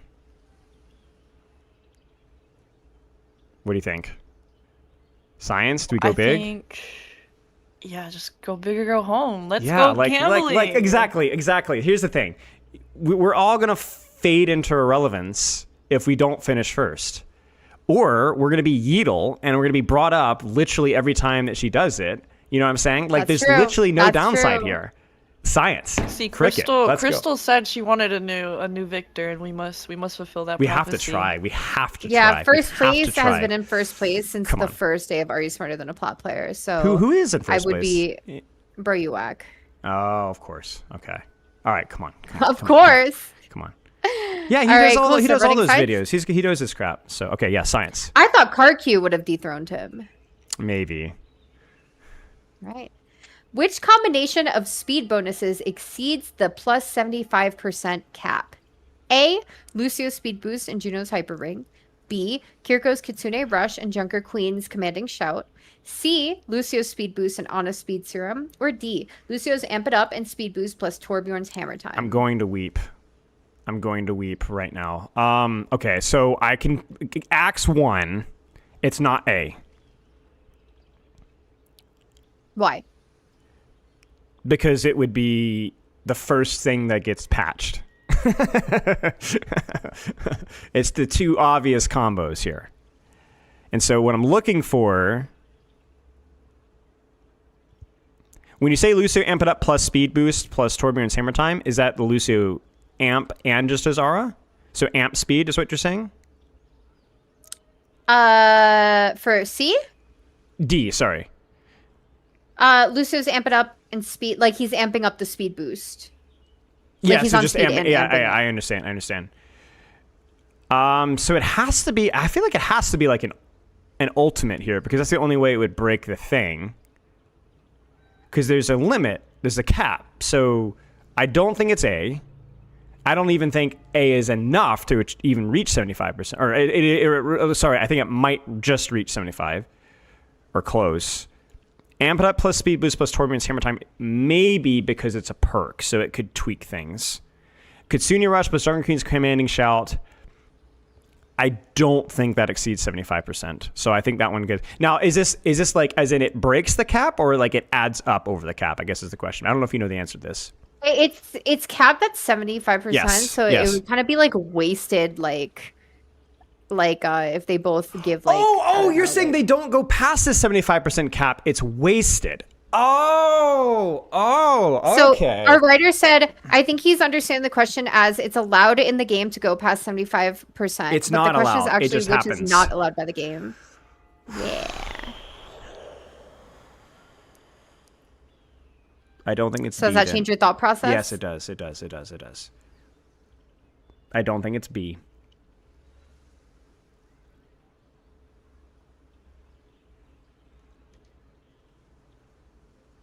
So what are you torn between and why? So close though. That's the problem. So amp plus speed boost, I want to say is 50%, and hammer time is 25%. Kiriko's Kitsune Rush, I want to say is 25, and John Queen's commanding shout. I'm actually really bad with speed boosts now that I think about it. That's actually one of those stats that I actually don't know so very well. Speed serum, I believe, is 40%. But that's an unamplified speed boost.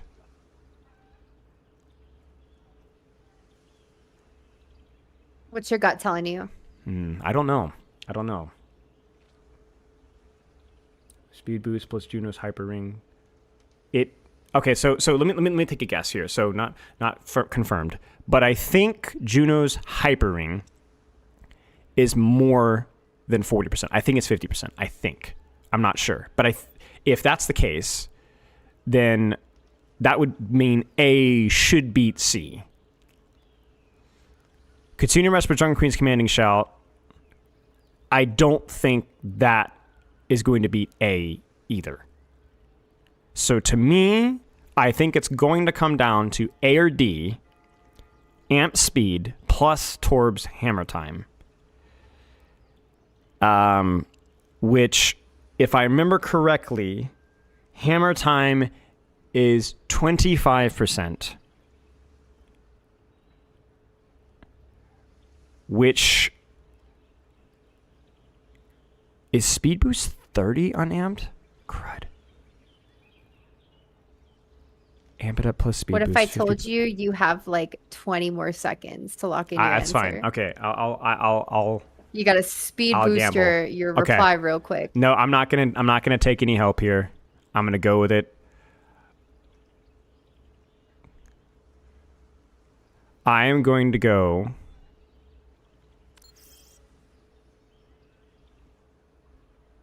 with D. Final answer.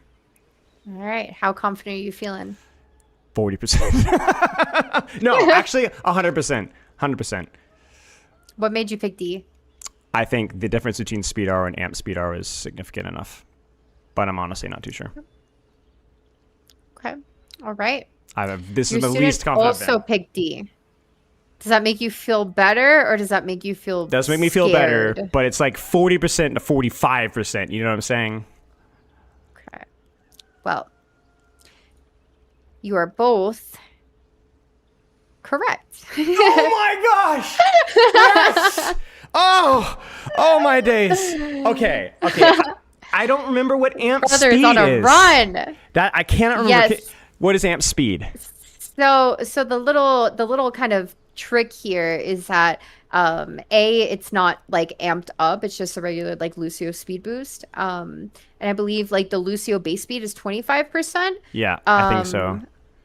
I forgot what the amp one is. Crud. Maybe Okay. Reverb BOG could tell us. The ones that wrote it, they could tell us, but The reading chat, Yoji is saying base Lucio speed is 25%. Amps, that puts it at 60. 60. Okay, Yeah. that's And it. then That's the it. Torb hammer time is 20%, 25? so that puts it at 80, which is 5% over.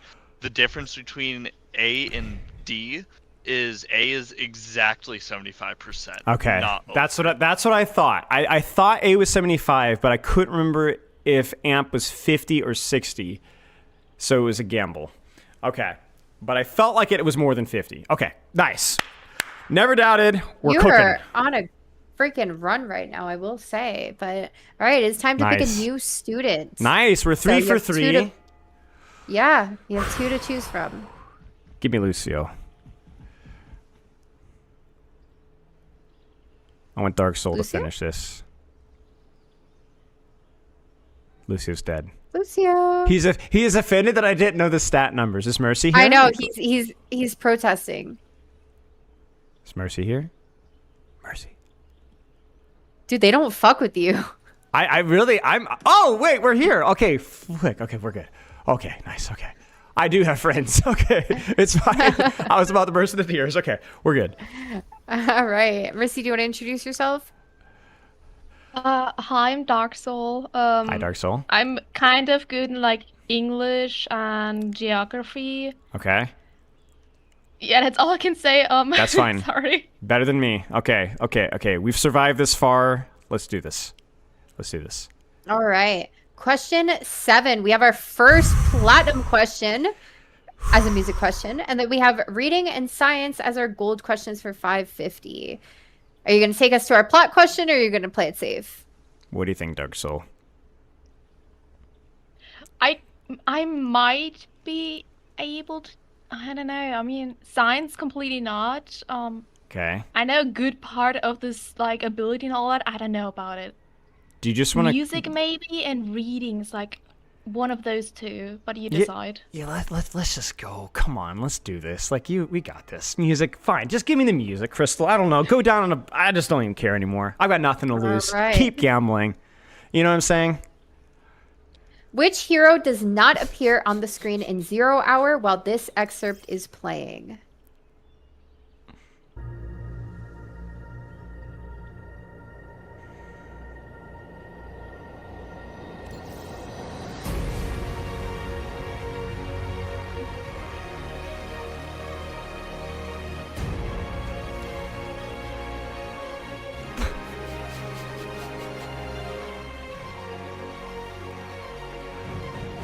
So are you emotional from the music or emotional because you're screwed? This might as well be the 1812 overture. Like, I don't know. I don't even know what 0 hour is.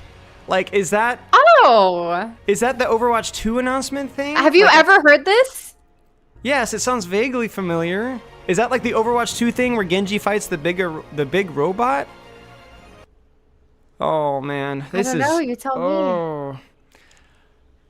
You know, something about me says the answer is Mercy. I don't know why. Like, it feels like, oh, Genji Ryan. I don't know. Something says Mercy to me because if it's the robot thing, I remember Brig, I think.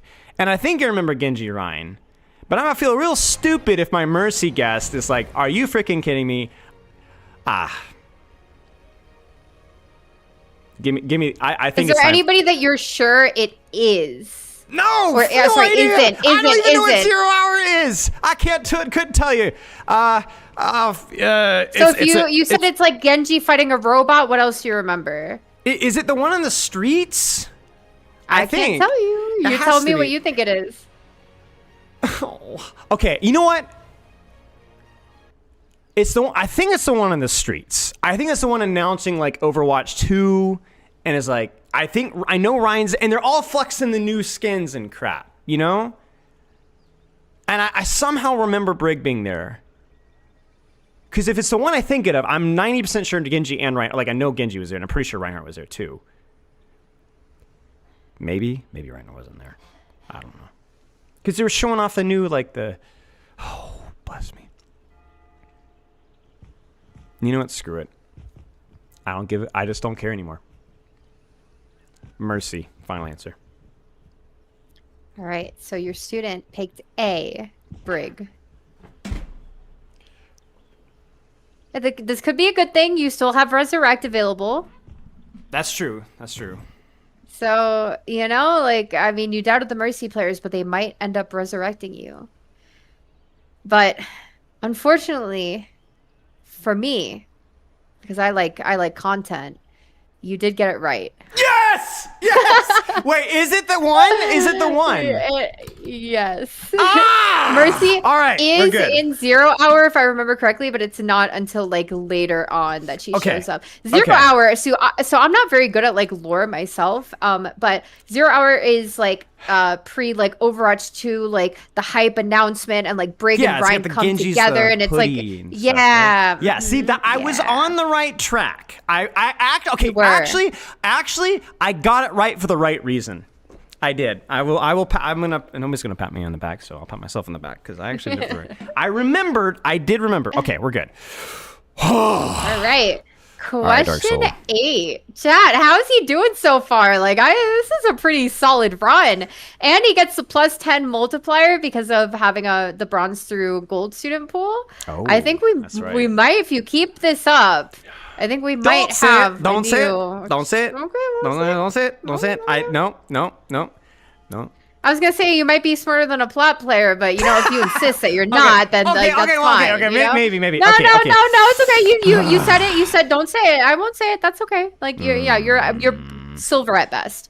All right, question 8. We have history, English, and art. Where would you like to take What do you think, us? Dark Soul? Maybe art. We can risk it if you want, and like do English. what like, is English again? Gamble all or nothing.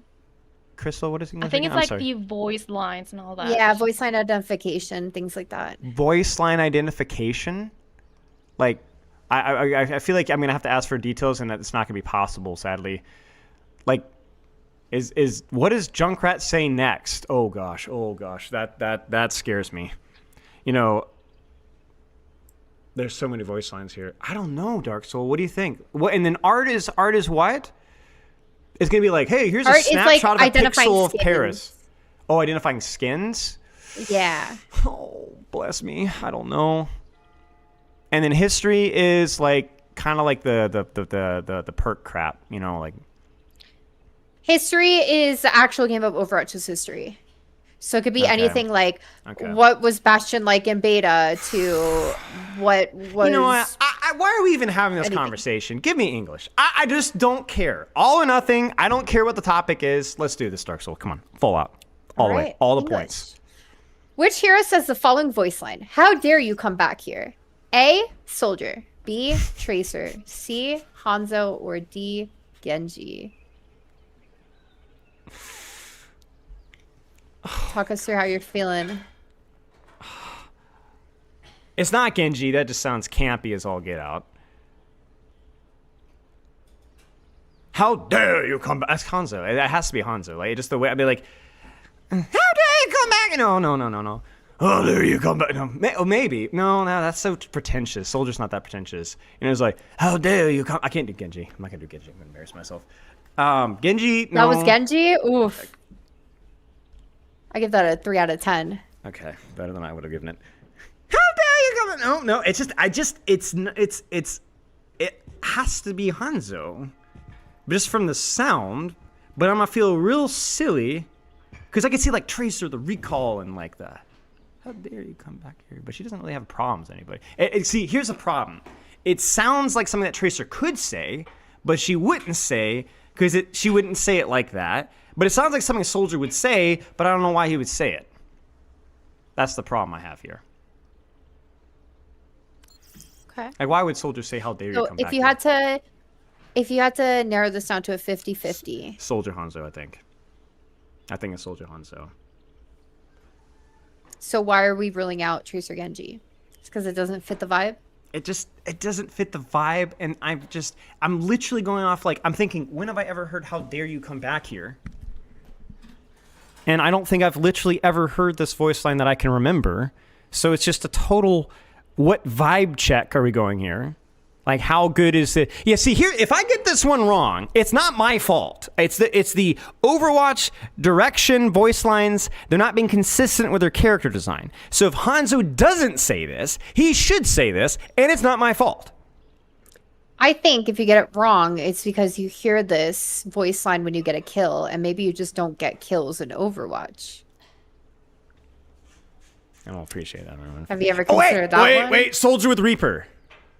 Oh no, this is impossible.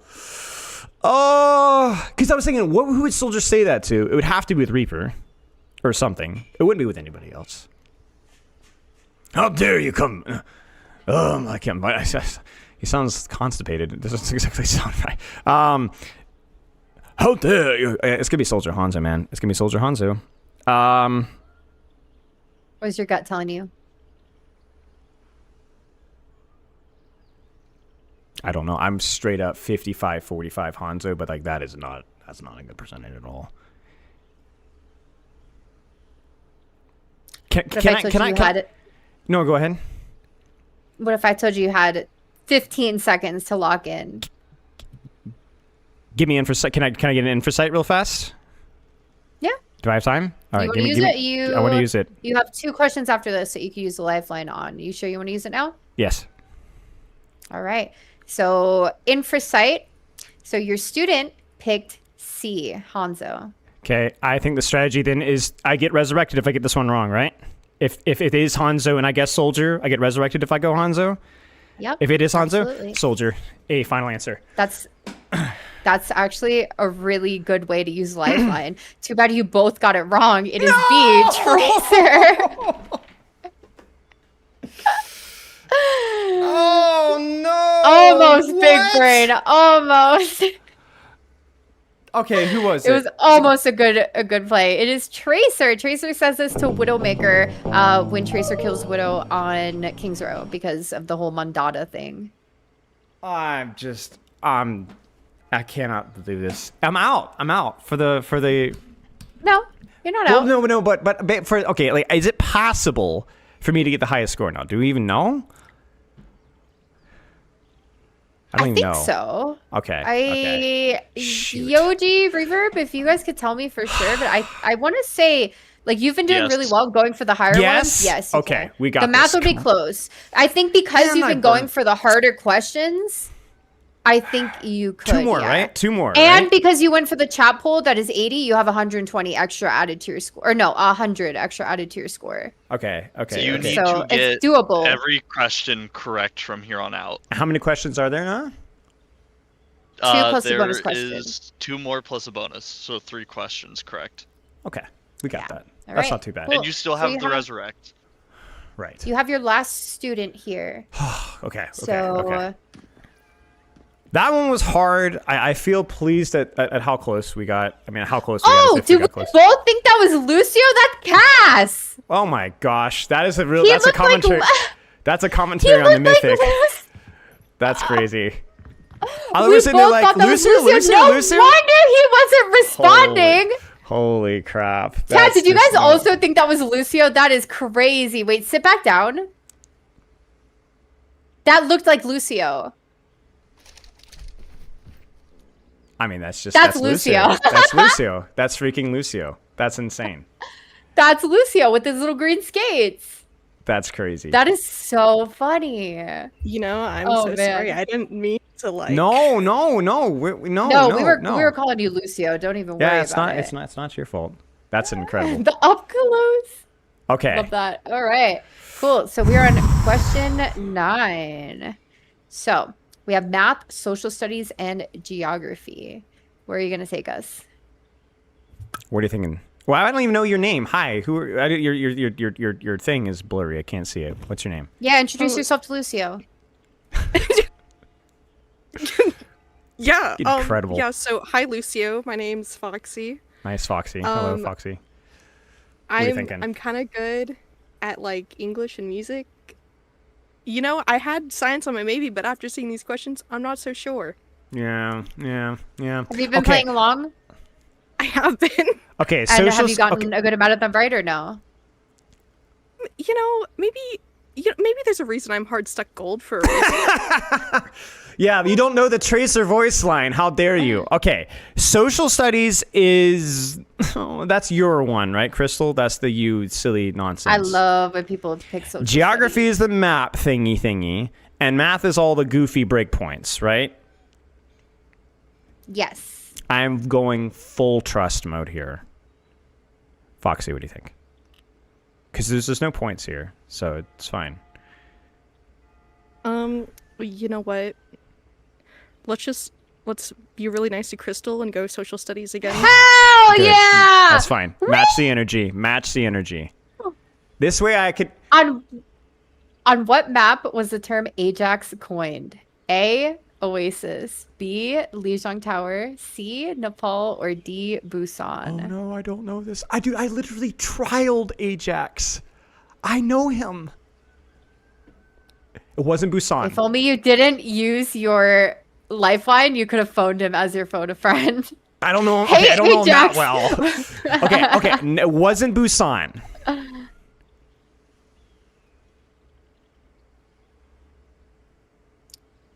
Talk us through your thought process. Why? Because it wasn't a map. I don't think it was it wasn't a map at the time. It hadn't come out yet. And then I don't know what was compositionally popular then, but my heart says Lijiang because somehow there's a frame in my head. I think it might be the first time that Ghost was played in, and I think, or one of the first times, and I think that was Lijiang as well. But I honestly am completely guessing. I know it's not Busan. I don't have a chat poll. I don't want to copy my student's answer because I don't think my student knows the answer to this either, because this is crazy obscure. And so I'm going to mind control my student. Has my student locked in an answer yet? Yes. Did they lock in when did they lock in the answer? Can I answer? Can you answer that? Over a minute ago. Okay, that's good news for me. So that means that they weren't confused. They didn't copy my homework necessarily. And I have only resurrect. Yes. It's weird. I remember the match where it was framed. I remember they played Hanamura, I'm pretty sure, and he Ajaxed a couple times in Hanamura. Like I can picture it there. But I don't know when it was actually coined. That's the problem. Like I remember the match. I just don't remember when the term was coined. Nepal, maybe not the most friendly. I think it's Lijiang. I think Nepal is like the one that I would be less likely to see. It's just a coin toss. Lijiang, final answer. All right. Your student locked in C, Nepal. Okay. Okay. How do you feel about that? I feel okay. Oasis or Nepal, fine. We'll cover my tracks. But it's not Busan. It has to be A, B, or C. So if it's A, How it's sure Jover. are you that it's not Busan? I'm pretty sure. I mean, I might be misremembering. I might be getting my timeline wrong. But well, Spilo, it is Busan.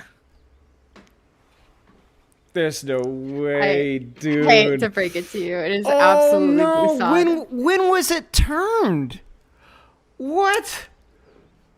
No. When was it coined? On Busan. That's when it was. When? Where? What? Oh no. Yo, do we have a clip? He Ajaxed 3 times on Busan. Wait, Ajax 3 times in Busan. Mm-hmm. Oh, my timelines are way wrong then. This must have been 2019. You might still be in the running, maybe. We'll see. We'll see. Way. There's no way. We'll see. All right, our final question before the bonus question. Okay. So question 10. We have science, reading, and history. Where would you like to take us? What do you think, Foxy?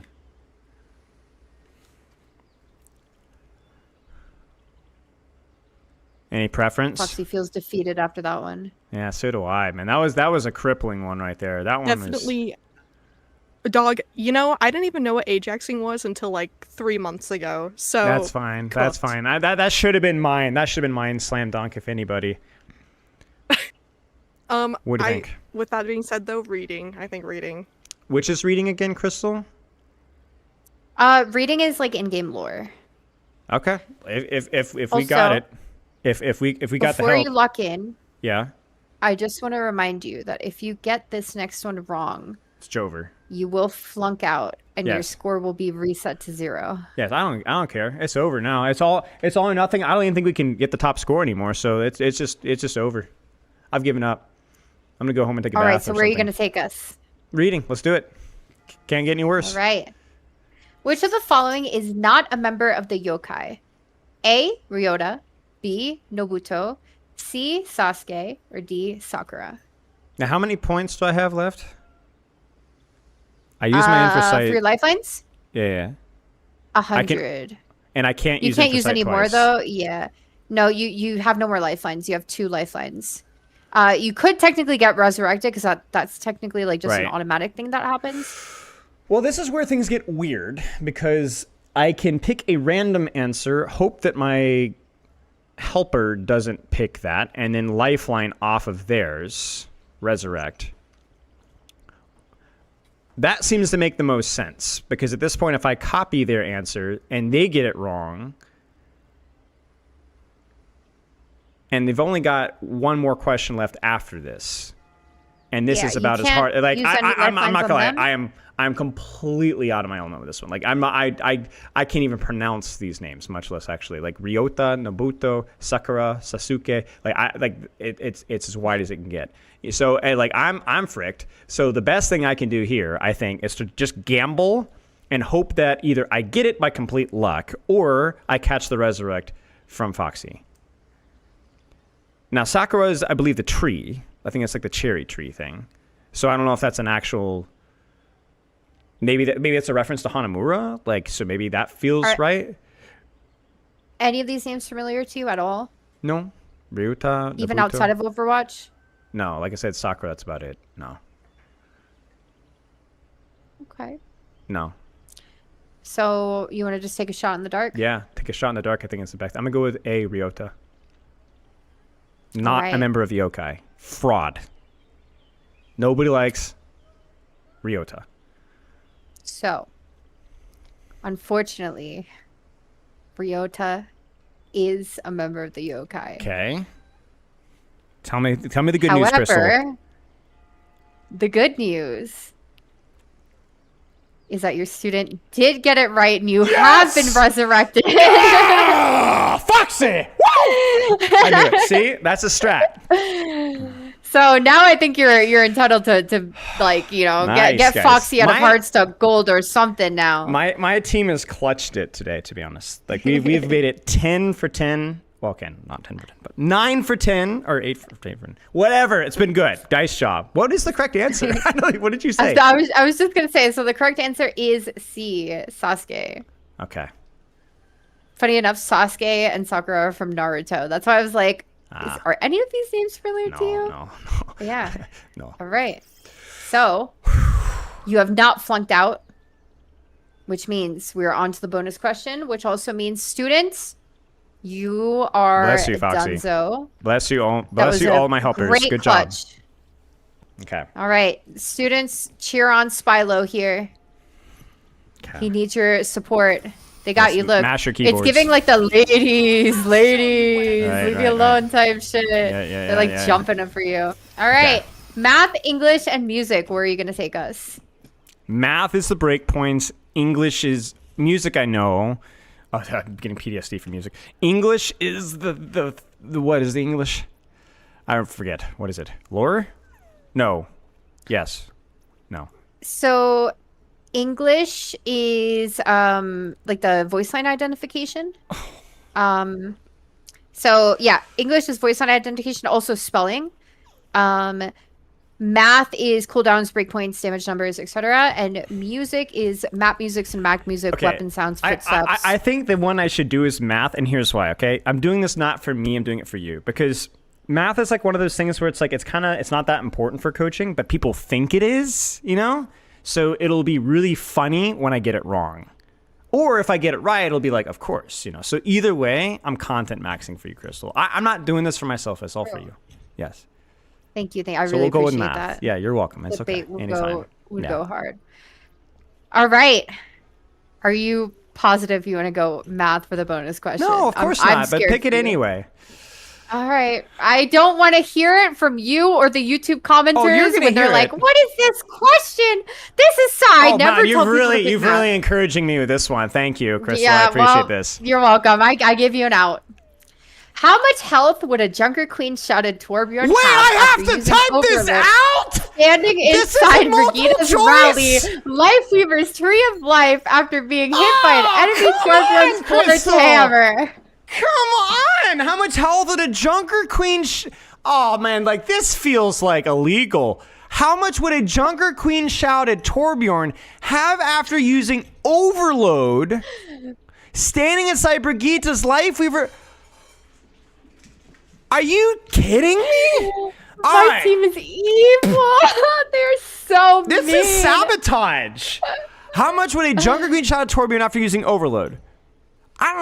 Listen, I will say one thing to help you out here.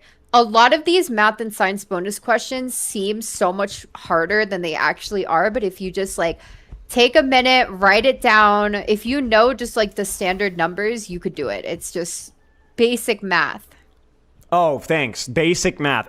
See, the problem, Crystal, is this is not a math question. This is, do you know 7 different variables? Okay, so Torbjorn Well, Coach, overloaded. do you? No, I don't! Okay, I mean, overload. imagine what this would do for your business as a coach if you got All it right. You could be okay, like, fine. hey guys, I All could right. teach you how much health the Junker Queen shouted All right, Torbjorn all after right, using all right, all Overload, right. standing inside Briggs Rally, Lifeweaver's Tree of Life after being hit by enemy Torbjorn's Sledgehammer could do. You know? 350. That's great coaching advertising. 350 overload. I think. I'm just guessing. I'm off by 25 probably, but 350 overload. Junker Queen shouted. I think it's 50. 400. Brigida's rally. I think also 50. Sure, why not? 450. Lifeweaver's Tree of Life. Something says 75 there. It might be. It's probably more for rally as well, so I'm probably way off. 450, 525. Forge hammer for Torb is like 75. I don't know, man. This is just a disaster. I mean, the thing is I can think about this, but that's like saying if I keep flapping my wings, I'll fly. But I currently don't have the structure for that, so I can think about it more. But it's not going to change the result. I have no lifeline. I have no prospects. I have no friends. And so I think we're just fricked here. 350, Junker Queen shouted, 400, rally 50, sure, 400. No, 450, Tree of Life, 525, being hit by a 75 forward hammer, which that's the one I probably should get right, but I actually don't remember. So 450, final response. That's just over. So, how confident are you? 0. Is there? Like, I was gonna ask if there's a number less than 0, but that's not possible. So 0. No, not at all. I'm off by like 25 here or there somewhere. 25 here or there is a little bit of an understatement. I just want to say that my team is currently saying that it is criminal that you said that Briggs rally gives 50. Does it give 100? Yes. The answer is 605. 605? I'm way off. Wait, what? Okay, hang on here. So here's the math. Shout 75 minus hammer Oh. 70 equals 5. Oh, Then 70. Torb HP It's 300, cooked. Overload I just- 100, Rally 100, Tree of Life 100. Oh, they're all I did try to 100. talk you out of picking math. I did. I did. Jeez. Well, But, Crystal, you know, that's just terrible. That's just terrible. This means one thing, Spylo. It is time to look into the camera and say the thing. Okay. The thing. Okay, say the other thing. The other. Okay, no. Spylo, kick your ass. I'm not. Listen, I'm going down to the fight. Look. No, I am you not say smarter the than a fucking Plat. thing. I am not smarter than a Plat player. Nope. Run it back. You say your name fully and everything. Go ahead. You have the Spylo, floor. and I'm not smarter than a Plat player. Frick. And this also means that you have to find the lowest person ranked in your community and receive coaching from them. No, I didn't even get the win. Okay, actually, no, wait, I did agree to that. Never mind. We did agree on that. We did agree to that. So, okay, did I at least have points? Like, I mean, I'm not first place, so it's Joe. See. You are. It has not been updated yet. Wait. I'm not. Give us a liking second. my odds here. Oh. Okay. You are third place. That's okay. not terrible. Oh, man, we're one question away. One. Yeah. If you didn't get one of those questions wrong, I think you would have gotten it. I do, because it's the losing trend hurt you. You would have gotten like 600 points or something from a Plat question. You were very close. You did really well. You just, It's you the know, it I'm was just the gonna Ajax. assume- It's the freaking Ajax. You know what? No, it was even the one that really crippled me was that Tracer question. That one hurts. That one felt doable. Spilo, do you want to know the real kicker? What's the real kicker? If you did get the 605 in the 100, brig rally part of that, right? You would have been 5 points behind. Okay, actually, that's Throwing not that encourages me. The fact that there was no hope to begin with, so that's actually good news for me. That would have reduced me to tears. Crud. Right. Well, thank you, if Crystal. it makes you feel any better, It doesn't. at least you're not Yeetle. It doesn't. That does not make me feel any better. No? Okay. I think Yeetle probably watches my streams since at least I'm not Spilo, but that's okay. At least in this thing, I beat him. Well, thank you, Crystal. Well, I appreciate you thank for you that for coming utter on, and complete Spilo. humiliation. I Thank you to think my you actually team. did pretty well. I think you started to fall off, Unk, at the end there, but maybe it's just pushing bedtime for you and you're starting to get tired, all right? Okay, We'll say that. I'm out of here. All right. Shout out to Crystal. That was fun. Frick, man. That was so close. Hello.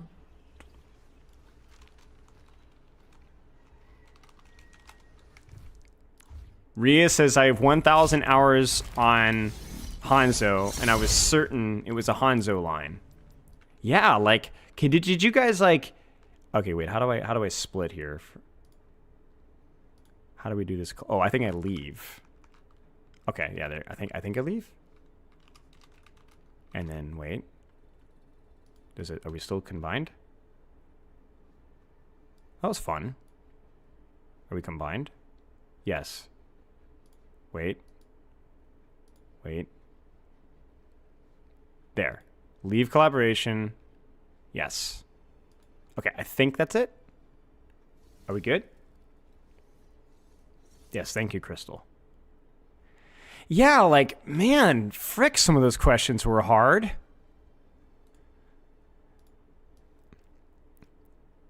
The overhealth one was one that, in theory, is doable. Like, I'm complaining about the math, but, like, in theory, is doable. But, bro, that voice line on one hero interaction with one other character on one specific map. Man. That one crippled, dude. That was the one. That was like the 800 points or whatever. The Ajax one for sure. I actually don't remember that. Like, I'm not even like, oh, of course. Like, I'm going to have to YouTube it. Ajax Overwatch. Respond and deal with Flora punishing him. The Ajax come from? Season 3. And geez, I can't believe that was 5 to Academy. Although this was... Look! Do you understand why I got confused? This is when it was a thing. It was on Li Jiang, and there's the Hanamura. There's the Hanamura. The 5th map, Busan. Oh, I don't remember this at all. Is transcend. Full support ults used for Fusion University. It is a slugfest. Ajax up close. What could be a game-winning barrier? Grab by Fusion. Dogman down. Ajax. Does he drop the beat here? He has to. And he dies. Oh, that's so big. Else, he's bragging to 1 point. That is it. That's the point. In overtime on the first point, Alarm picks off Dogman, making the fight a 5v6. But with a beat up for Atlanta, the fight is completely winnable. Yeah, how am I supposed to answer this? Wait, like... Until Ajax gets stunned out from a shield bash. He has to. And he dies. Oh. He has to be looking to do an Battle of Ultimates, so the execution of Sound Barrier was blew an entire map. Anyone who plays Wait a second. It wasn't coined here. There was no coining at all. I got scammed. There's no coining at all. Like, it happened on Busan. Frick. Early on. I did listen to the casters. Man down. Ajax, does he drop the beat here? He has to. And he dies. Oh, that's so big. He's bragging to 1 point. That is it. That's the point. In overtime on the first point, Alarm picks off Dogman, making the Frick me, man. Got scammed.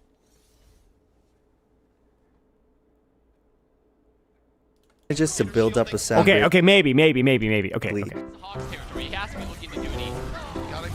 Oh, Ajax gets shot. But he gets shut down from Changsik's goal to a team success, just to build up a sound barrier once again, and for a third time in a row, completely fails to land the beat. Ajax, Atlanta's main support prodigy, honestly single-handedly blew an entire map. Anyone who plays Overwatch knows what this feels like. Someone on your team keeps making the same mistake, and the meta, well, maybe leading, and thus fusion.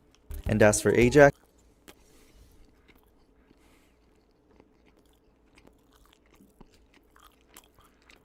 Thank you, Zario.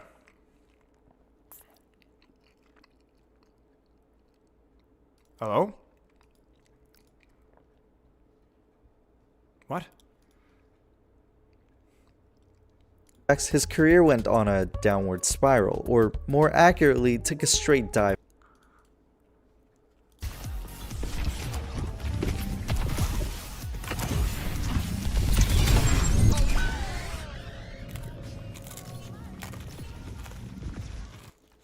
Off a cliff. But unlike his career, his name was engraved in Overwatch forever. So then why is the Ajax meme suddenly gaining more traction? Even before 2018, beat cancels happened in competitive and pro matches. So why was it Ajax that specifically had to become the meme?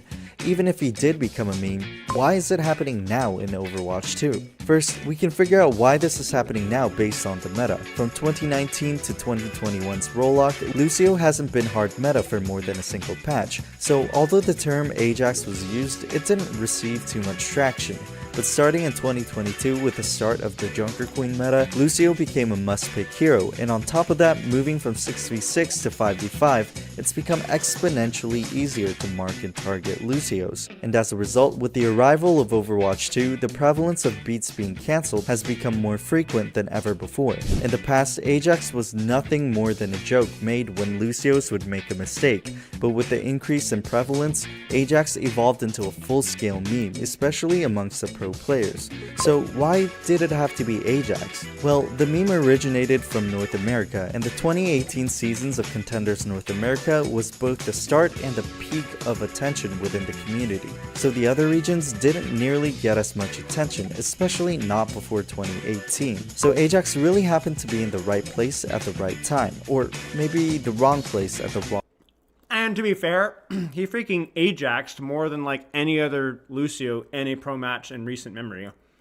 Like I remember this match. I'm pretty sure he Ajaxed like 6 times. I might be misremembering, but I'm pretty sure he Ajaxed like disproportionately more than everybody else. Long time, like stated previously, Contenders North America had a sizable amount of viewership, and to top it off, the finals match of Season 3 was a battle between a majority Korean roster versus a full Western roster. Although Fusion University was based in Philadelphia, 4 out of the 6 starting players were Korean, while Atlanta Academy starting 6 were all up. I got scammed, man. Tell you what. That was fun though. That was fun. Let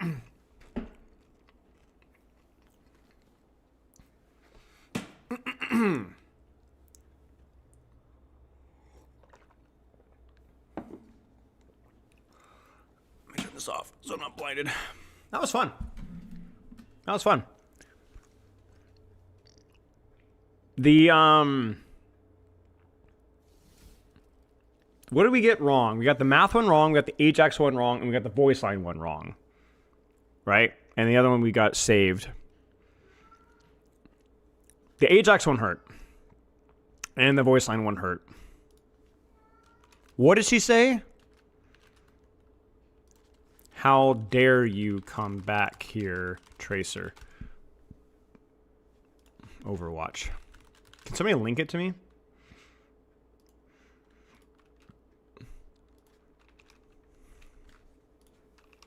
So it's a map. Holy crap. Like, how is anybody supposed to... We'll go to the Widow one. Well, see, it's not there. Map specific. Oh my gosh. How dare you come back here? Control F. I know. Like, legit, I don't think I remember this line. How dare you come back here? That's crazy.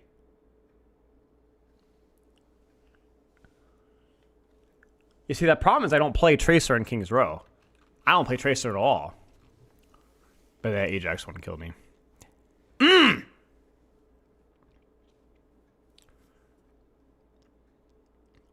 Never gotten a kill as Tracer. Yeah.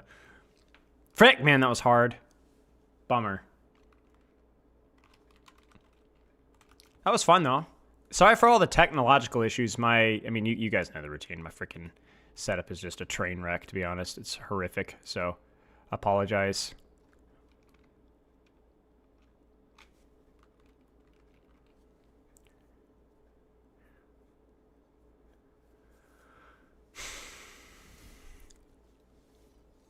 Okay. That was fun. And again, sorry for all the goofy tech issues. I think you guys were like freaking counting the pixels. I say pixels. That was insane. Okay, goodbye, chat. I beat Weedle. Weedle. I'm gonna raid Crystal. I'll see you guys later. Goodbye, YouTube. Goodbye, Twitch. I will see you guys on Tuesday. That's the plan, anyway. I'll see you guys later. Loves and kisses. Thanks for being here. Thanks for your help. Spy a lot. Goodbye.